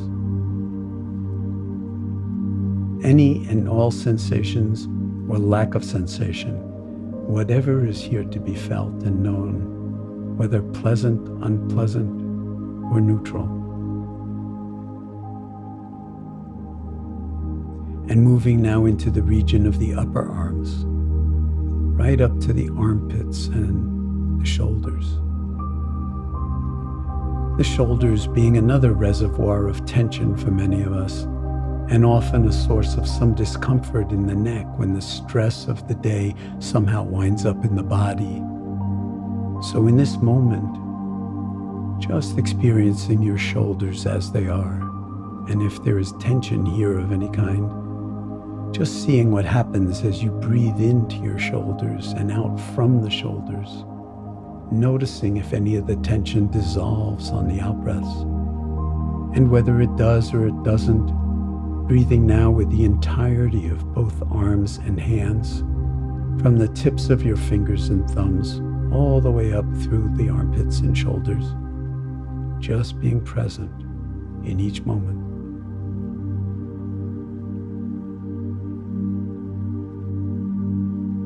And on an out-breath when you're ready, allowing your arms and your hands to dissolve in your mind's eye as you simply rest in awareness.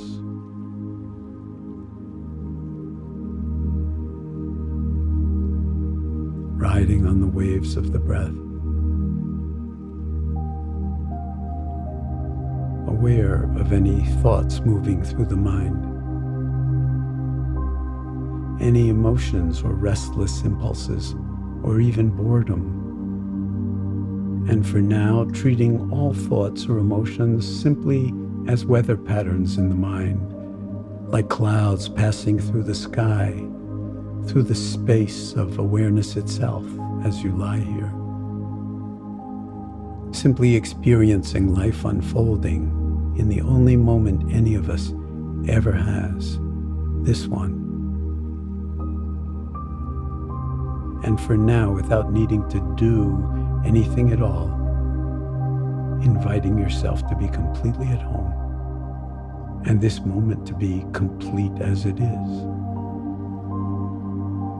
And perhaps recognizing that you are already whole, already complete, just as you are, with things just as they are.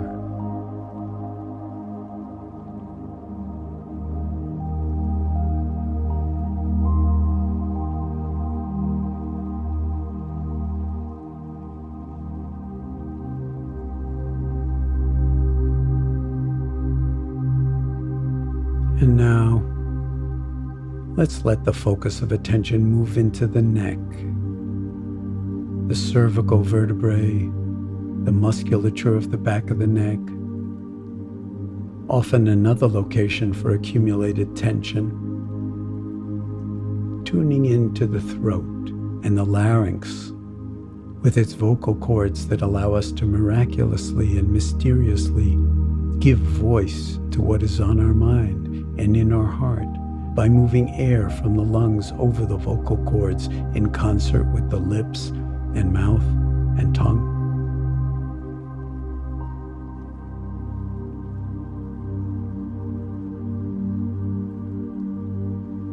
And when you're ready, intentionally breathing into the whole of the neck and out from the neck as we lie here.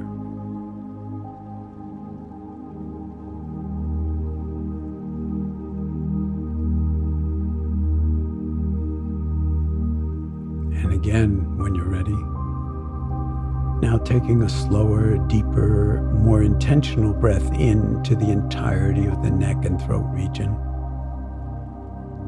And on the out-breath, letting this region too dissolve in your mind's eye as you rest here in the present moment, outside of time.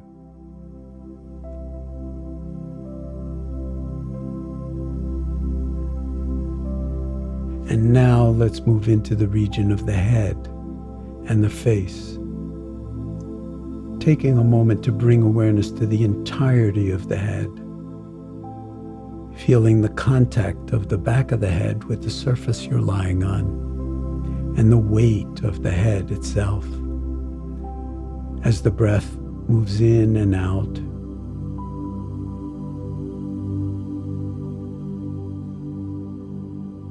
And when you're ready, bringing attention to the jaw, from the tip of the chin right up to where it is hinged back near the ears, experiencing as it is in this moment, feeling whatever is here to be felt, breathing in and out with this region. And when you're ready, just letting it be and letting it go as you bring awareness to the universe of sensation in the lips and the mouth, to the teeth and the gums,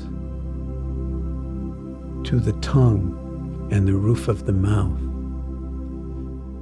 to the back of the mouth and the throat once again. Just breathing with this entire region and whatever sensations or lack of sensation may be present in this moment.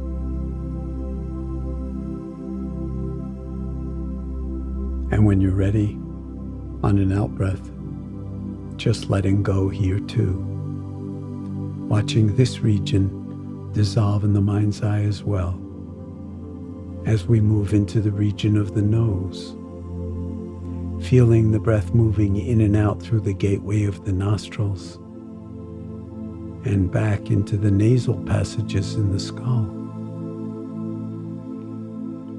Simply riding the wave of this breath coming in and this breath going out with full awareness.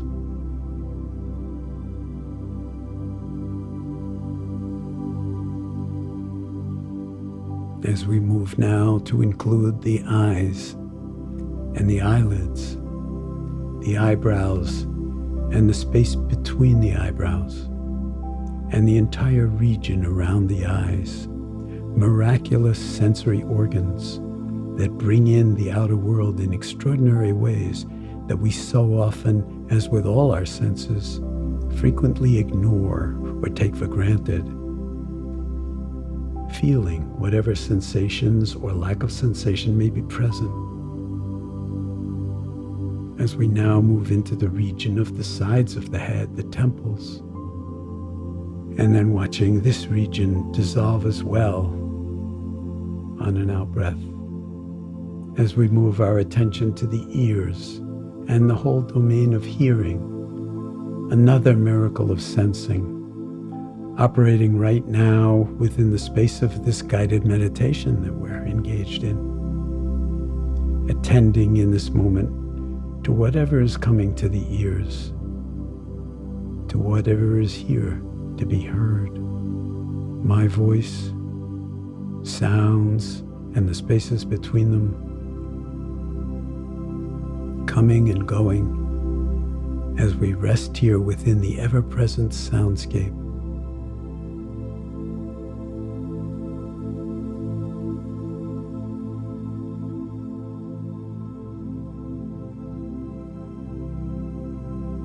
And when you're ready, letting go here too. As you direct your attention to the forehead, breathing with it, inviting it to soften. The forehead is another repository of stress and tension and stored emotions, anger, frustration, worry. So just noticing any tightness that might be present. And when you're ready, on an out-breath, letting go here too, as you come to embrace now the entirety of your face in awareness, as if you were coming up from underneath, from inside, allowing the intimacy of this gesture to embrace your face in this moment with kindness and acceptance just as it is.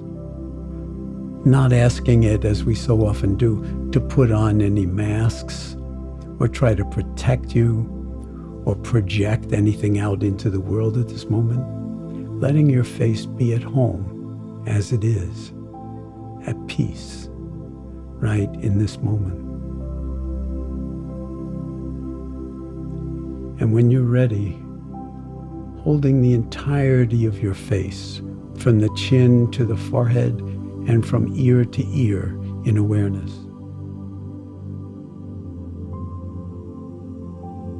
And on an out-breath, watching it too dissolve in the mind's eye as the breath lets go, as the mind lets go, as you let go.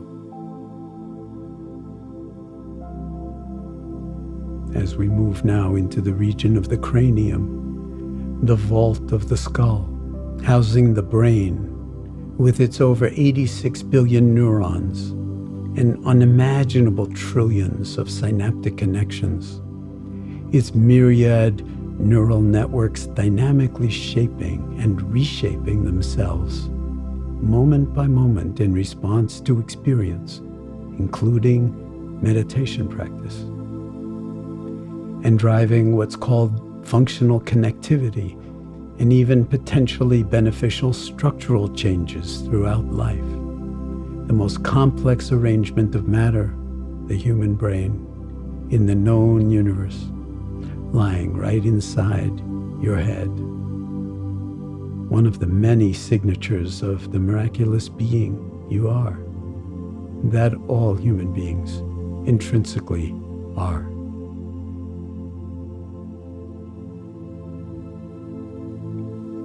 And now becoming aware of the back of the head again, and the top and the sides of the head, the scalp, the entire region of the cranium, the entirety of the skull, breathing into and out from this whole region as we rest in awareness moment by moment by moment.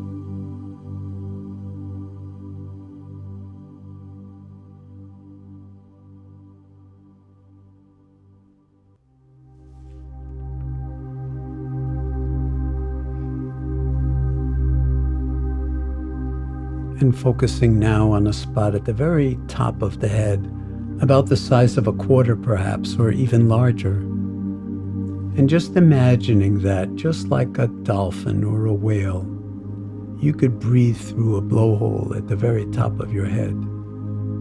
And imagining that you are breathing in and out through the top of your head.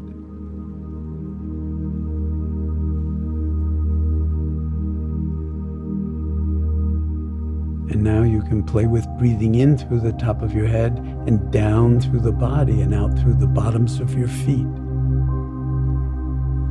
And breathing in from the bottoms of your feet and out through the top of your head. Feeling the breath as it moves freely and unimpeded throughout the body. And as we rest here in the boundless spaciousness of awareness, perhaps coming to sense your intrinsic wholeness, your essential completeness in this moment, your essential belonging in this world by virtue of being human.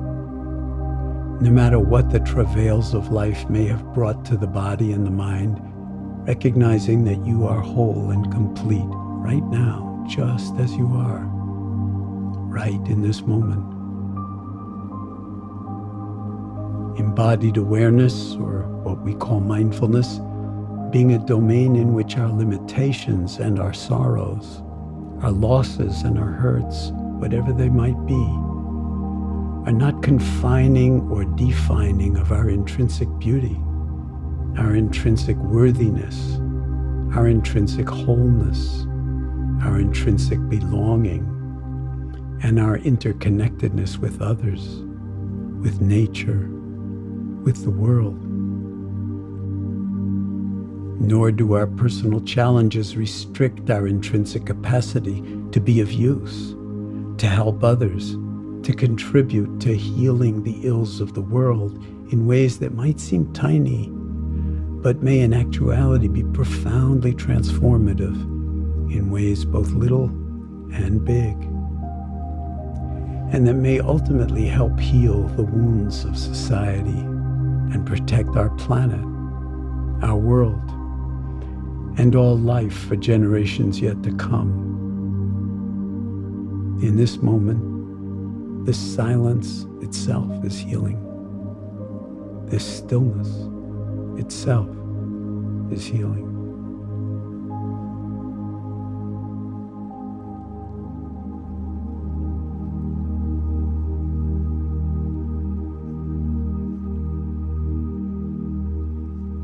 And as the breath continues to move in and out of the body, however and wherever you find it most comfortable to be in touch with it, resting here, at home in a silence that lies underneath and in between my words and what they are pointing to in your own experience in this moment. Resting here, at home in stillness, at home in the body, to whatever degree that might be possible in this particular moment. And once again, without any striving or forcing, recognizing your intrinsic wholeness, your essential completeness as you inhabit the space of your own awareness, an awareness that is intrinsically boundless, with no center and no periphery, far bigger than the envelope of the body. This awareness is always present. It is ever available. It is intrinsically trustworthy and ethical, reflecting your intrinsic wholeness, your intrinsic beauty, your intrinsic kindness, elements of being human that are never not present, never not available, as long as we remember to be present. As long as we remember to pay attention, to inhabit and embody awareness itself in the only moment we ever have, to be fully who we are, for ourselves and for the world. And through ongoing practice, coming to know firsthand that awareness itself is healing, that it reveals and enlarges our capacity to be open-hearted, to love and to care, far beyond the boundaries of who we think we are and what we think are our limitations, as we recognize both the knowing and the not knowing that your awareness already is and always has been, inviting you to be awake right here, right now, and now, and now.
And as this guided meditation comes to an end, bringing your attention to focus in once again on the body lying here, feeling it in its wholeness. We've been practicing together for quite some time now, and so you might want to slowly and mindfully wiggle your toes a bit and move your fingers, and maybe do a few gentle pelvic tilts back and forth, maybe stretching your arms and legs as you introduce some mindful movement back into the body that's been lying here still for so long.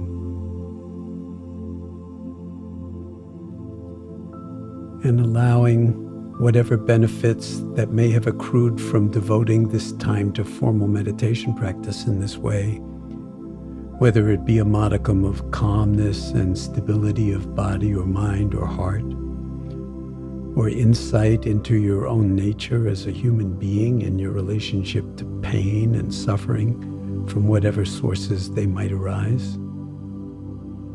Inviting those benefits to remain with you as you move now and seamlessly enter into whatever is called for as you resume the activities of your life.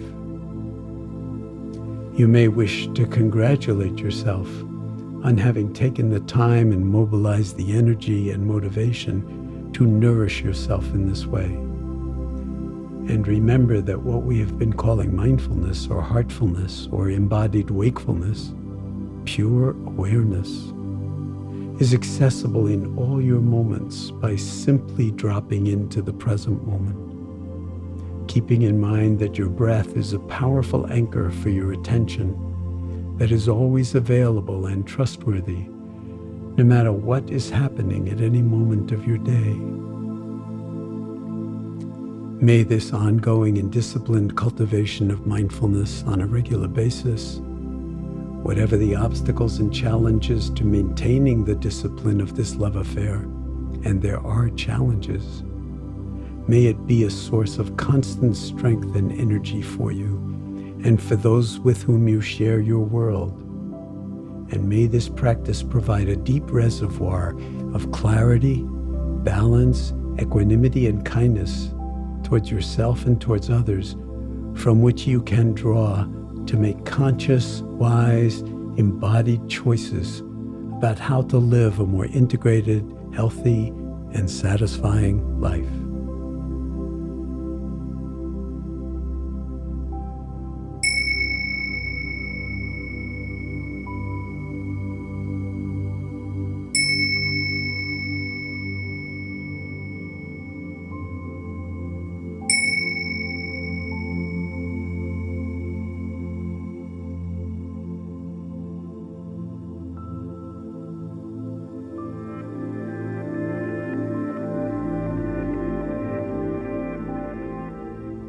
In 1979, when the Stress Reduction Clinic was birthed at the University of Massachusetts Medical Center, it was really the first time, as far as I know, that mindfulness as a rigorous discipline was brought into the mainstream of medicine and healthcare. And I knew when I started the program, and again, having been trained as a scientist, that if we didn't actually try to document what was going on, it would be a nice anecdotal story about some hospital that had an interesting program, and that would be it, because it's only one hospital. And with no data, it's like people hear it, they believe it, they tell stories about it, but it doesn't go anywhere. And so if the intention was to actually have this move the bell curve of medicine and public health, we needed to write scientific papers documenting in the medical and scientific literature what was going on. And so you can see in this chart the number of peer-reviewed scientific papers that come out in the medical literature every year. In 1982, it was one paper, the first paper I published on chronic pain patients. And then all of a sudden, around the year 2000, 2002, things start to go up higher and higher and higher. Now there are 1,203 papers in the last complete year that we have data for, which was 2019. The shape of this curve is exponential. It's growing faster and faster and faster. But the fact of this is that in less than 20 years, a field has developed, an entire field, not just in psychology and in medicine and healthcare, but also in neuroscience, looking at all these deeper aspects of what's going on in the brain, what's going on in the immune system, what's going on with our chromosomes and, epigenetics and telomeres at the ends of the chromosomes, cell senescence and cell aging. So this is kind of evidence, and one of the reasons I like to talk about it is that it's evidence that it is actually possible to bring new things into the world in ways that are really grounded in scientific investigations and it's kind of attempts to deeply understand how the mind and the body and meditation practice are related to health across the lifespan. And so I think there's enormous cause for optimism as this research continues to develop, that we'll understand in deeper and deeper ways why it is that something as simple as, from the outside, nothing at all, can have such profound effects on the organism.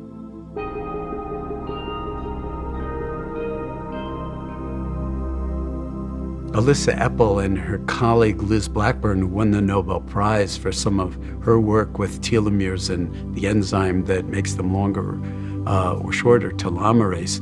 Now, telomeres are the repeat subunits of DNA at the end of all of our chromosomes. And it turns out they're necessary for mitosis, for cell division. But those mitotic spindles have these telomeres associated with them that are degradable. Every time the cell divides, they get shorter. And when they're gone, then the cell goes into what's called senescence and basically dies. So the research by these two scientists demonstrated that when people were in unavoidable high-stress situations, the The longer this went on, the shorter their telomeres got, which basically means that stress promotes cell deterioration and accelerates the aging process. So very often when we say, wow, that experience took years off my life, this is biological evidence that actually it's not just a metaphor, that it's actually true, because the telomeres get shortened. But there was one thing that differentiated between whether they really got shortened severely or there was some kind of protection from them being shortened. And that element was whether you felt that you could cope with the circumstances or not. So if you felt positive about your ability to handle that level of stress, your telomeres did not degrade at the same rate as that if you felt like you were up against it all and you had no resources to deal with it. So this is a psychological factor and an emotional factor that is actually having an effect on the chemistry of your cell division. That psychological factors that have to do with how you are in relationship to the stress makes all the difference. So this factor of believing in your own robustness and that you can at least turn towards and work with what's workable or experiment, play with what's possible. There's a lot of evidence that that is actually a profound human attribute or skill that is developable that actually tilts us towards being optimally healthy.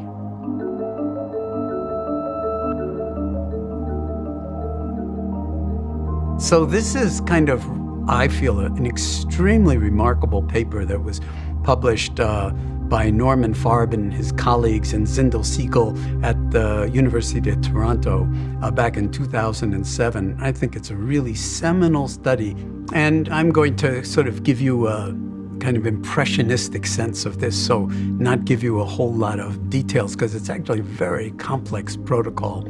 But it involves the fMRI scanners. And the idea was that they would look at a region of the brain that has to do with what's called the default mode network. It turns out if you take somebody and stick them into an fMRI scanner, which looks like a long cigar tube where you have to be, completely confined and not move while they're scanning your brain, and you tell them, just don't do anything, just lie there. Like, what could you do anyway? I mean, there's not much to do. But they say, just don't do anything special. Don't meditate, just lie there.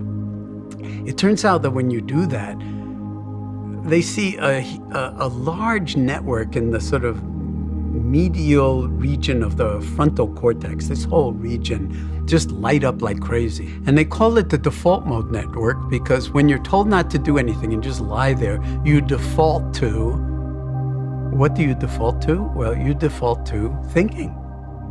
And you default to thinking about your favorite subject. And what could your favorite subject possibly be? Me, of course. Moi-même, myself.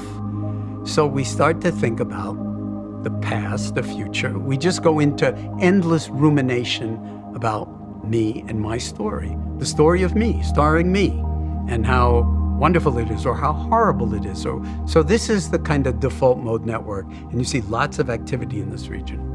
So they took people and they put them in the fMRI scanner after they were randomized, and they found that both groups looked the same. Then half of them went through the 8-week MBSR program. The other half were just waitlist control. And then they put them in the scanner again. And what they found was that the people who had gone through the 8 weeks of MBSR, their brain scans were actually quite different. And so there was attenuation in this default mode network. There was certainly still activity there, but there was also activity in this new network.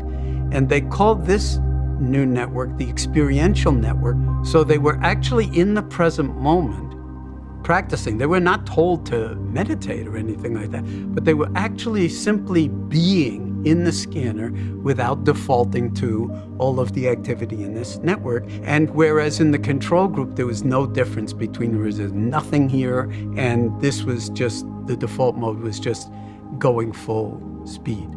So this suggests that when you actually practice what looks a lot from the outside like nothing, non-doing, and without striving or attending to get any kind of result whatsoever, you're featuring the narrative story of me, starring me in the great movie of my life, or the horrible, catastrophic movie of my life. This kind of calms down after 8 weeks of instruction in MBSR.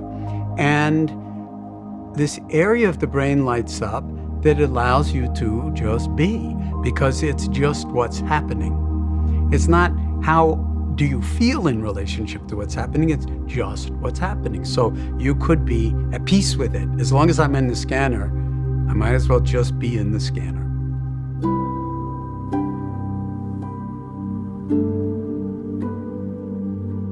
It's not just the brain and neuroplasticity and these kind of neuroplastic changes. This new field of epigenetics has shown that our genes are being upregulated and downregulated by the thousands, or at least by the multiple hundreds, all through the day and night. And a lot of the genes that respond to meditation practice and either upregulate or downregulate are not random genes. They're genes that have to do with inflammation in the body. And inflammation nowadays is thought of as the root cause of a lot of our chronic illnesses. Richie Davidson, an old and close friend and colleague at the University of Wisconsin many years ago, compared MBSR with a highly refined control group called HEP, Health Enhancement Program, that mirrored MBSR in every dimension except for the mindfulness itself. So what they did was they took people and injected capsaicin under the skin, which is the active ingredient in hot chili peppers. And what they found after 8 weeks of MBSR was that nobody changed compared to the control group in all the self-report measures. But the people in the MBSR group showed a much quicker and more robust reduction in the immune response to the capsaicin injection than the people who were getting that highly defined HEP control that had no mindfulness practice in it. So again, there's an indication at least that the meditation practice is actually doing something that all the other things in the MBSR program that they were controlling for is not doing, and that is changing your biology. Whether it's your telomeres, inflammatory responses, or whatever, that somehow this changes all sorts of biological regulation in really, really interesting ways.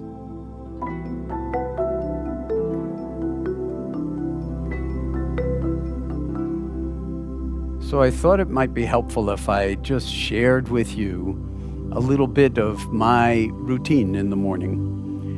Keep in mind that my routine has changed an enormous amount over the past 55 years. But the important thing is, one, a routine should not be routine. Okay, so it is alive, but it's a way in which you could actually start the morning in a way that takes care of the organism, takes care of your body, takes care of your mind, tunes the instrument for whatever's to come later. So this would be after you meditate lying in bed, the way we've been talking about. So one of the things that I find most valuable, and the older you get, the more valuable this is cultivating balance. And yoga is all about cultivating strength, balance, and flexibility. We're talking about strength, flexibility, and balance of mind as much as we are of body. But that effect on the mind actually comes out of training the body in that way. I'm just going to share with you some of the stuff that I do. Again, not so that you should be doing this, but that you should figure out what it is that you want to do and incorporate it into your life in a way that is in the spirit of everything that this program has been about. I'll often do something like this first thing in the morning. Nice to do out in the fresh air too, and that is what are called pelvic tilts, but in a standing position. So on an out breath, you'd curl the back up like this, roll the back up like that, and drop the head down between the arms.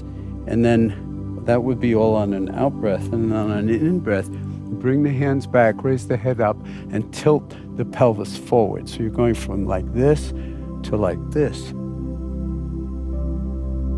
And then on an out breath again, rolling the pelvis back underneath, making a big C in the back. Raising the hands up at about a 45-degree angle. Eyes open, eyes closed, whatever feels comfortable to you. And then just going back and forth. In breath, out breath. Bringing mindfulness into the entirety of the body and the breath. Again, you're getting into the actual flowing of the movement and the feeling of the entire sensory field of the body, including the breath, which is actually very deep because you're expanding the chest enormously in this direction and contracting the abdomen and lower back in this direction.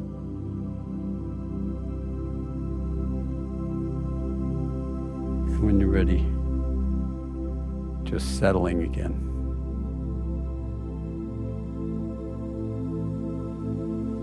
So then I'll get down on my mat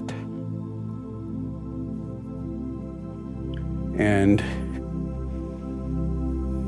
just lying for a moment or two in the corpse pose and feeling the breath moving in and out of the body.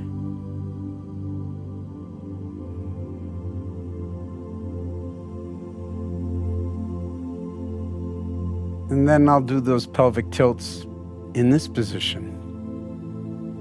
So if you watch what the pelvis is doing right now, if I go from here, which is neutral, to here, can you see that? I'm actually pressing the lower back against the floor and tilting the pelvis up a little bit, just as I was doing standing a moment before.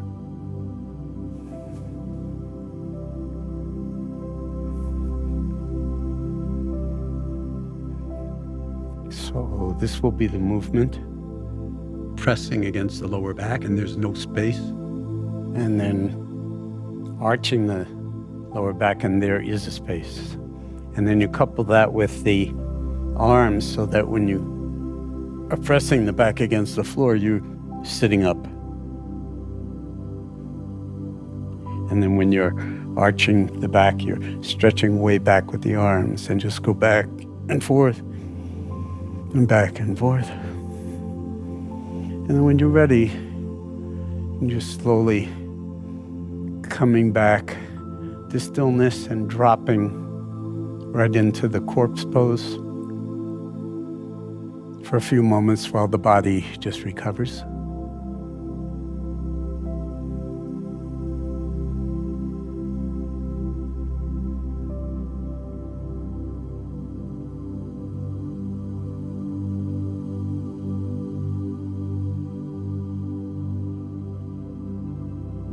I'm going to slowly and ergometrically move so that we're not straining the back in any way, but we're going to move onto our hands and knees. And you might want to put a folded towel or something under the knees, or an extra yoga mat, or whatever it takes to give you cushioning that you'll feel good with.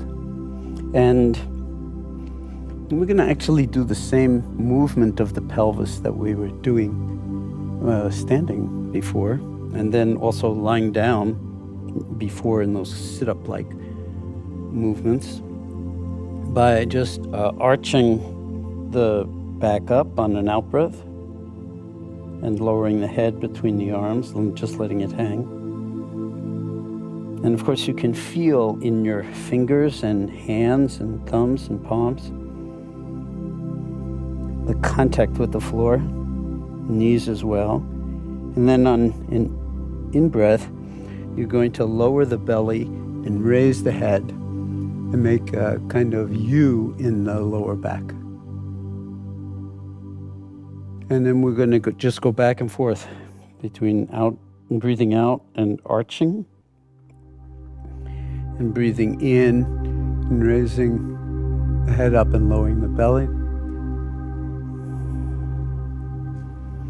And the invitation is to actually be fully present, moment by moment by moment, with everything that's going on in the universe of your body, any and all sensations, whatever they may be. You could lift one leg up and one hand, which is something of a balancing posture, and gaze out past that outstretched arm and just balancing here as you continue breathing. And you can make circles with the foot in one direction and the other direction. And finally back down, arching. And then on an in-breath, the other leg and the opposite arm.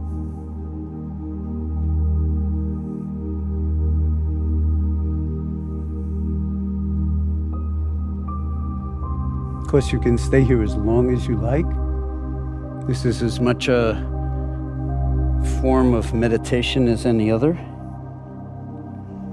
And you can also stretch your arms out a little bit more and come into what's sometimes called the child's pose, where you would bring your hands back alongside your feet, just settling in. And then you can bring the hands out and go into what's sometimes called downward dog, downward facing dog, and just work the body this way and just see how the body is this morning.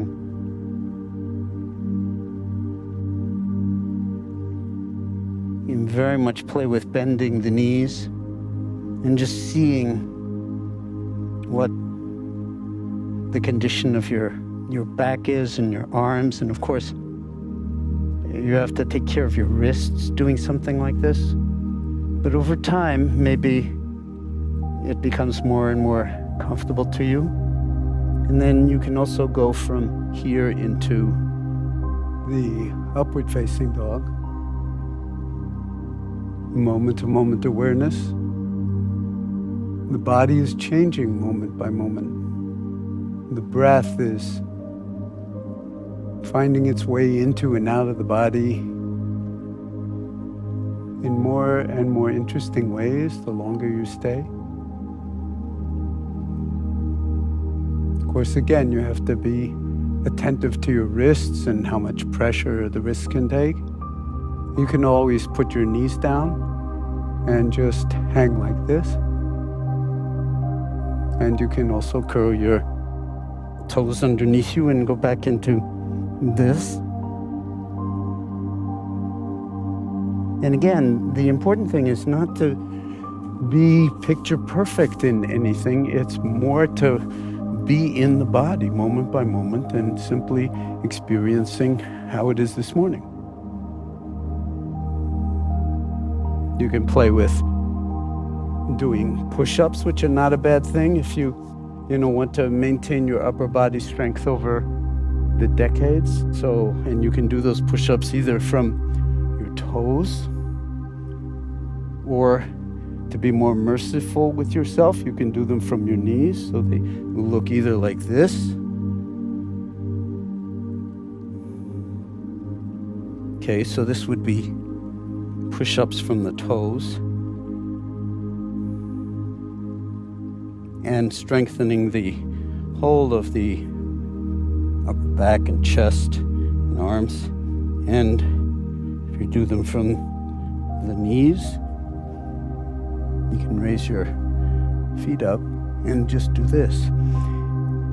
It's not about becoming somebody you're not. It's about actually experimenting or exploring what the body is capable of this morning, and also something of an insurance policy, if you will, or preventive medicine, if you really care about your health across the lifespan. Not a bad idea to develop some kind of arm strength. And then whenever you get tired or need a rest, you're just coming right back into this child's pose.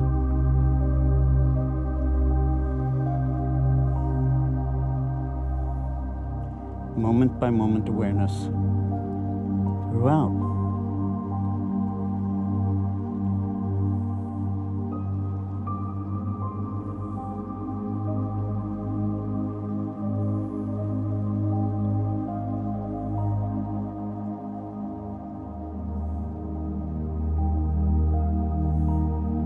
And you could do multiple cycles of them, so you can just keep cycling, or do something like this at a certain point where we're actually working at stretching the muscles of the groin and the thigh, and then what are called lunges, where you come up and you sit down.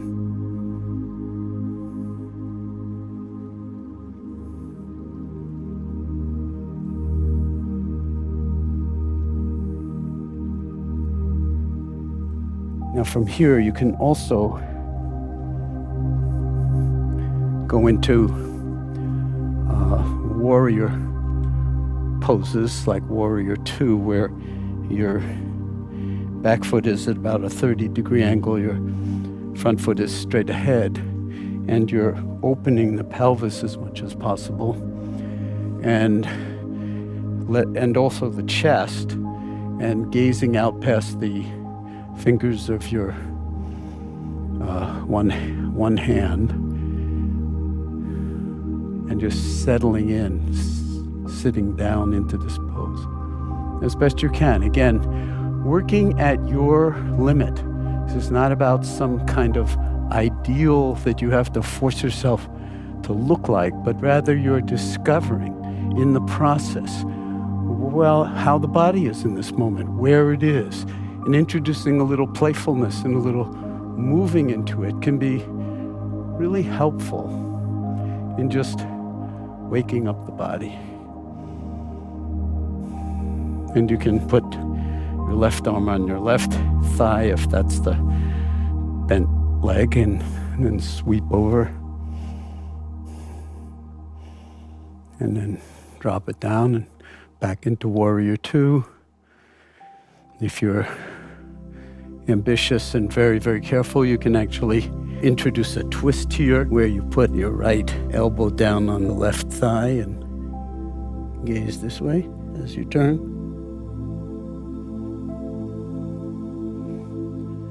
And then slowly coming out of it.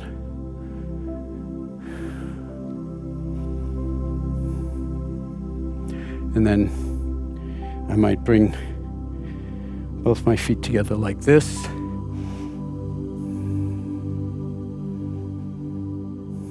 Staying in touch as best you can, moment by moment, with the breath and with how it feels in the body.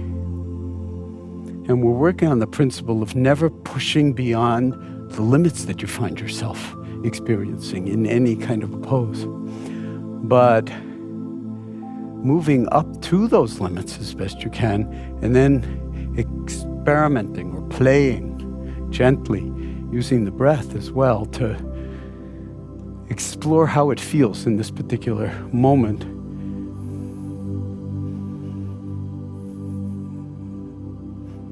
And this is called the triangle You make an equilateral triangle with your legs and the space between your feet.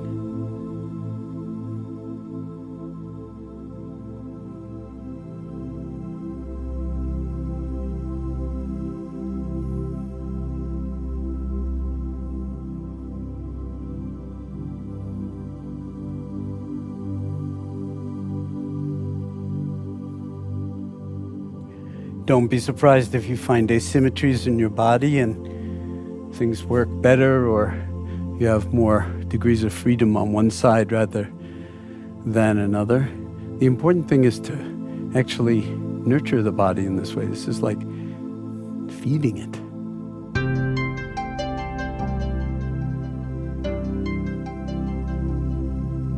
And also with mindful hatha yoga, I find it really useful to sometimes work with one of these exercise balls. Very valuable in terms of back bends especially. And so the metaphor of bending over backwards gets to work itself out in a very real way on the ball, in a very physical way where you just lie over the ball. And then breathing in as you arch back and out as you sit up, move forward. You can go to one side and the other side. So even staying like this and letting the rectus abdominis muscles just hold you up to a certain degree. And then when you're ready, you can slowly walk or bounce your way up and then just play with bouncing.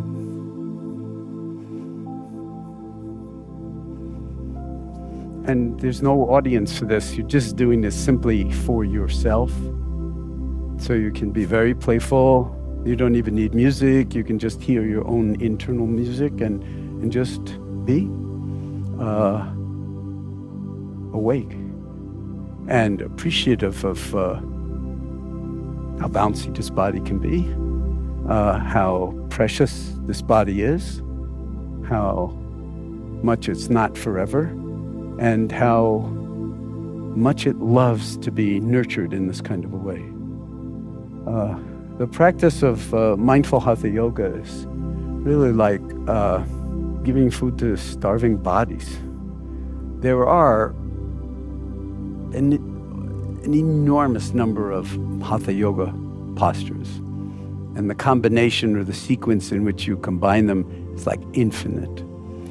It's not important to nail them all. What's important is to partake of what's possible, because this is the instrument of mindfulness. It's the first foundation of mindfulness in the classical tradition, is mindfulness of the body.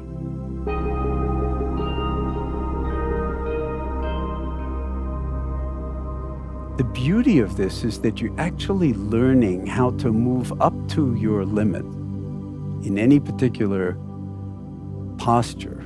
Let's say it's like a forward bend. You know, I'm doing it on this ball, but in whatever posture you're in, at a certain point, when you try to adopt that posture, you're going to find that, I better not go any further. That's called the limit of the moment. And a lot of people, when they get enthusiastic about getting into shape and using yoga to get into shape, they might actually not be attentive to that limit and actually blast through it to get to some more, leotard perfect looking picture of themselves and injure themselves. And that's not uncommon that people injure themselves through that kind of not really listening to the body, but having a hidden agenda and wanting it to be about appearance. But if you're listening very deeply and you're, say, moving your head in the direction of your knee, in whatever field or configuration you're doing that, you realize at a certain point, and you can see it here, my head is not going to get to my knee. Okay? If I have the idea I should get my head to my knee and I start pulling, there are any number of things that could actually get, injured. Even tiny little muscles you didn't even know you had until, whoops, my desire to get someplace actually got me to the hospital, to the wrong place. And so as we move into a particular kind of stretch, we find that we come down to where we can't go any further. Now, the beauty of this practice is now, okay, let's just stay here. Let's just stay here and breathe. The mind says, or the body says, I can't go any further. Is that so? Let's have a look. So we just stay here. And we're breathing through the whole of the body. And we're noticing that actually, maybe there's a little bit more room to fall, that gravity will be our ally, our guide, and maybe take us down a little bit more. And we're feeling maybe some sensations in the lower back as we breathe in, because we're aware of the breath expanding the entirety of the back. And then we just settle wherever we are, this side of the limit. But if you stay here and just rest at this limit without any kind of gaining idea, goal orientation, over time, you'll find that that limit moves. It extends itself, it expands, it goes in different directions, and maybe your head will wind up on your knee or whatever it is. But the body loves this. This is absolute manna from heaven for the body to move into these limits with as mindful and self-compassionate way as possible, and then breathing here. And of course, the breathing will intensify the stretch and intensify the experiencing of the sensory field of the limit, the boundary. And then when you're ready, back off. You're listening deeply to what your body's telling you. Then you're developing really a lifelong relationship with the body. And here you're working at those limits and playing with reclaiming the full degree of strength, balance, and flexibility that your body might be able to uncover and recover for itself.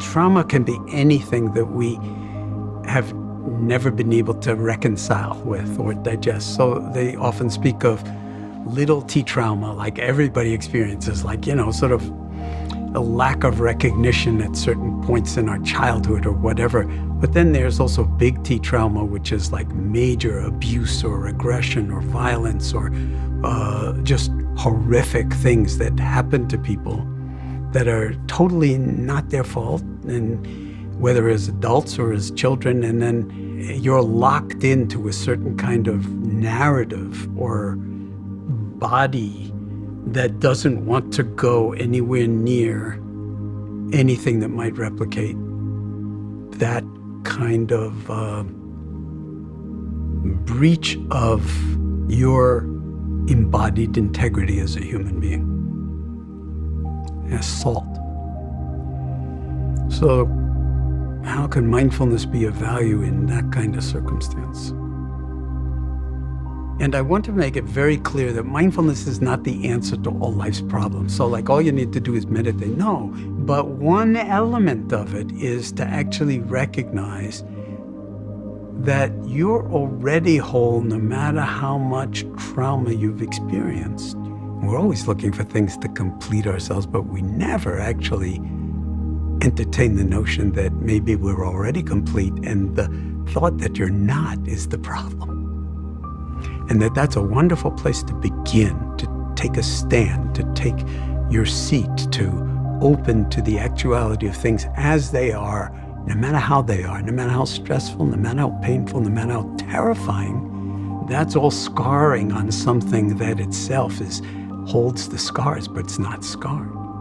That's why we're not trying to make ourselves better. What we're doing is we're learning to recognize and realize the nature of wholeness in the form of me, in the form of you. And to let that wholeness, in some sense, radiate in the world, because the world absolutely needs every single one of us to be all we can be, and to realize that each one of us is a flower, a blossom, and that the world needs absolutely every single one of its flowers. Even those flowers that say, well, I'm not so beautiful and I don't have the right numbers of petals, or my colors are a little faded, or nobody cares about this flower and the world doesn't need it. That's just thinking, and it's really wrong thinking. The world needs all its flowers. And as you know, flowers are only here for a very brief time, a lot briefer than the time that we're here. So let's let our flourishing and our flowering really count by understanding the nature of our own hearts and our own minds.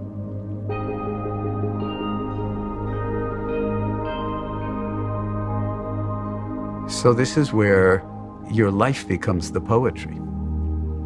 And one of the reasons that I've been offering poems that I hope you found inspiring from time to time is because, not because they're nice poems, but because they entrain us into a certain domain of being that is what we call holistic implicational domain, and where poetry is more the language than prose. So here are two of my favorites that I think really capture elements of our suffering and our potential to wake up. So the first is by Emily Dickinson, who is an American poet who lived in Amherst in the 19th century, and it's said never left her house after a certain point because she was disappointed in a love affair. Whatever those historical details, Emily Dickinson did something with the English language that no one has done with the English language either before her or after her. And look out for the personal pronouns, because there are plenty of personal pronouns in this poem, which is, of course, why I'm reciting it.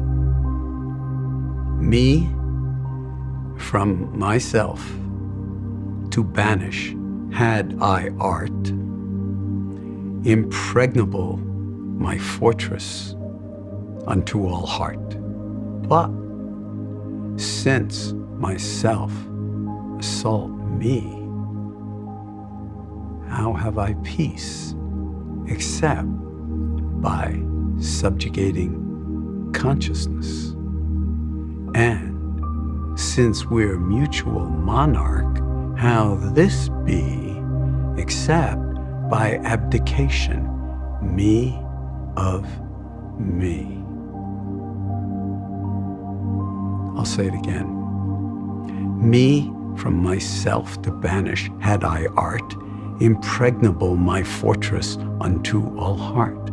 But since myself assault me, how have I peace except by subjugating consciousness? And since we're mutual monarch, how this be except by abdication, me of me? Now, if you're a sentient being, you should be able to feel that. Abdication, me of me. Ask yourself, how many times have you abdicated? How many times have you stuffed something that was authentic in yourself because you couldn't handle the potential consequences of it coming out, or feeling like you were worthy to even take that stand or place in your own life? And of course, that's true for all of us. That's what the universality of poetry does. It's like she's died 150 years ago, but this lives in a way that enlivens us, okay? Because it has a kind of truth that's truer than true and inclusive enough so that if you're human, this is probably going to move you. And so we all understand how much we've separated from ourselves. So how much do we abdicate? How often do we betray ourselves, not show up in our fullness when we need to because we don't think the universe could handle us this way, or our parents couldn't handle us that way, and we were wounded so deeply. So we carry all these wounds, but the consequences of that wounding are that we're going to subjugate consciousness. That's a choice. But you don't know it's a choice unless you cultivate wakefulness. It'll just be like what happened, and then you blame everybody else for it. Me from myself to banish, had I art. Impregnable my fortress to all heart. How many of us have had that experience of like being so badly hurt in love that we never wanted to love again because it was just like too painful? Impregnable. I want my fortress to be impregnable to all heart. I've had enough of that crap. It just hurts too much.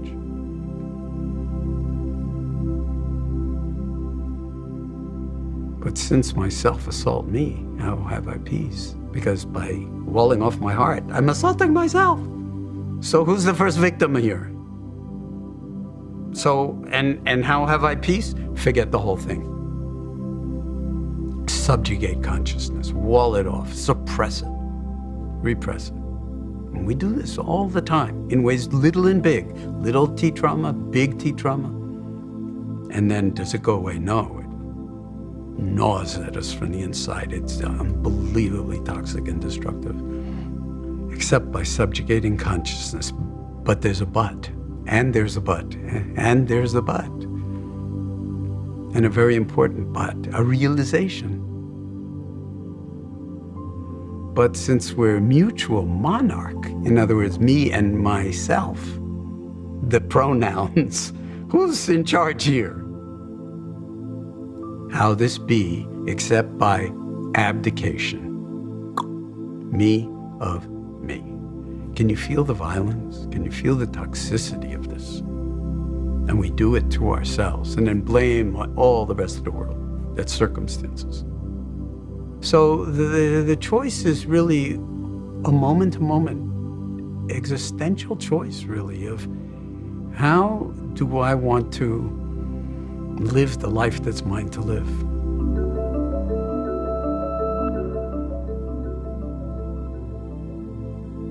So here's, in some sense, the antidote to this poem, because this is a very, very forceful poem, and it's a dilemma. It's very real. So here's Derek Walcott, who's an Afro-Caribbean poet, Nobel laureate, who died a number of years ago and wrote very long poems, and this is one of his few short poems called Love After Love. The time will come when, with elation, you will greet yourself arriving in your own door, at your own mirror, and each will smile at the other's welcome and say, sit here, eat. You will love again the stranger who was yourself. Give wine, give bread, give back your heart to yourself, to the stranger who has loved you all your life, who you have ignored for another, who knows you by heart. Take down the love letters from the bookshelf, the photographs, the desperate notes. Peel your own image from the mirror. Sit. Feast on your life. And you know, when we take our seats, that's the invitation. Metaphorically and literally. So when we take our seats literally, or when we take our seats metaphorically, standing on your head, or, whatever it is, lying on your back, lying on your belly, it's an invitation to feast on your life. What is your life? It's the actuality of this moment.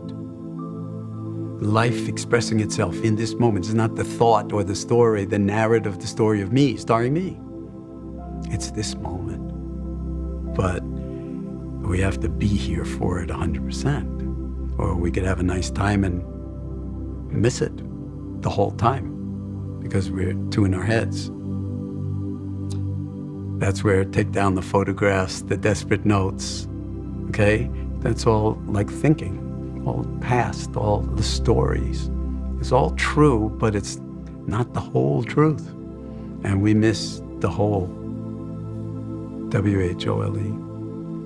And we not just miss the whole, we are the whole. And that's why we need to greet ourselves arriving at our own door. And whether you use the door metaphor or the sitting metaphor, it's the same invitation.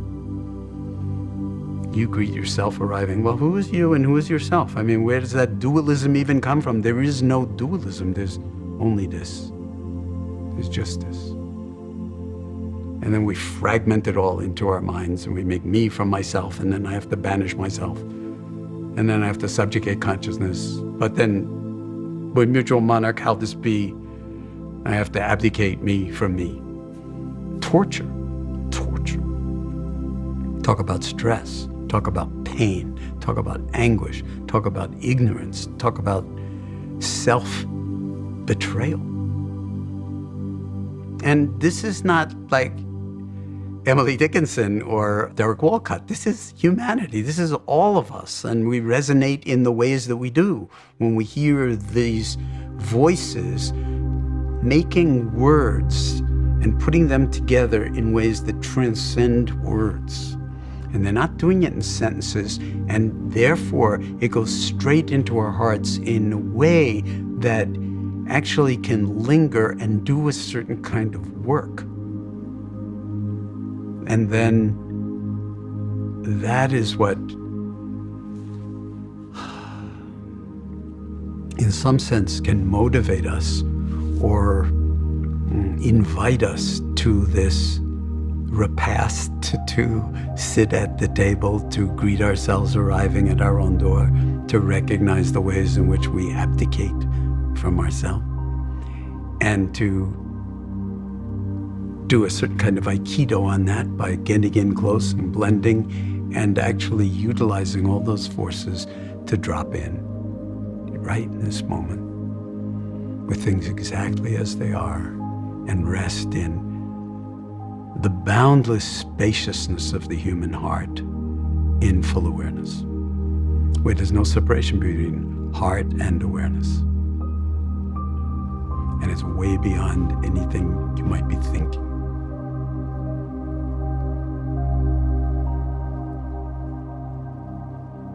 So I think we'll stop here.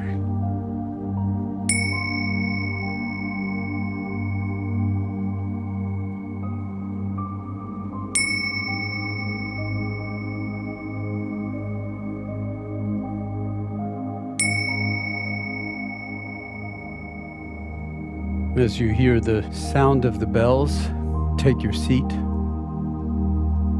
And maybe even in the early stages of this, it's valuable to give yourself a little pat on the back for having made the time to come to formal practice in this way, stepping out of the endless river of doing and just dropping into being.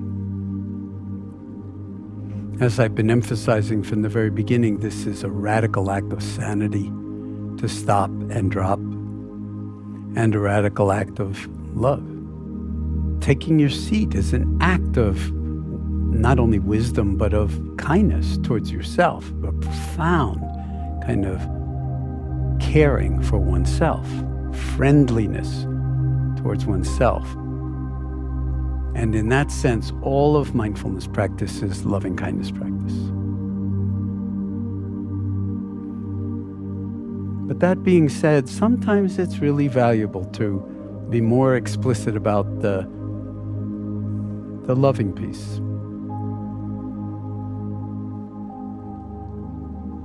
And so, as we establish ourselves in a posture that embodies wakefulness and dignity, as we've been doing all along, feeling the breath moving within your body. and how beautiful it is and trustworthy it is, that it actually moves in and out of the body. We're drinking in the air and expelling the spent air effortlessly. We don't need to strain, but it is helpful to actually feel it coming into the body, leaving the body, and appreciating the beauty of this rhythmic process that actually keeps us alive moment by moment and breath by breath.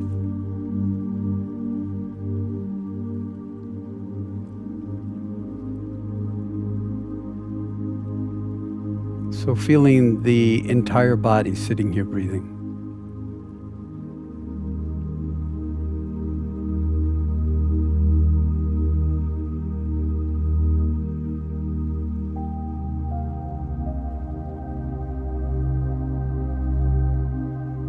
And letting this sitting here breathing be a radical act of love.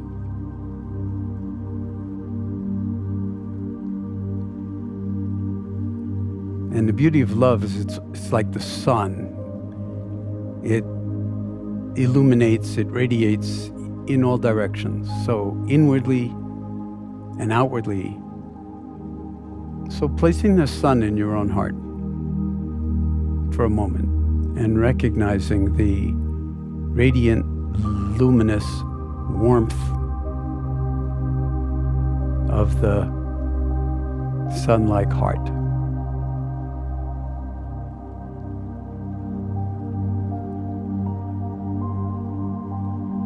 As we sit here.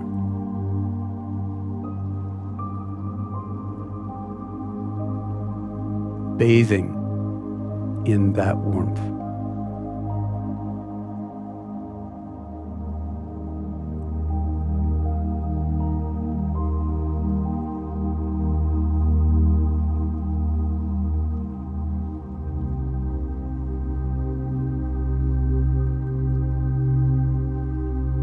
And when you feel stabilized in this way, I'm going to invite you to call to mind one moment from your past, whether it was in childhood or at any other point in your life up to this moment,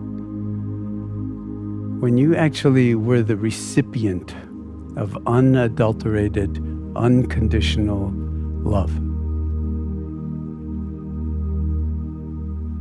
Where you were and felt completely accepted for who you are, no matter how you were.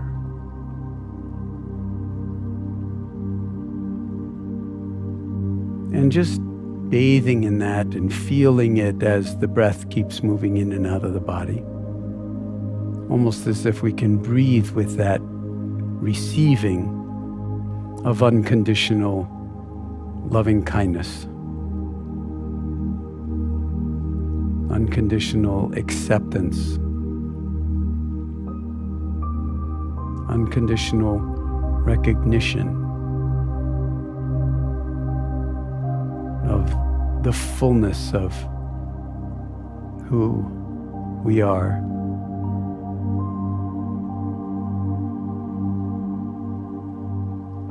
And just letting that wash through you as we sit here breathing. And if thoughts or memories arise, well, we're actually inviting them to arise in this moment. But more the feeling of being completely recognized and accepted and cared for with a degree of kindness,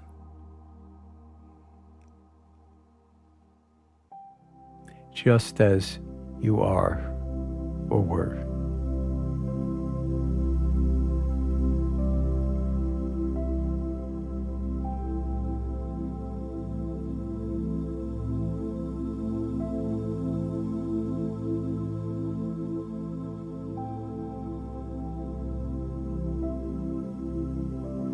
Feeling it in the body, feeling the warmth of it in the body, to whatever degree it's here to be felt. without any forcing, without any contrivance, without any striving. Just recalling how it felt when you were completely met, seen, and accepted. And if for some reason you can't recall any episode in your entire life when you felt seen and accepted for who you are, not a problem. Just imagine it. The powers of the mind are such that in that kind of circumstance, how would it have been had you been seen in that kind of a way? How would you have felt? And we all know how we would have felt.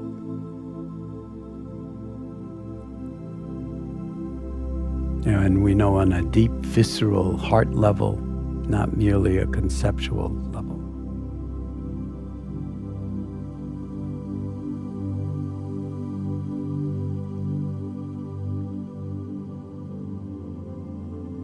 And now let's take the role of the one who was directing their love and kindness towards us. Is it possible for us to direct it towards ourselves?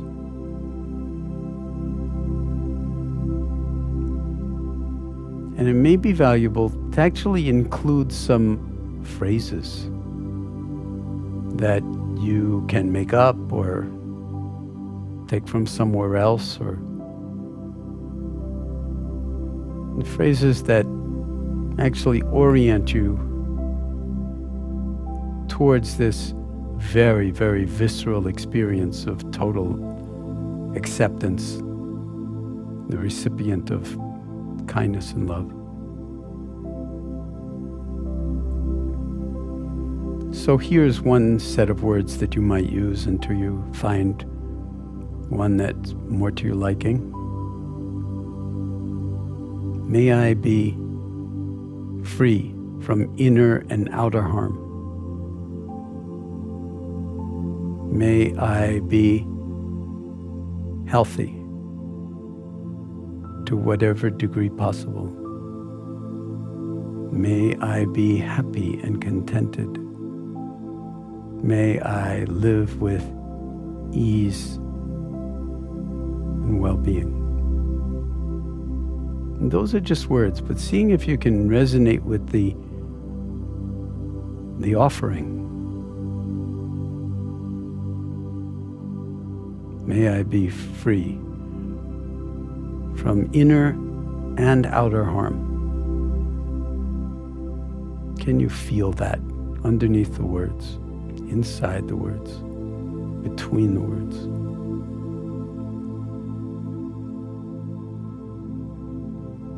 May I be healthy to whatever degree possible.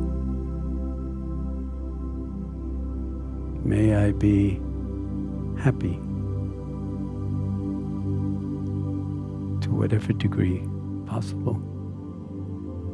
May I live with ease of well-being.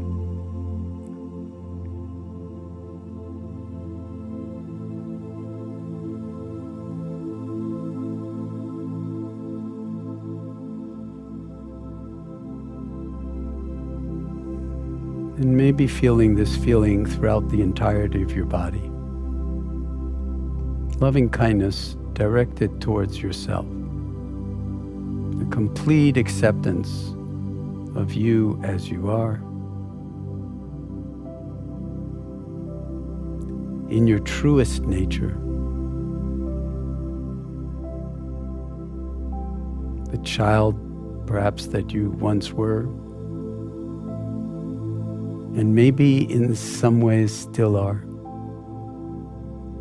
That innocence, that beauty, that unique constellation, fully seen, fully accepted, fully felt, in the body, right in this moment, as you sit here breathing.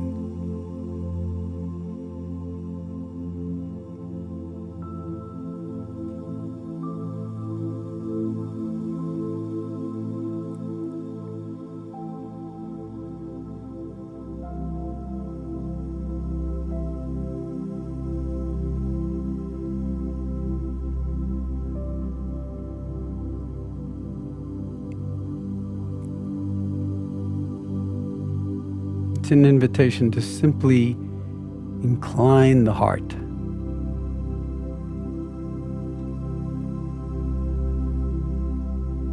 towards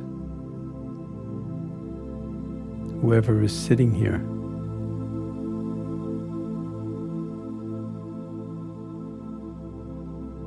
Incline the heart into this moment of being.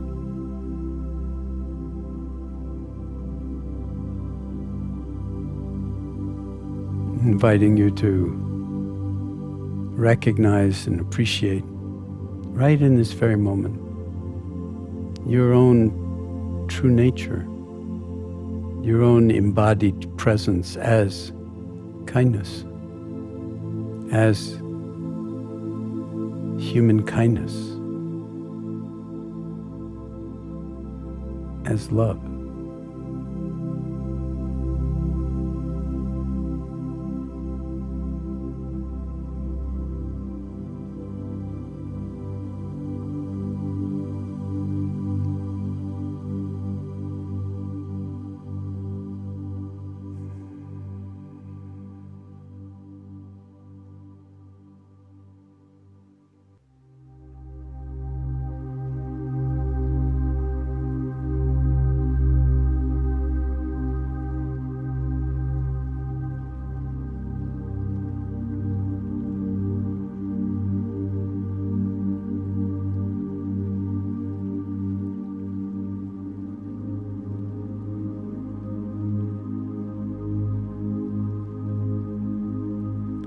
And noticing to the degree that this is coming out of your own heart, that it's radiating in all directions through the body, up, down, front, back, in all directions. Seeing if you can feel the love.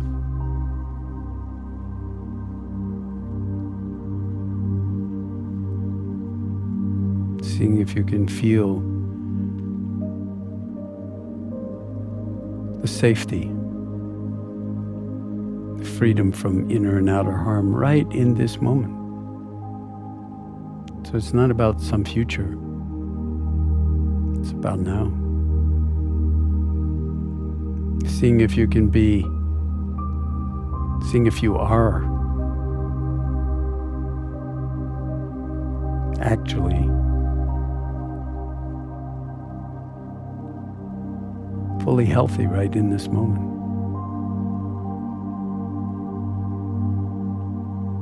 Seeing if you are actually content for now, right in this moment of now.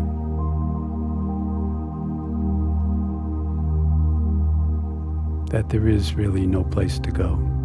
In this moment, nothing to do in this moment. No special something to achieve or attain right in this moment. Just playing with this energy. Seeing if right now, in this moment, you are already living with ease and well-being.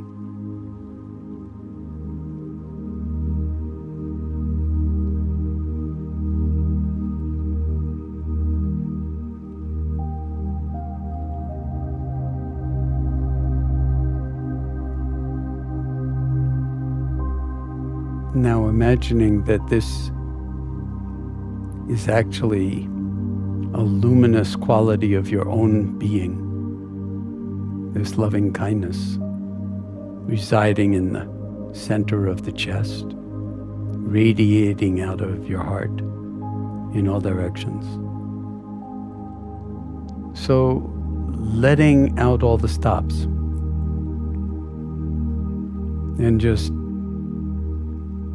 feeling or imagining or intending for your kindness to actually move out from where you are in all directions, up, down, forward, back, 360. May all beings near and far be free from inner and outer harm. May all beings everywhere be healthy to whatever degree possible. May all beings everywhere be happy and content, flourish.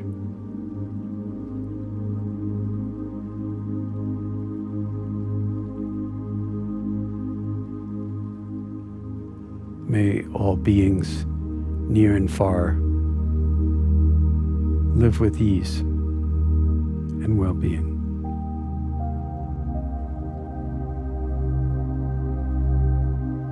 And now effortlessly just let the sun radiate out of your own heart.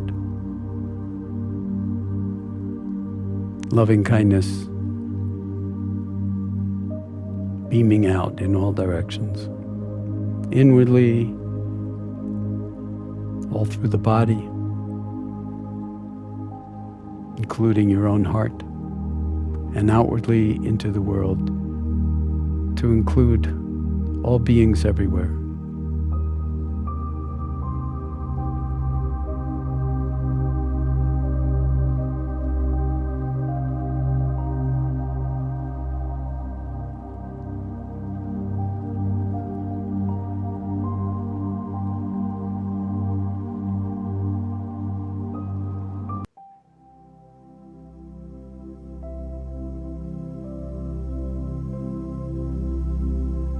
Kind of solar energy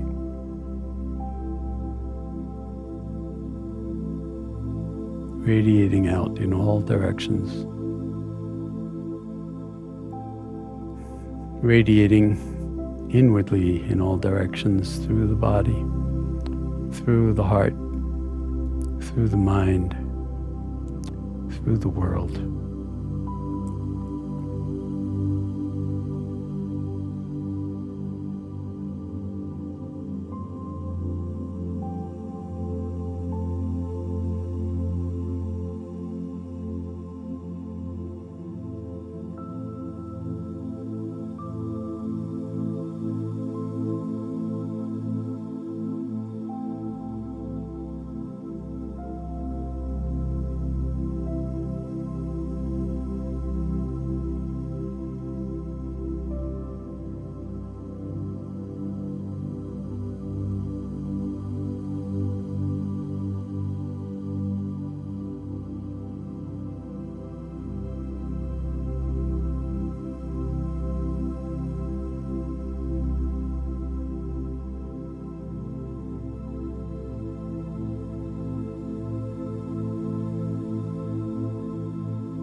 So when you're ready to, seeing if you can gradually reestablish awareness of the body sitting here, allowing the luminosity and the radiance to simply be part of the landscape, so there's no way in which we're shutting that off, because in fact it's impossible to shut off. This is, part of our humanity, our capacity for caring for the well-being of others and for the plight of others perhaps less fortunate than ourselves.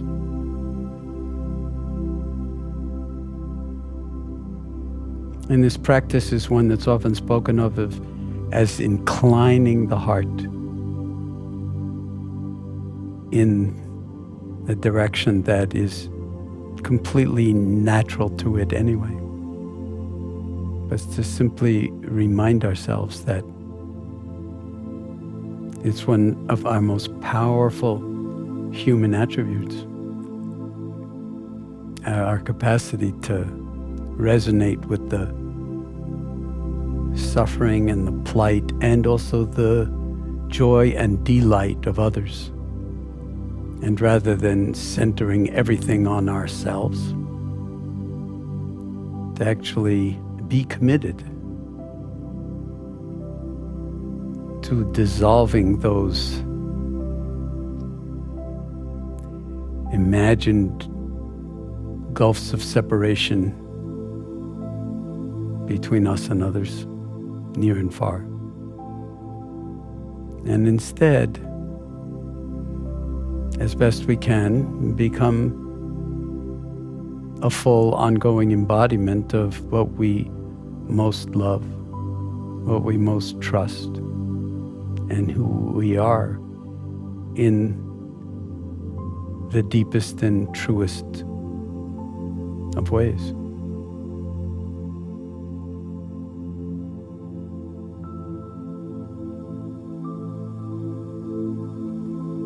Now, of course, a lot of the time we might feel like we're not very loving, or we only love people closest to us. Well, this practice can expand that circle in ways where even the intention of it can be beneficial in the world. But I'll tell you one thing. In committing yourself to this practice on a regular basis, you, of course, are the first beneficiary. It can sand down, file away all of our rough edges, where we are kind and caring to some, but turn away from others out of fear or aversion or ignorance or delusion. And this practice, if engaged in on a regular basis, even for short periods of time, can actually open up the heart and let it reclaim its own inner luminosity and radiance. No different from awareness itself, but one that really is open to both the beauty and the suffering in the world, known and unknown.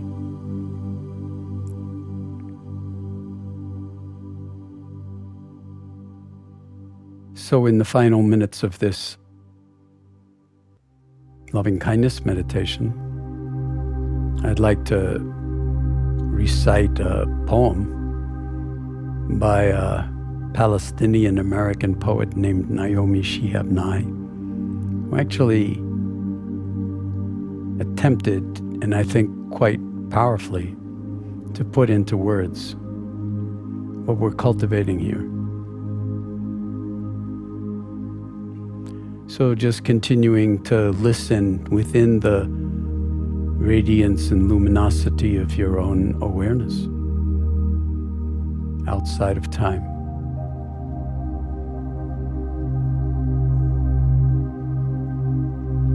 Before you know what kindness really is, you must lose things. Feel the future dissolve in a moment like salt in a weakened broth. What you held in your hand, what you counted and carefully saved, all this must go so you know how desolate the landscape can be between the regions of kindness. How you ride and ride, thinking the bus will never stop. The passengers eating chicken and maize will stare out the window forever.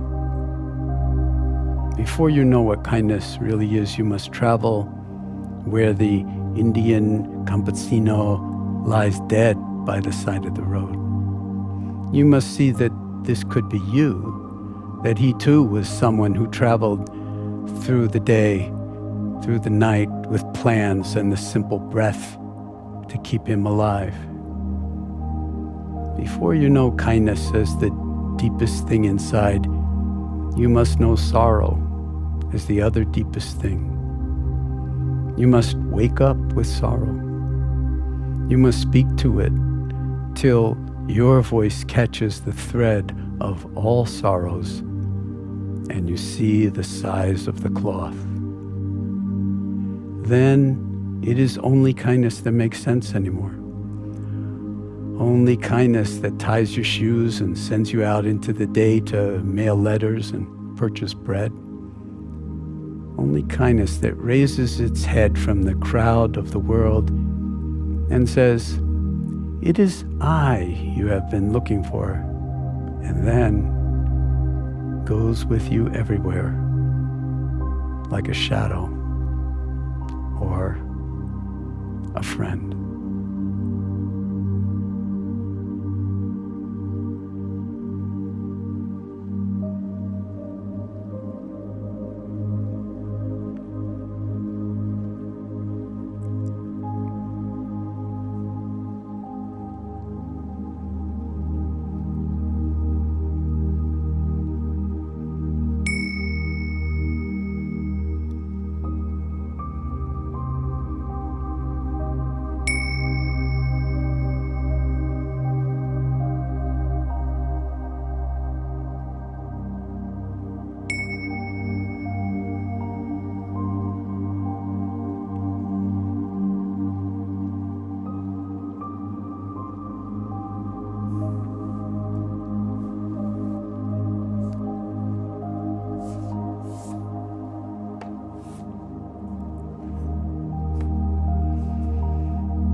I love to watch this camera moving. It's kind of like a curious animal. Hello there.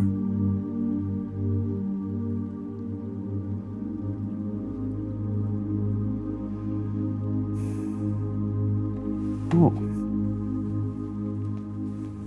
Hello.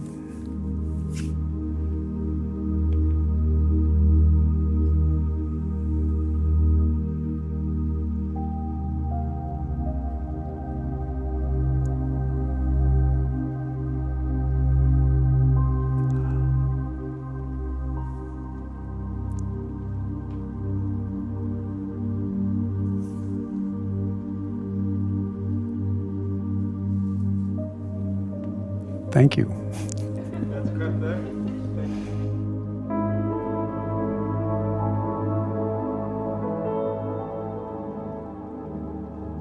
As far as mindfulness is concerned, I'm not kidding around. Life is very, very challenging. There's so much stress, so much pain, so much illness, and that is even without pandemics and global warming and the kinds of things that we're now facing at this juncture of humanity on the planet, where waking up is not a luxury and it's an absolute necessity, or we're going to be winding up in under conditions that everybody agrees are going to be virtually intolerable for human life on this planet. And so we need to, in some sense, take care of the totality of what we are while we have the chance. We need to wake up not simply to our own suffering as individuals and optimize our own health and tilt things in the direction of health and well-being by changing how we live from moment to moment. We need to be concerned for the health of ourselves, our children, our grandchildren, and future generations in a way that is, as far as I'm concerned, an intimate part of taking responsibility through the cultivation of mindfulness. So we're at that kind of a moment of potential awakening on a planetary level. We can talk more about that in terms of satellite photographs of what's happening to the glaciers and to the Atlantic polar ice cap and to Antarctica. And this is all subject to meditative awareness because we can see what's happening. And that's just global warming in the environment, and then not just global warming in the environment, because it's all this ussing and theming, this othering that we're seeing tear the country apart, where even in families, people can't talk to each other because they're attached to one view of human nature or another view of human nature. And it seems to be a total impasse because everybody's stuck in their fortified selves. But you see, the scope of mindfulness is such that we can pay attention to that as much as we can pay attention to chronic pain conditions in our lower back or headaches or anxiety or depression. We need to pay attention to the full repertoire of what's in our faces as human beings. If we're really honest about liberating human suffering, we have to include the ways in which we are creating our own human suffering as the species that's supposed to know its own nature and then be aware of the knowing itself, this Homo sapiens sapiens. So there's been a convergence where now it's not just about mindfulness and medicine, it's about mindfulness, medicine, and medicine for the entire planet.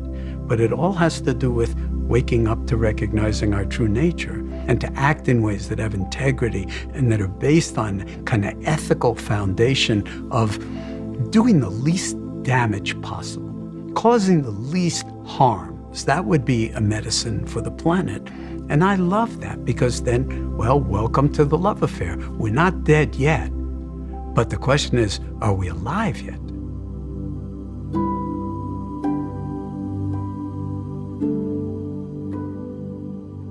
Einstein is famous for having said, in response to a letter that he received from a rabbi who was asking for his advice, since he was at that time known as the smartest man in the world, so people would write to him from all over about their personal problems, and amazingly, he would often respond.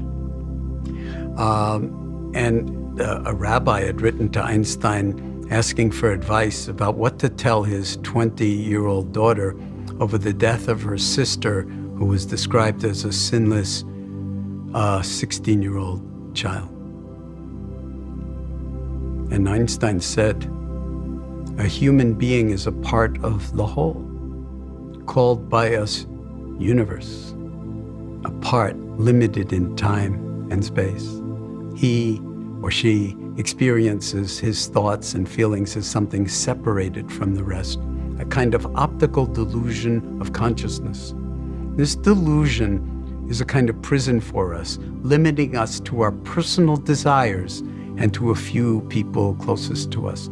Our task must be to widen our circle of compassion, to embrace all living creatures in their beauty. Nobody is able to achieve this completely, but the striving, the commitment to that attainment is a source of liberation and a foundation for inner security. That's Albert Einstein, who single-handedly, with his mind and a piece of paper and a pencil, completely revolutionized our understanding of space and time and matter and energy. And he's talking about the self, the small-minded self as a delusion, and that our task is to step out of that prison that we create for ourselves and appreciate the entire nature in its beauty.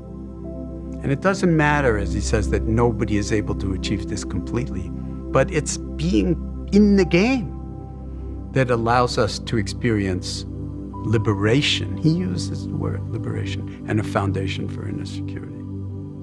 That's the agenda of the moment. And we can do it with loving kindness. We don't need to lose our minds and start ussing and theming around, now it's all the mindful people against the mindless people. No, that would be idiotic, a disaster. As soon as you say you're mindful, you're not. It's not because of the mindful part either. It's because the you is problematic. Who's claiming that? Who has the audacity to say something like that? So a lot of these lessons could be applied to the body of the world.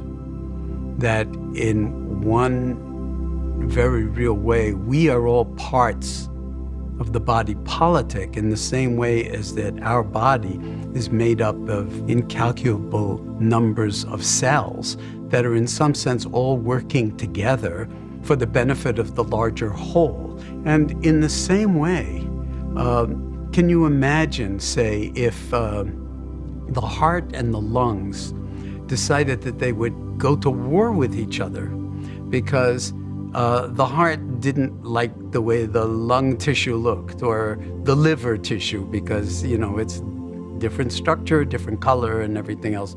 Well, that would be a prescription for disaster. That's what an autoimmune disease is when you have the body fighting itself. And so if we are all, in some sense, cells of the body politic, cells of the entirety of the planet, then one, we have a certain kind of responsibility to tilt things in the direction of well-being and minimizing harm, maximizing well-being, not just for our tribe, not just for the people who look like us, not just for the people who are under our flag, but the people who are under this very, very thin umbrella that we call the atmosphere of planet Earth.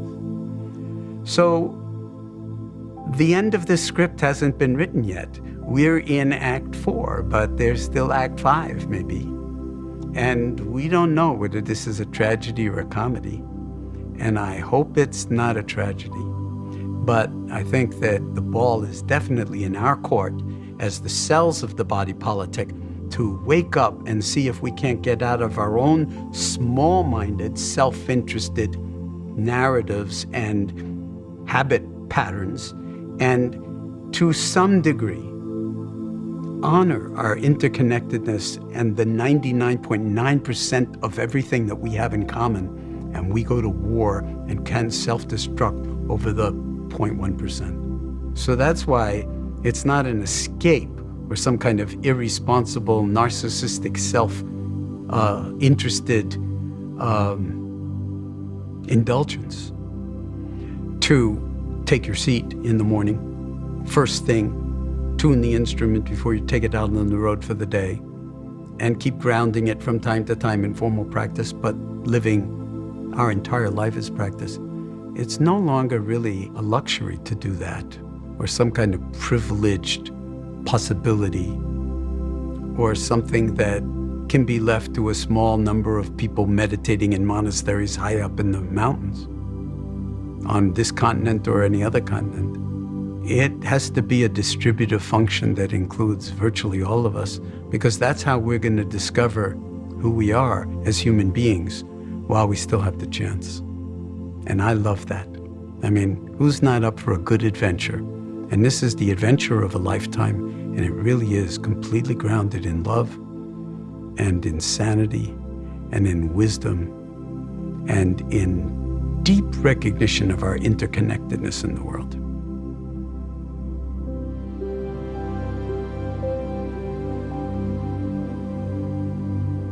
Now, at the same time that I'm saying all these things that can sound like, the Lord of the Rings and Mordor and the shadow is moving over the land. And of course, Tolkien wrote that in the middle of World War II. And it did seem that way, and it was very uplifting to know that the hobbits in the end prevailed, that the taming power of the small prevailed in the end. Tiny little shifts are not that tiny. Small shifts in your own attitude make a huge difference in terms of your own lifestyle, well-being, health, and everything else. We've been talking about that. It's possible. And in the same way, this is called the butterfly effect in chaos theory, that it's said that the flap of a butterfly's wings in China can induce a hurricane in the Caribbean a few days later because of the amplification of tiny little fluctuations by chaotic processes, which is what the weather is, actually produce gigantic amplifications of energy and force and hurricanes, cyclones, so forth. So that's a nice metaphor for thinking about how we can make small changes in our life that actually make a huge difference in our own lives, in our relationships with our children, our grandchildren, each other, our partners and spouses, our friends, and take responsibility for our government, how we govern ourselves. And I have enormous faith that we can do this. I may be like hopelessly optimistic or romantic, but I have an enormous faith in the beauty of humanity, in the good nature of humanity when all is said and done. We don't have to become philanthropists or do-gooders or anything like that, but you're important to people in this world. Just how you say hello, whether you make eye contact, can make someone else's day, instead of treating them like some pawn in your daily life, but to actually recognize someone else's humanity wordlessly, authentically. That's, in some sense, the most profound gift any of us can give any others of us. And I just love that, because it doesn't take any effort. It just takes getting out of our own way. So where do you want to be? What kind of a stand are you going to take? Well, taking your seat, as I've said from the very beginning, is taking a stand. So it's a really good place to start. And if you don't know what it's time to do now, maybe it's time to sit some more. But to not forget that when the world is on fire, at a certain point, you got to get off your ass and carry the sitting with you. Not the cushion, but the practice. That's all.